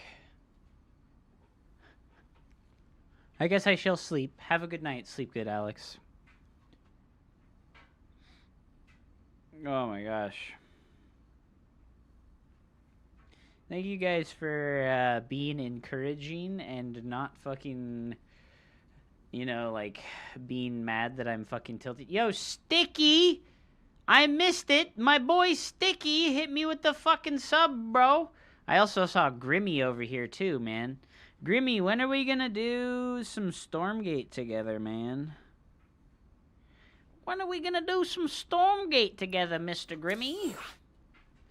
I don't know if he's still here or not. The 5-star ball, dude. The 5-star ball.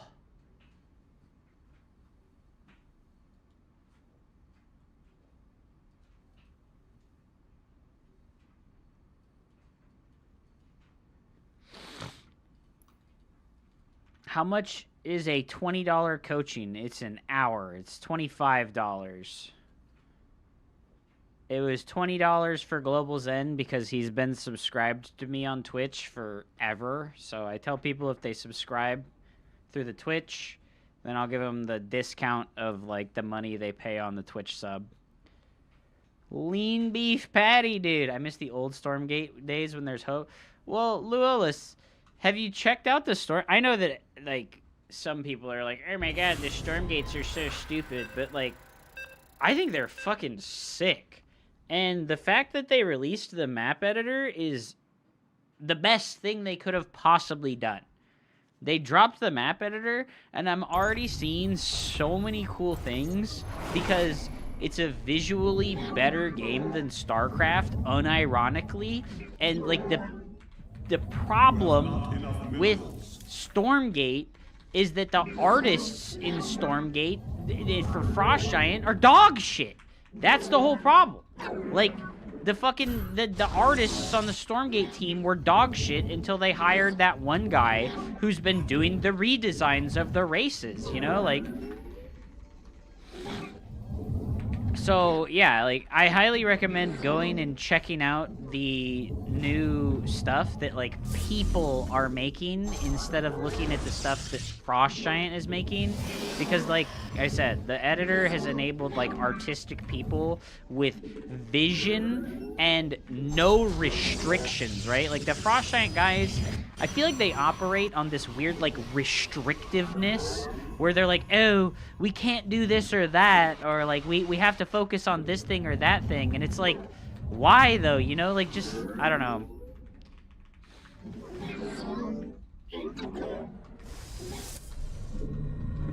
I have a massive respect for Lean Beef Patty. Well, I have massive respect for Lean Beef Patty because she fucking cosplays as JoJo's characters all the time. And that's fucking based. I don't say based too often, but you know.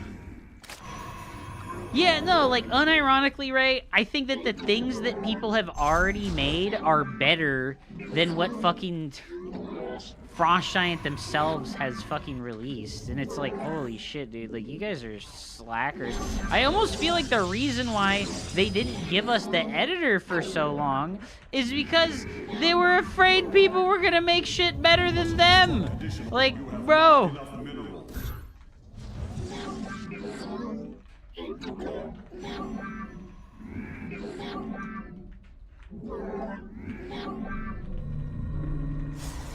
Your probes are under attack.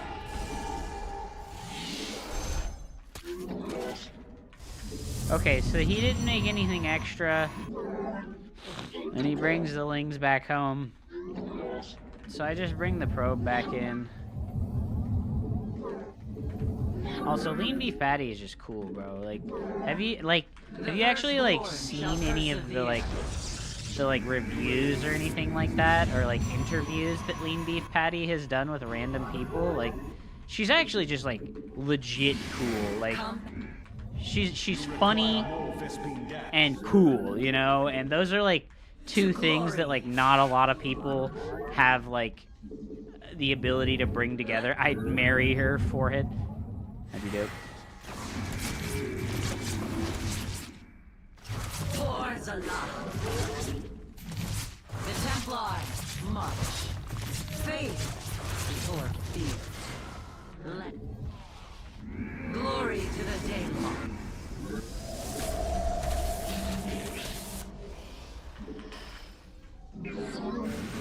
Where shall we march? We are of one mind. We Najakar Nina. It shall be done. Forward, glorious combat is upon us.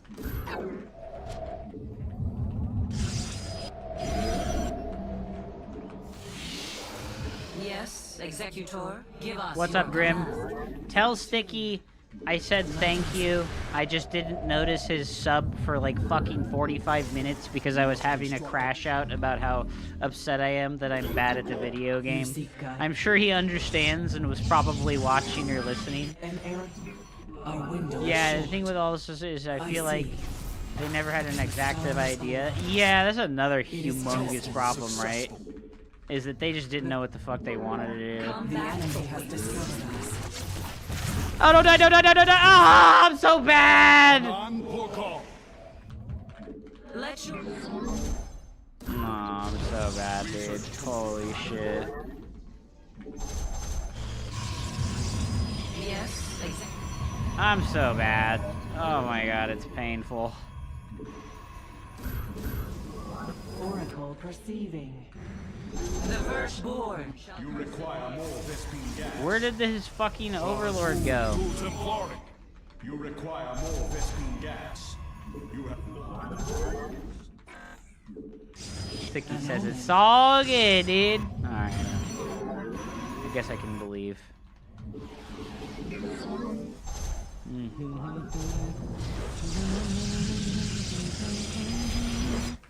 I just want attention. I have met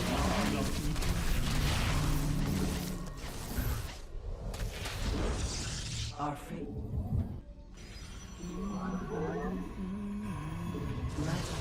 Warpfield online. Dude, where did his overlord go? Yes, exactly. Let your...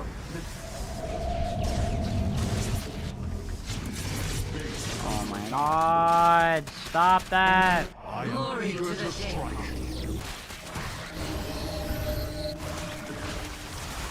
Oh my god, he AFK'd all his Zerglings. He's a scrub.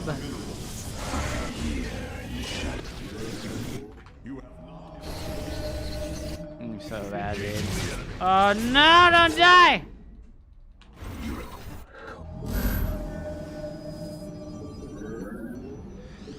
Oh gosh, it sucks to be having one of them days where you just suck dick. I'm getting paid to suck dick. For the reckoning. I have met the enemy.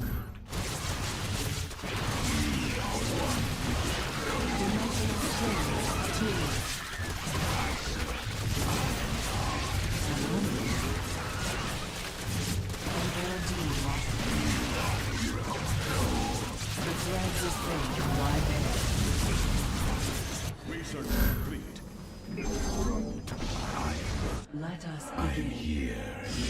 Suck dick, get paid, dude. Suck dick, get paid. This is my new motto. It's been my motto before, but it's now my new motto, too.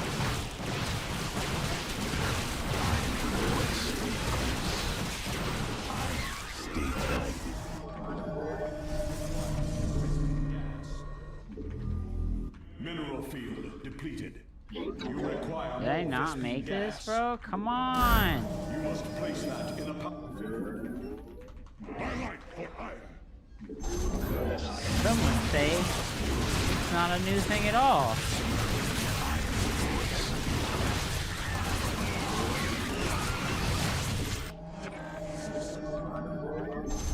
I accidentally made another Phoenix! Oh my god. I never made the fucking stupid thing! Our window is short. An error. Place that in a... We embrace. has the Hydra. No. Oh, we denied his 4th, so fuck him.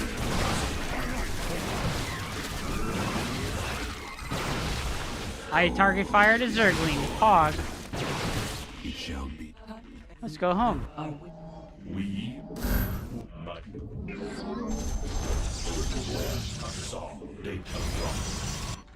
God, I don't know why I cannot produce a consistent level of skill in this fucking game, dude. It's like from day to day I swing from like high GM to like a low diamond, and it's just it just feels so bad. Our minds are as one. Mineral upgrade.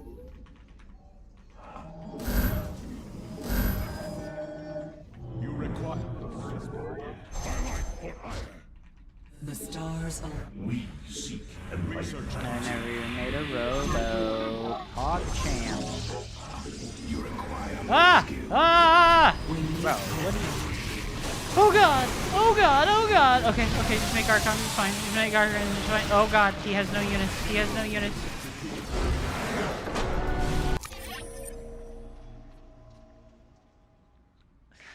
Yeah, I'm high diamond, low GM. Yeah. I'm high GM, low diamond. Yeah, that's right. My range is high diamond, low, high GM, you know?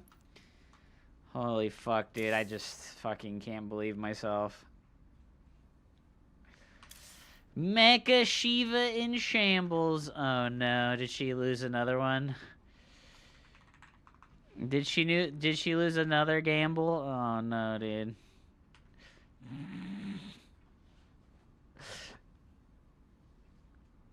Oh, I'm sucking dicks and getting paid. Oh no. Some would say it's the new old thing. True, dude.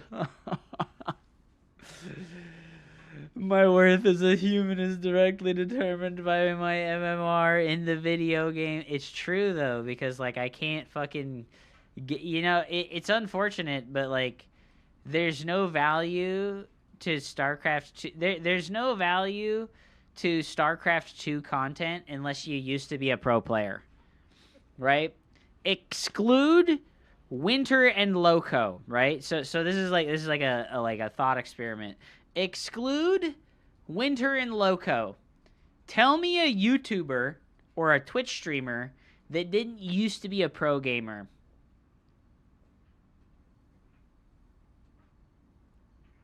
Are they doing really good? Are they doing okay? Livy B? Well, Livy B is fucking not a YouTuber. She just only streams, so I'm disqualifying her because I feel like she's not like in that same space, right? She's doing OnlyFans. I'm talking about someone whose like main product is the game, right? And not like their body being sexy and having cute feet, you know?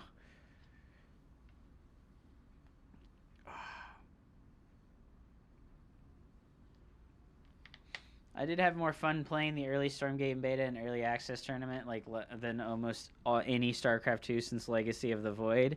That's actually way too painfully true. I have had like very little fun playing StarCraft, and like the times I've played Stormgate have felt so fantastic. It's amazing. But the real reason I'm afraid of engaging in 1v1 combat with Hup is because his feet make him impossible to topple. Oh my god. Body Crunch! I mean, Barry Crunch, dude. Hey, man. You know what I saw on Twitter the other day? Do you guys know who the fucking rapper named Ray J is? I had never heard of this guy. Do you guys know who Ray J is? What is Ray J most known for? His popular song in 2005 called One Wish, and his 2008 Sexy Can I. He's also known for his 3-year relationship with Kim Kardashian. He was like streaming, and if we look, oh god, I need to like find this on Twitter. Hold on. Let me go find it. TOS shit popping up.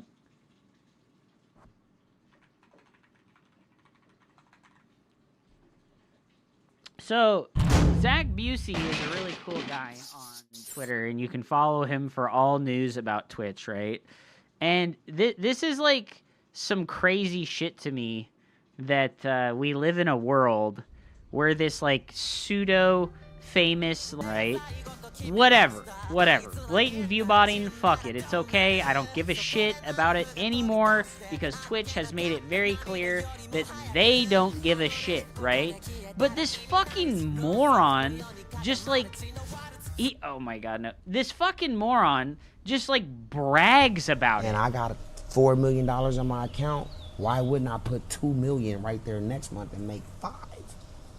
He's like, why don't I just buy viewers? It's not gonna change. All it's gonna do is make me go, oh, Rage is like Kai Sanat. He got 80,000 people in this shit.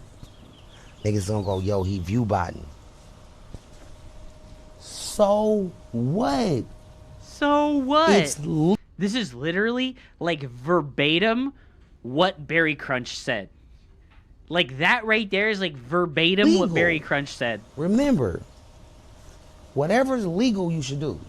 Fuck what these niggas think, bro.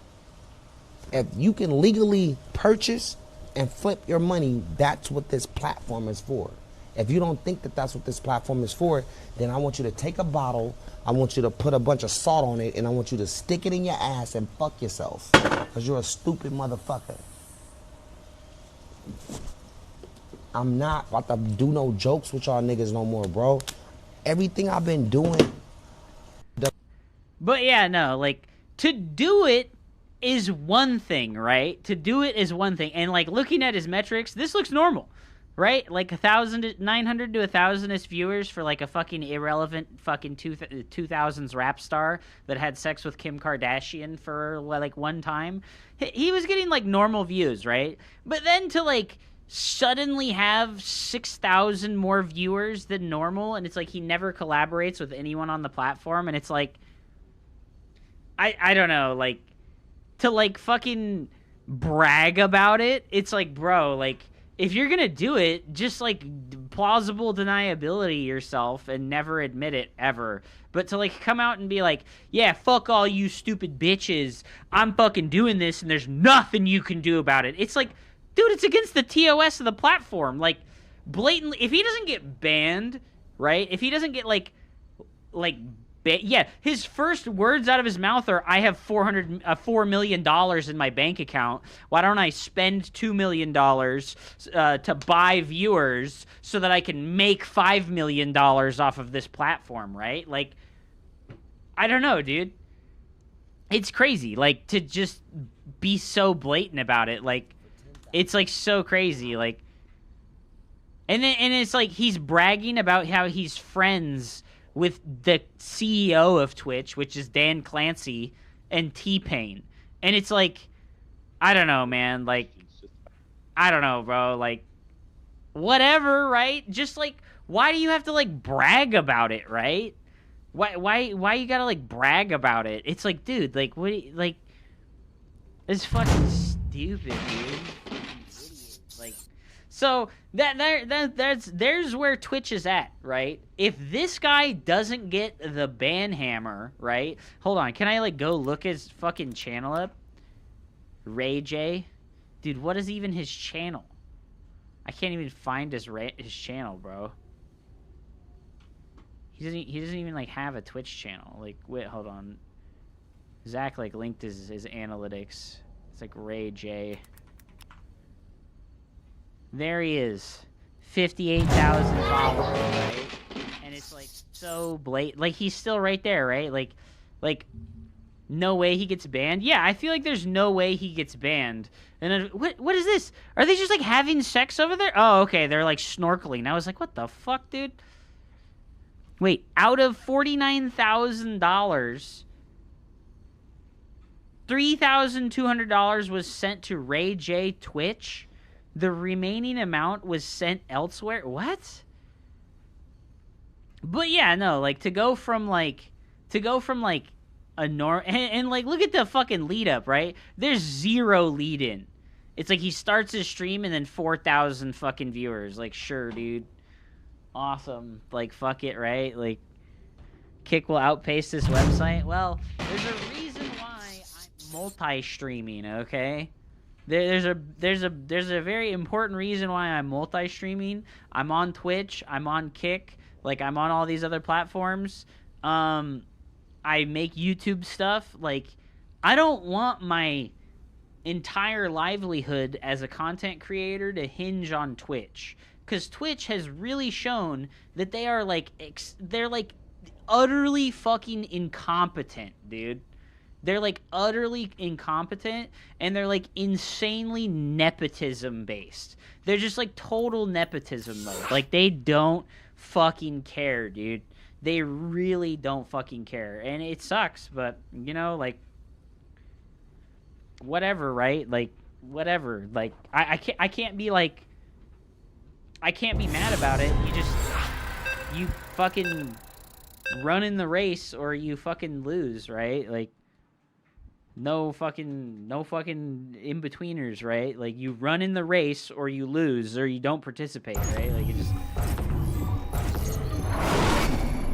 it's like going to a fucking, like think about like muscle man competitions, right?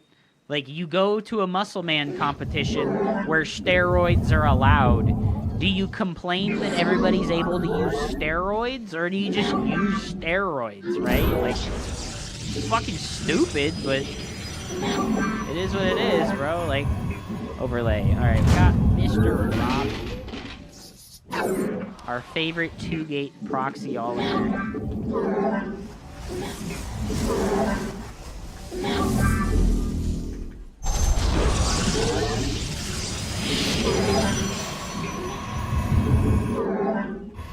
What's up, Blue Tree? But yeah, no, I mean, it's so weird. Like, it's so weird to have this, like, random pseudo-celebrity turn Twitch on and just, like, blatantly break the terms of service and, like, brag about it, right? Like, he's bragging about breaking the terms of service, and then he's like, fuck all you, like, fuck yourself with a bottle, bitch. And it's like, holy fuck, dude. Yeah, when Kick added the rewind function to their platform, and they don't charge anything extra for it. They don't charge anything extra for the rewind function, dude. Like, oh my god, you're so fucking obnoxious.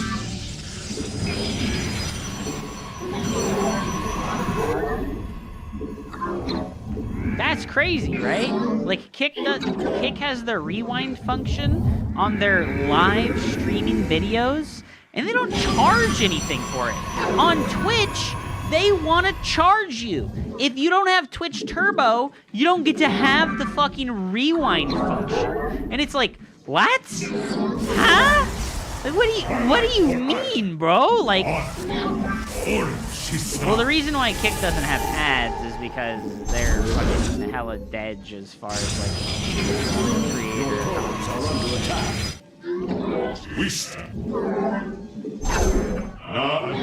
they're just, like, dead as far as, like, creator.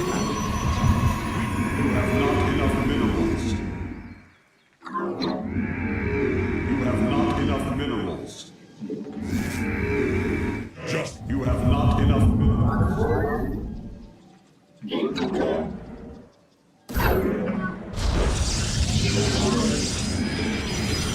Commander. I'm at a deep.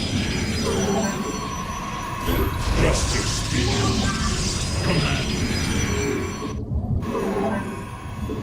We are the blades of iron. The shadow. You have not. You must construct additional pylon late, Hup.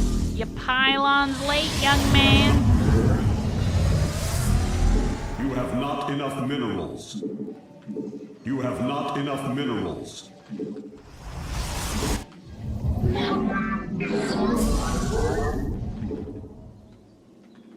State iron. You have not enough minerals. You have not enough minerals.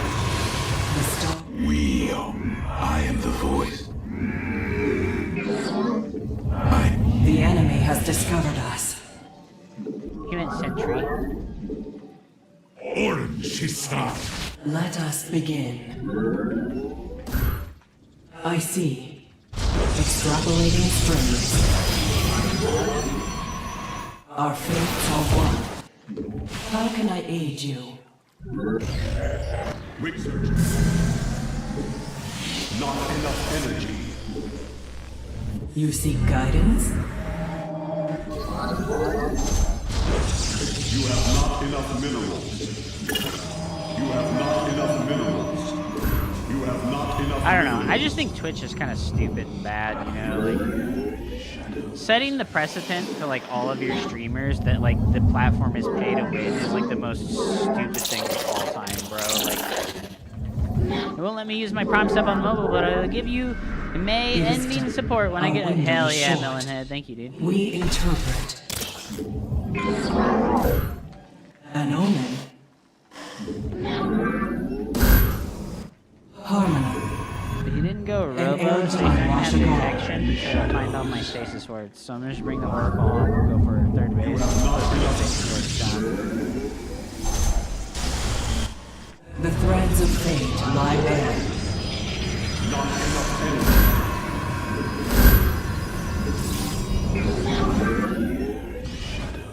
Not enough energy. I see.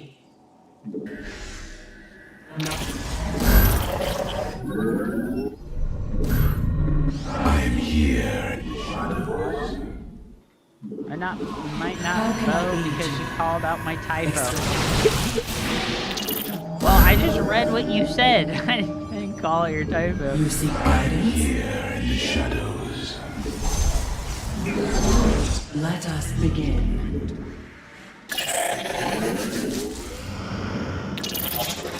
We stand as one. You must place that in a power field. Sorry, I didn't mean.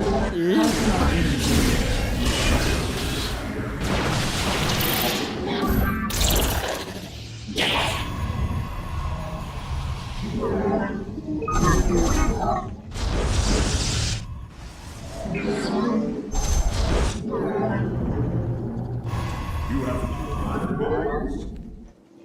zero. Time for where? Engaging the enemy. You have not enough minerals.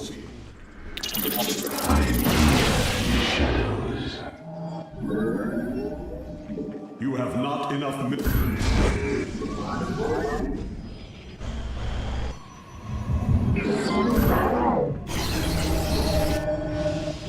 You must place that in a power field.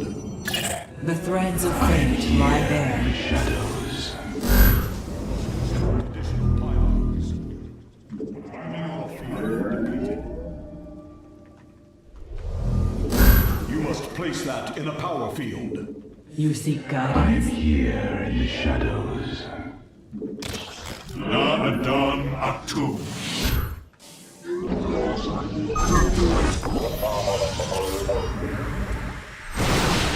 We stand as one. We meet our fate. Please blink. Let us begin. You must construct a different. My life for iron. You have not enough upgrade complete.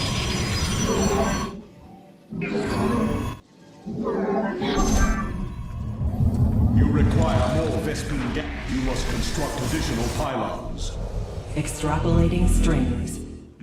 I see. The threads. He doesn't have upgrades yet, so he's probably gone double forge, right? You must construct additional pylons. My life.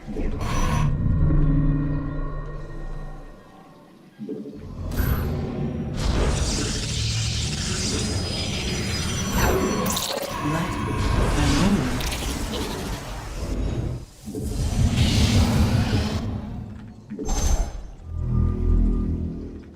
I return to serve.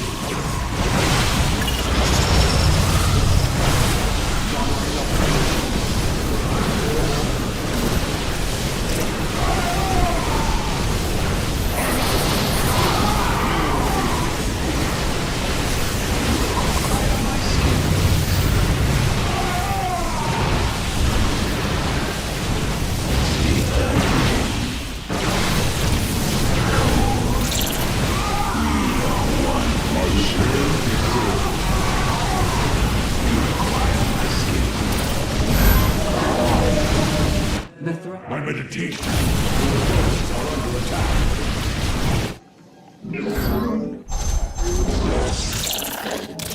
An omen. We embrace the glory of battle. Ula Sadar.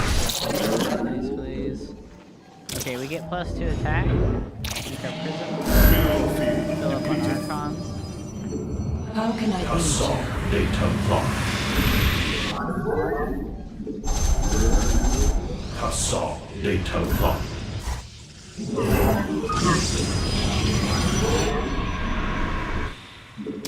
An Aerodine lost. Upgrade complete. Lumber is complete.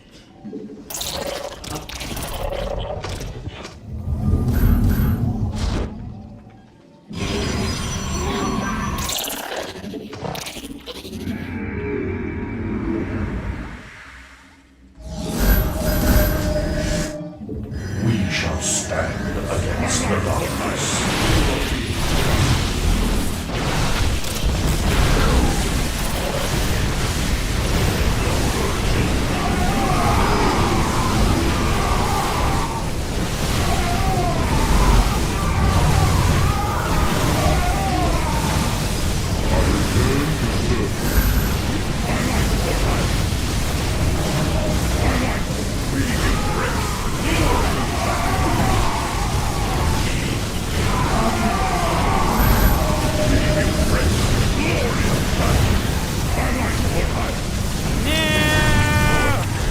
Oh my god, what the fuck?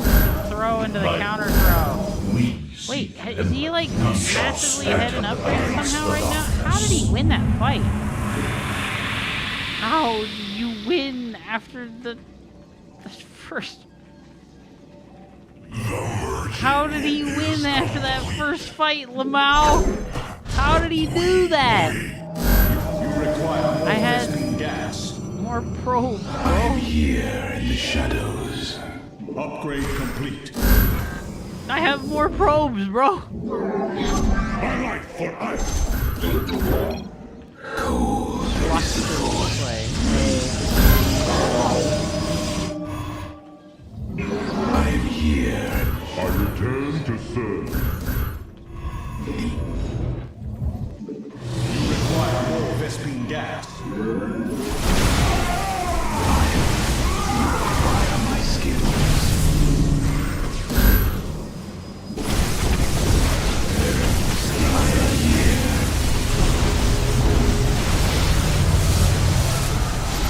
You require more Vespine gas.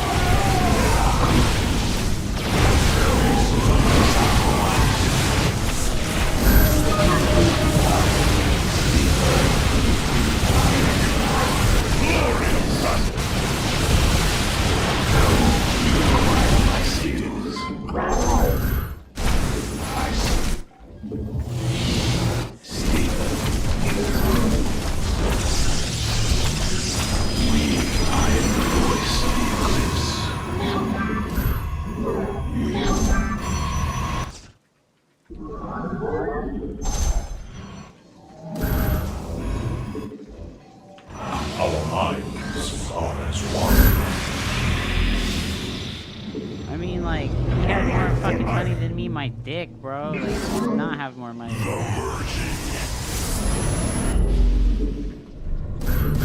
Mineral field depleted.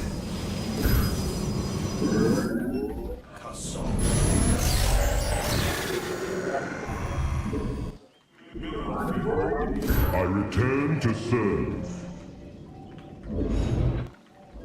Command me. Assault We embrace the glory of my life for iron. We embrace the glory of battle. The merging is complete.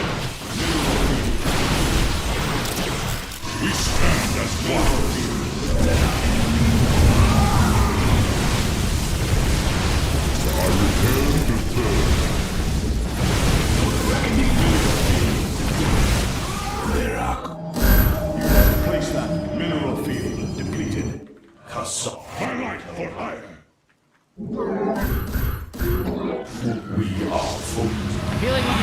throwing. I feel like that's what's happening here. We just keep throwing. And I should be making disruptive.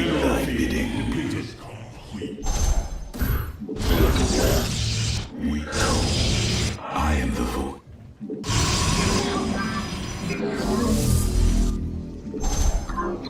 I have returned to darkness.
We begin. The merging is complete.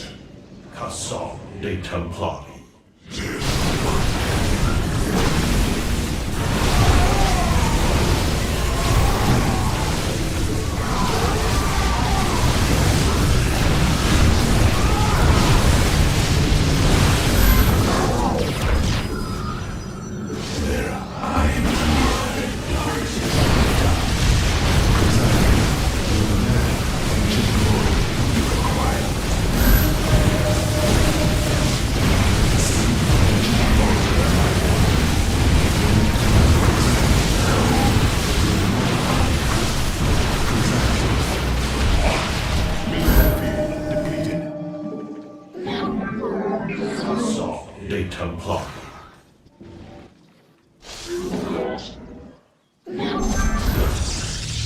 Consciousness awakened.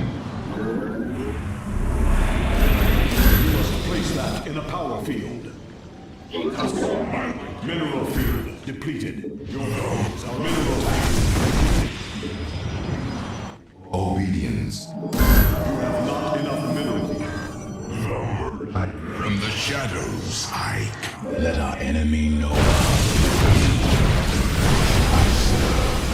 Presiding.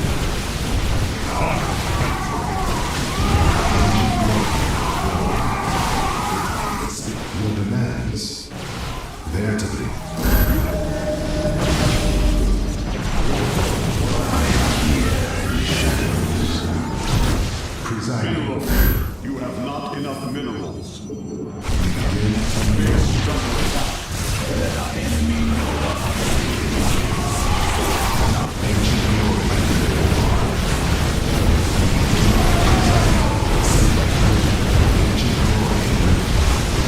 Presiding. With honor. So Mineral field depleted. Base is under attack.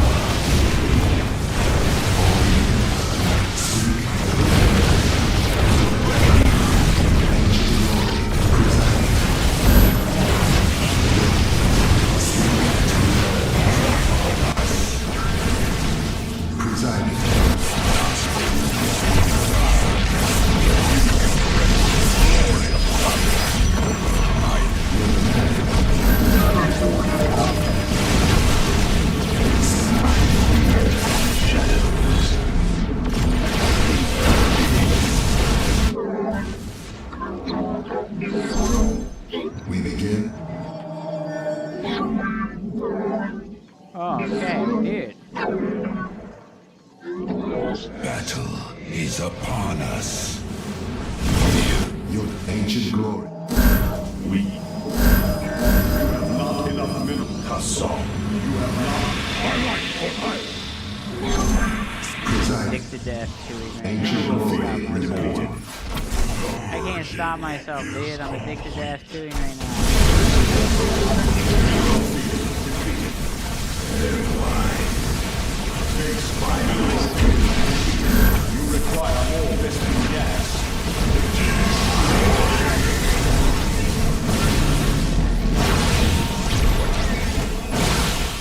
With what would you have? You require more piston gas. We begin from the shadows. Mineral field. There to live.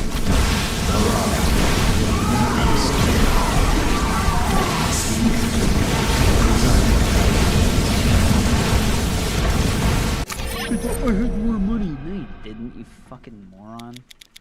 At all, dude. Like you shit, like.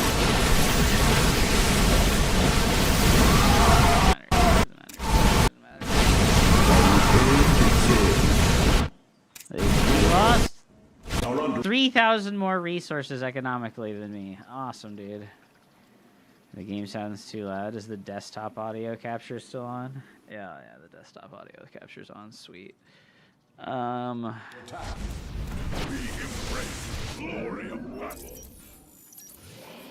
Yeah, it's the desktop audio being on, so it's dual playing the audio. Kassaw data. Kassaw data.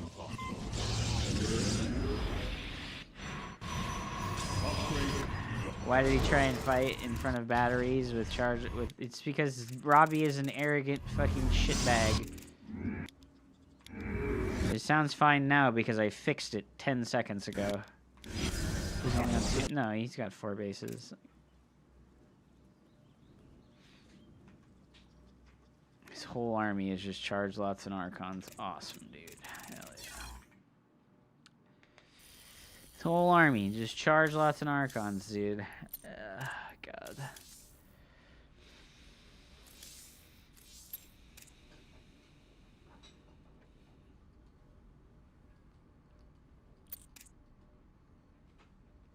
How many gets did he have? 10. Why does it matter?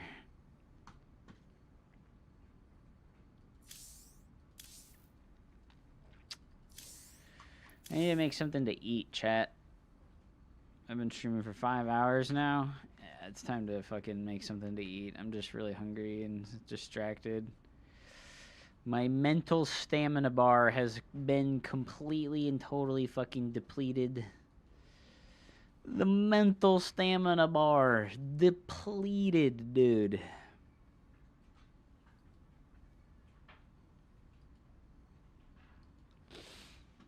Dude, what's up, man? Oh my gosh, I feel like such shit right now. Eat an orange, dude. Why don't you send me an orange, Scramble? Why don't you send me an orange, bro? Stormgate burns less calories.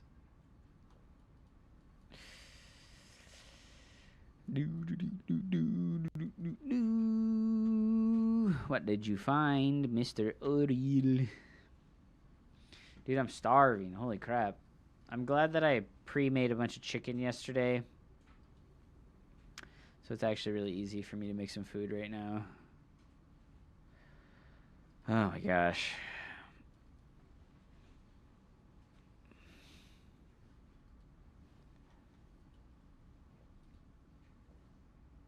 I can actually make food very quickly and easily.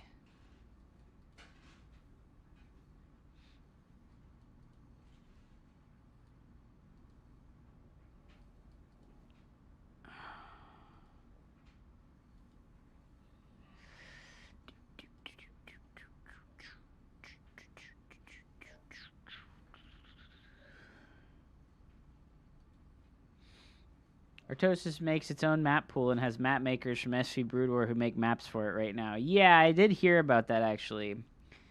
I think Itano told me about that already, or Itano told me that Artosis has like people from Brood War making their own maps for Stormgate. That's actually like really cool. I'm happy and excited about that. You know, I think that this is why I'm so fucking toasted on StarCraft 2 is like, bro, I want to go play Stormgate. Like, maybe I should just abandon StarCraft and go play Stormgate. I know that like most of my viewers would be very upset if I abandoned StarCraft, but like, dude, the game is just such misery. Like, it's actually miserable to play StarCraft 2, so I don't know. I think I should probably just do what's fun for me and like play the game that's fun for me instead of like trying to force it so that I can have more viewers. I really want to get partnered, you know? Like, I really want to get partnered on Twitch, and like I feel like I'm getting fucked over by like a bunch of factors as far as StarCraft 2 is concerned. And it's hard to stick it out, you know. It's like really hard to stick it out through the fucking bad times, because like StarCraft 2 is in like really bad times right now. The meta is just like brutally boring. Like, it's so fucking boring. Like, I guess if I really wanted to, I could just like play troll builds nonstop, but I kind of like enjoy that like grind towards the top of like playing what's optimal and being good because you're playing what's optimal, and then like out muscling people mechanically. Like, that's like it is very fun to be like that. But bro, the way StarCraft 2 is right now feels like so stifling. Like, you're just not allowed to do off meta stuff. Like, yeah, but like getting good with off meta builds doesn't feel very rewarding because you just never beat anybody that's very good. Like, you might beat, like, okay players, but, like, man, if you go into, like, the weekly tournament, are you going to play, like, an off-meta build? Like, abso-fucking-lutely not, right? Like, unless your plan is to just build YouTube content like Uthermal, you know? Like, it's really lame. It's really boring and lame, and it sucks. Like, I don't know. It's tough. Like, it's tough to stick with it. Yeah, I do. I think that Stormgate is like really cool right now. Like, and yeah, the game is just so stale. And then, you know, like Captain Alex is like, yeah, and like that other fucking guy earlier today, he's like, yeah, like the reason we want fucking 3-player maps is to increase build order diversity. And I was like, why? So that we can have like 12 pool and fucking proxy 2 racks in the middle of the map. And he was like, yeah, scout with 2 probes on 3-player maps. And it's like, why doesn't it just ping this location that the player starts at, you know? Like, oh my god. And so much of it is because of the legacy of the Void Eco. Okay, well, if you think that starting with more workers is why there's less build order variety, I have to teach you. I have to learn you. The reason why there's less build order variety is because there's less money in the bases.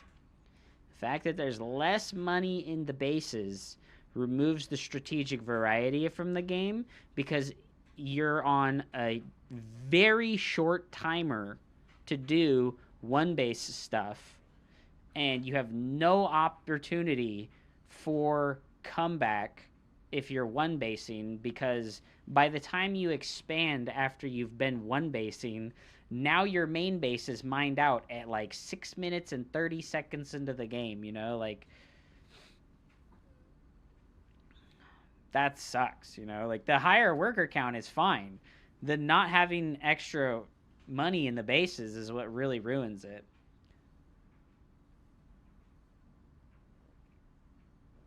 The worker start also affects it. I mean, the difference between like the slow worker start and the fast worker start is negligible. Like I just don't think that I don't know, like I don't think people understand what it means to like have 6 extra workers and like what it does. Like, it doesn't, all it does is make you make your first tech building faster or make you make your expansion faster. you still make all the exact same decisions with build orders as you used to. And technically speaking, having more workers increases the build order variety because it lets you do things like send a worker at the start of the game to go proxy. Like, that made the game have more variety. The problem is that, like, everyone moved away from one-base builds because they nerfed the absolute shit out of all the aggressive stuff.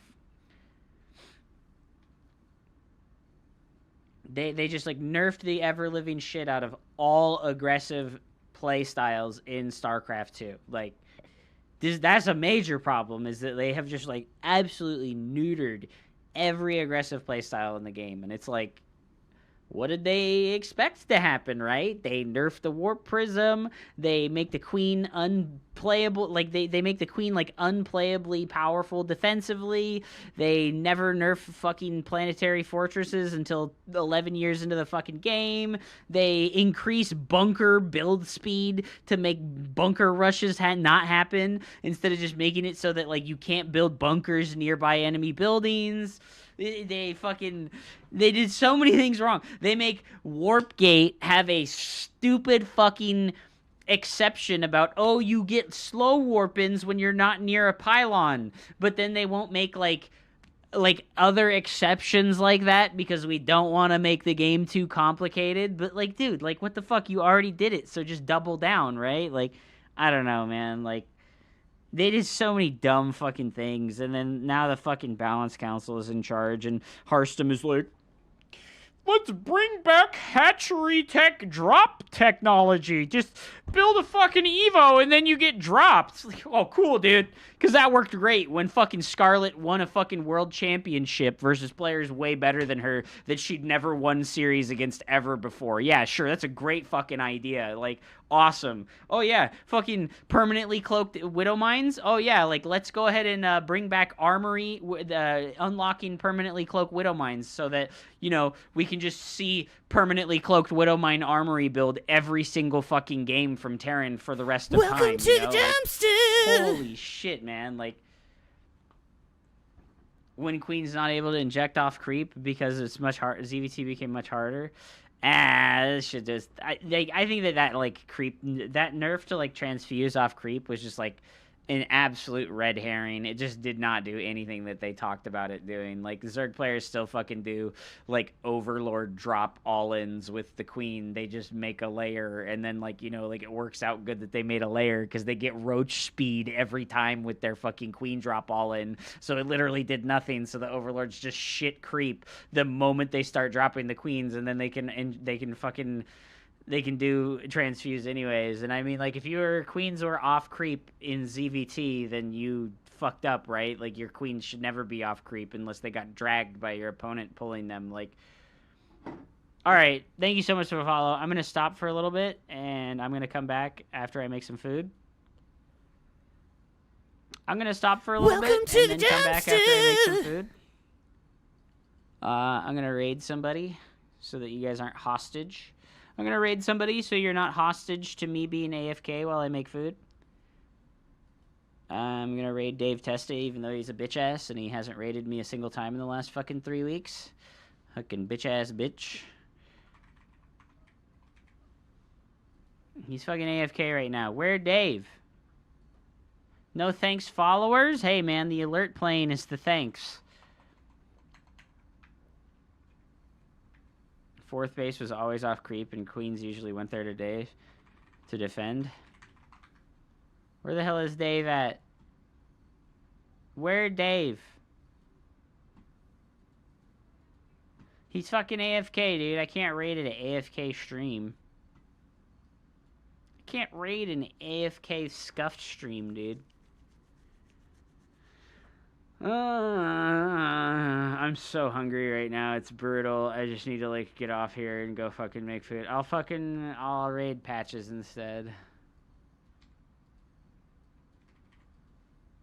He's running a tournament right now. Poggers, thanks for the follow, Maples. Thanks for the follows. Welcome to the dumpster. Display 1 PNG, dude. And fucking Duelist Jojo, thank you very much for the follows earlier. I appreciate you guys. Thank you guys for watching. I'll be back. Follow the stream. Subscribe to the YouTube. Thank you guys so much for hanging out.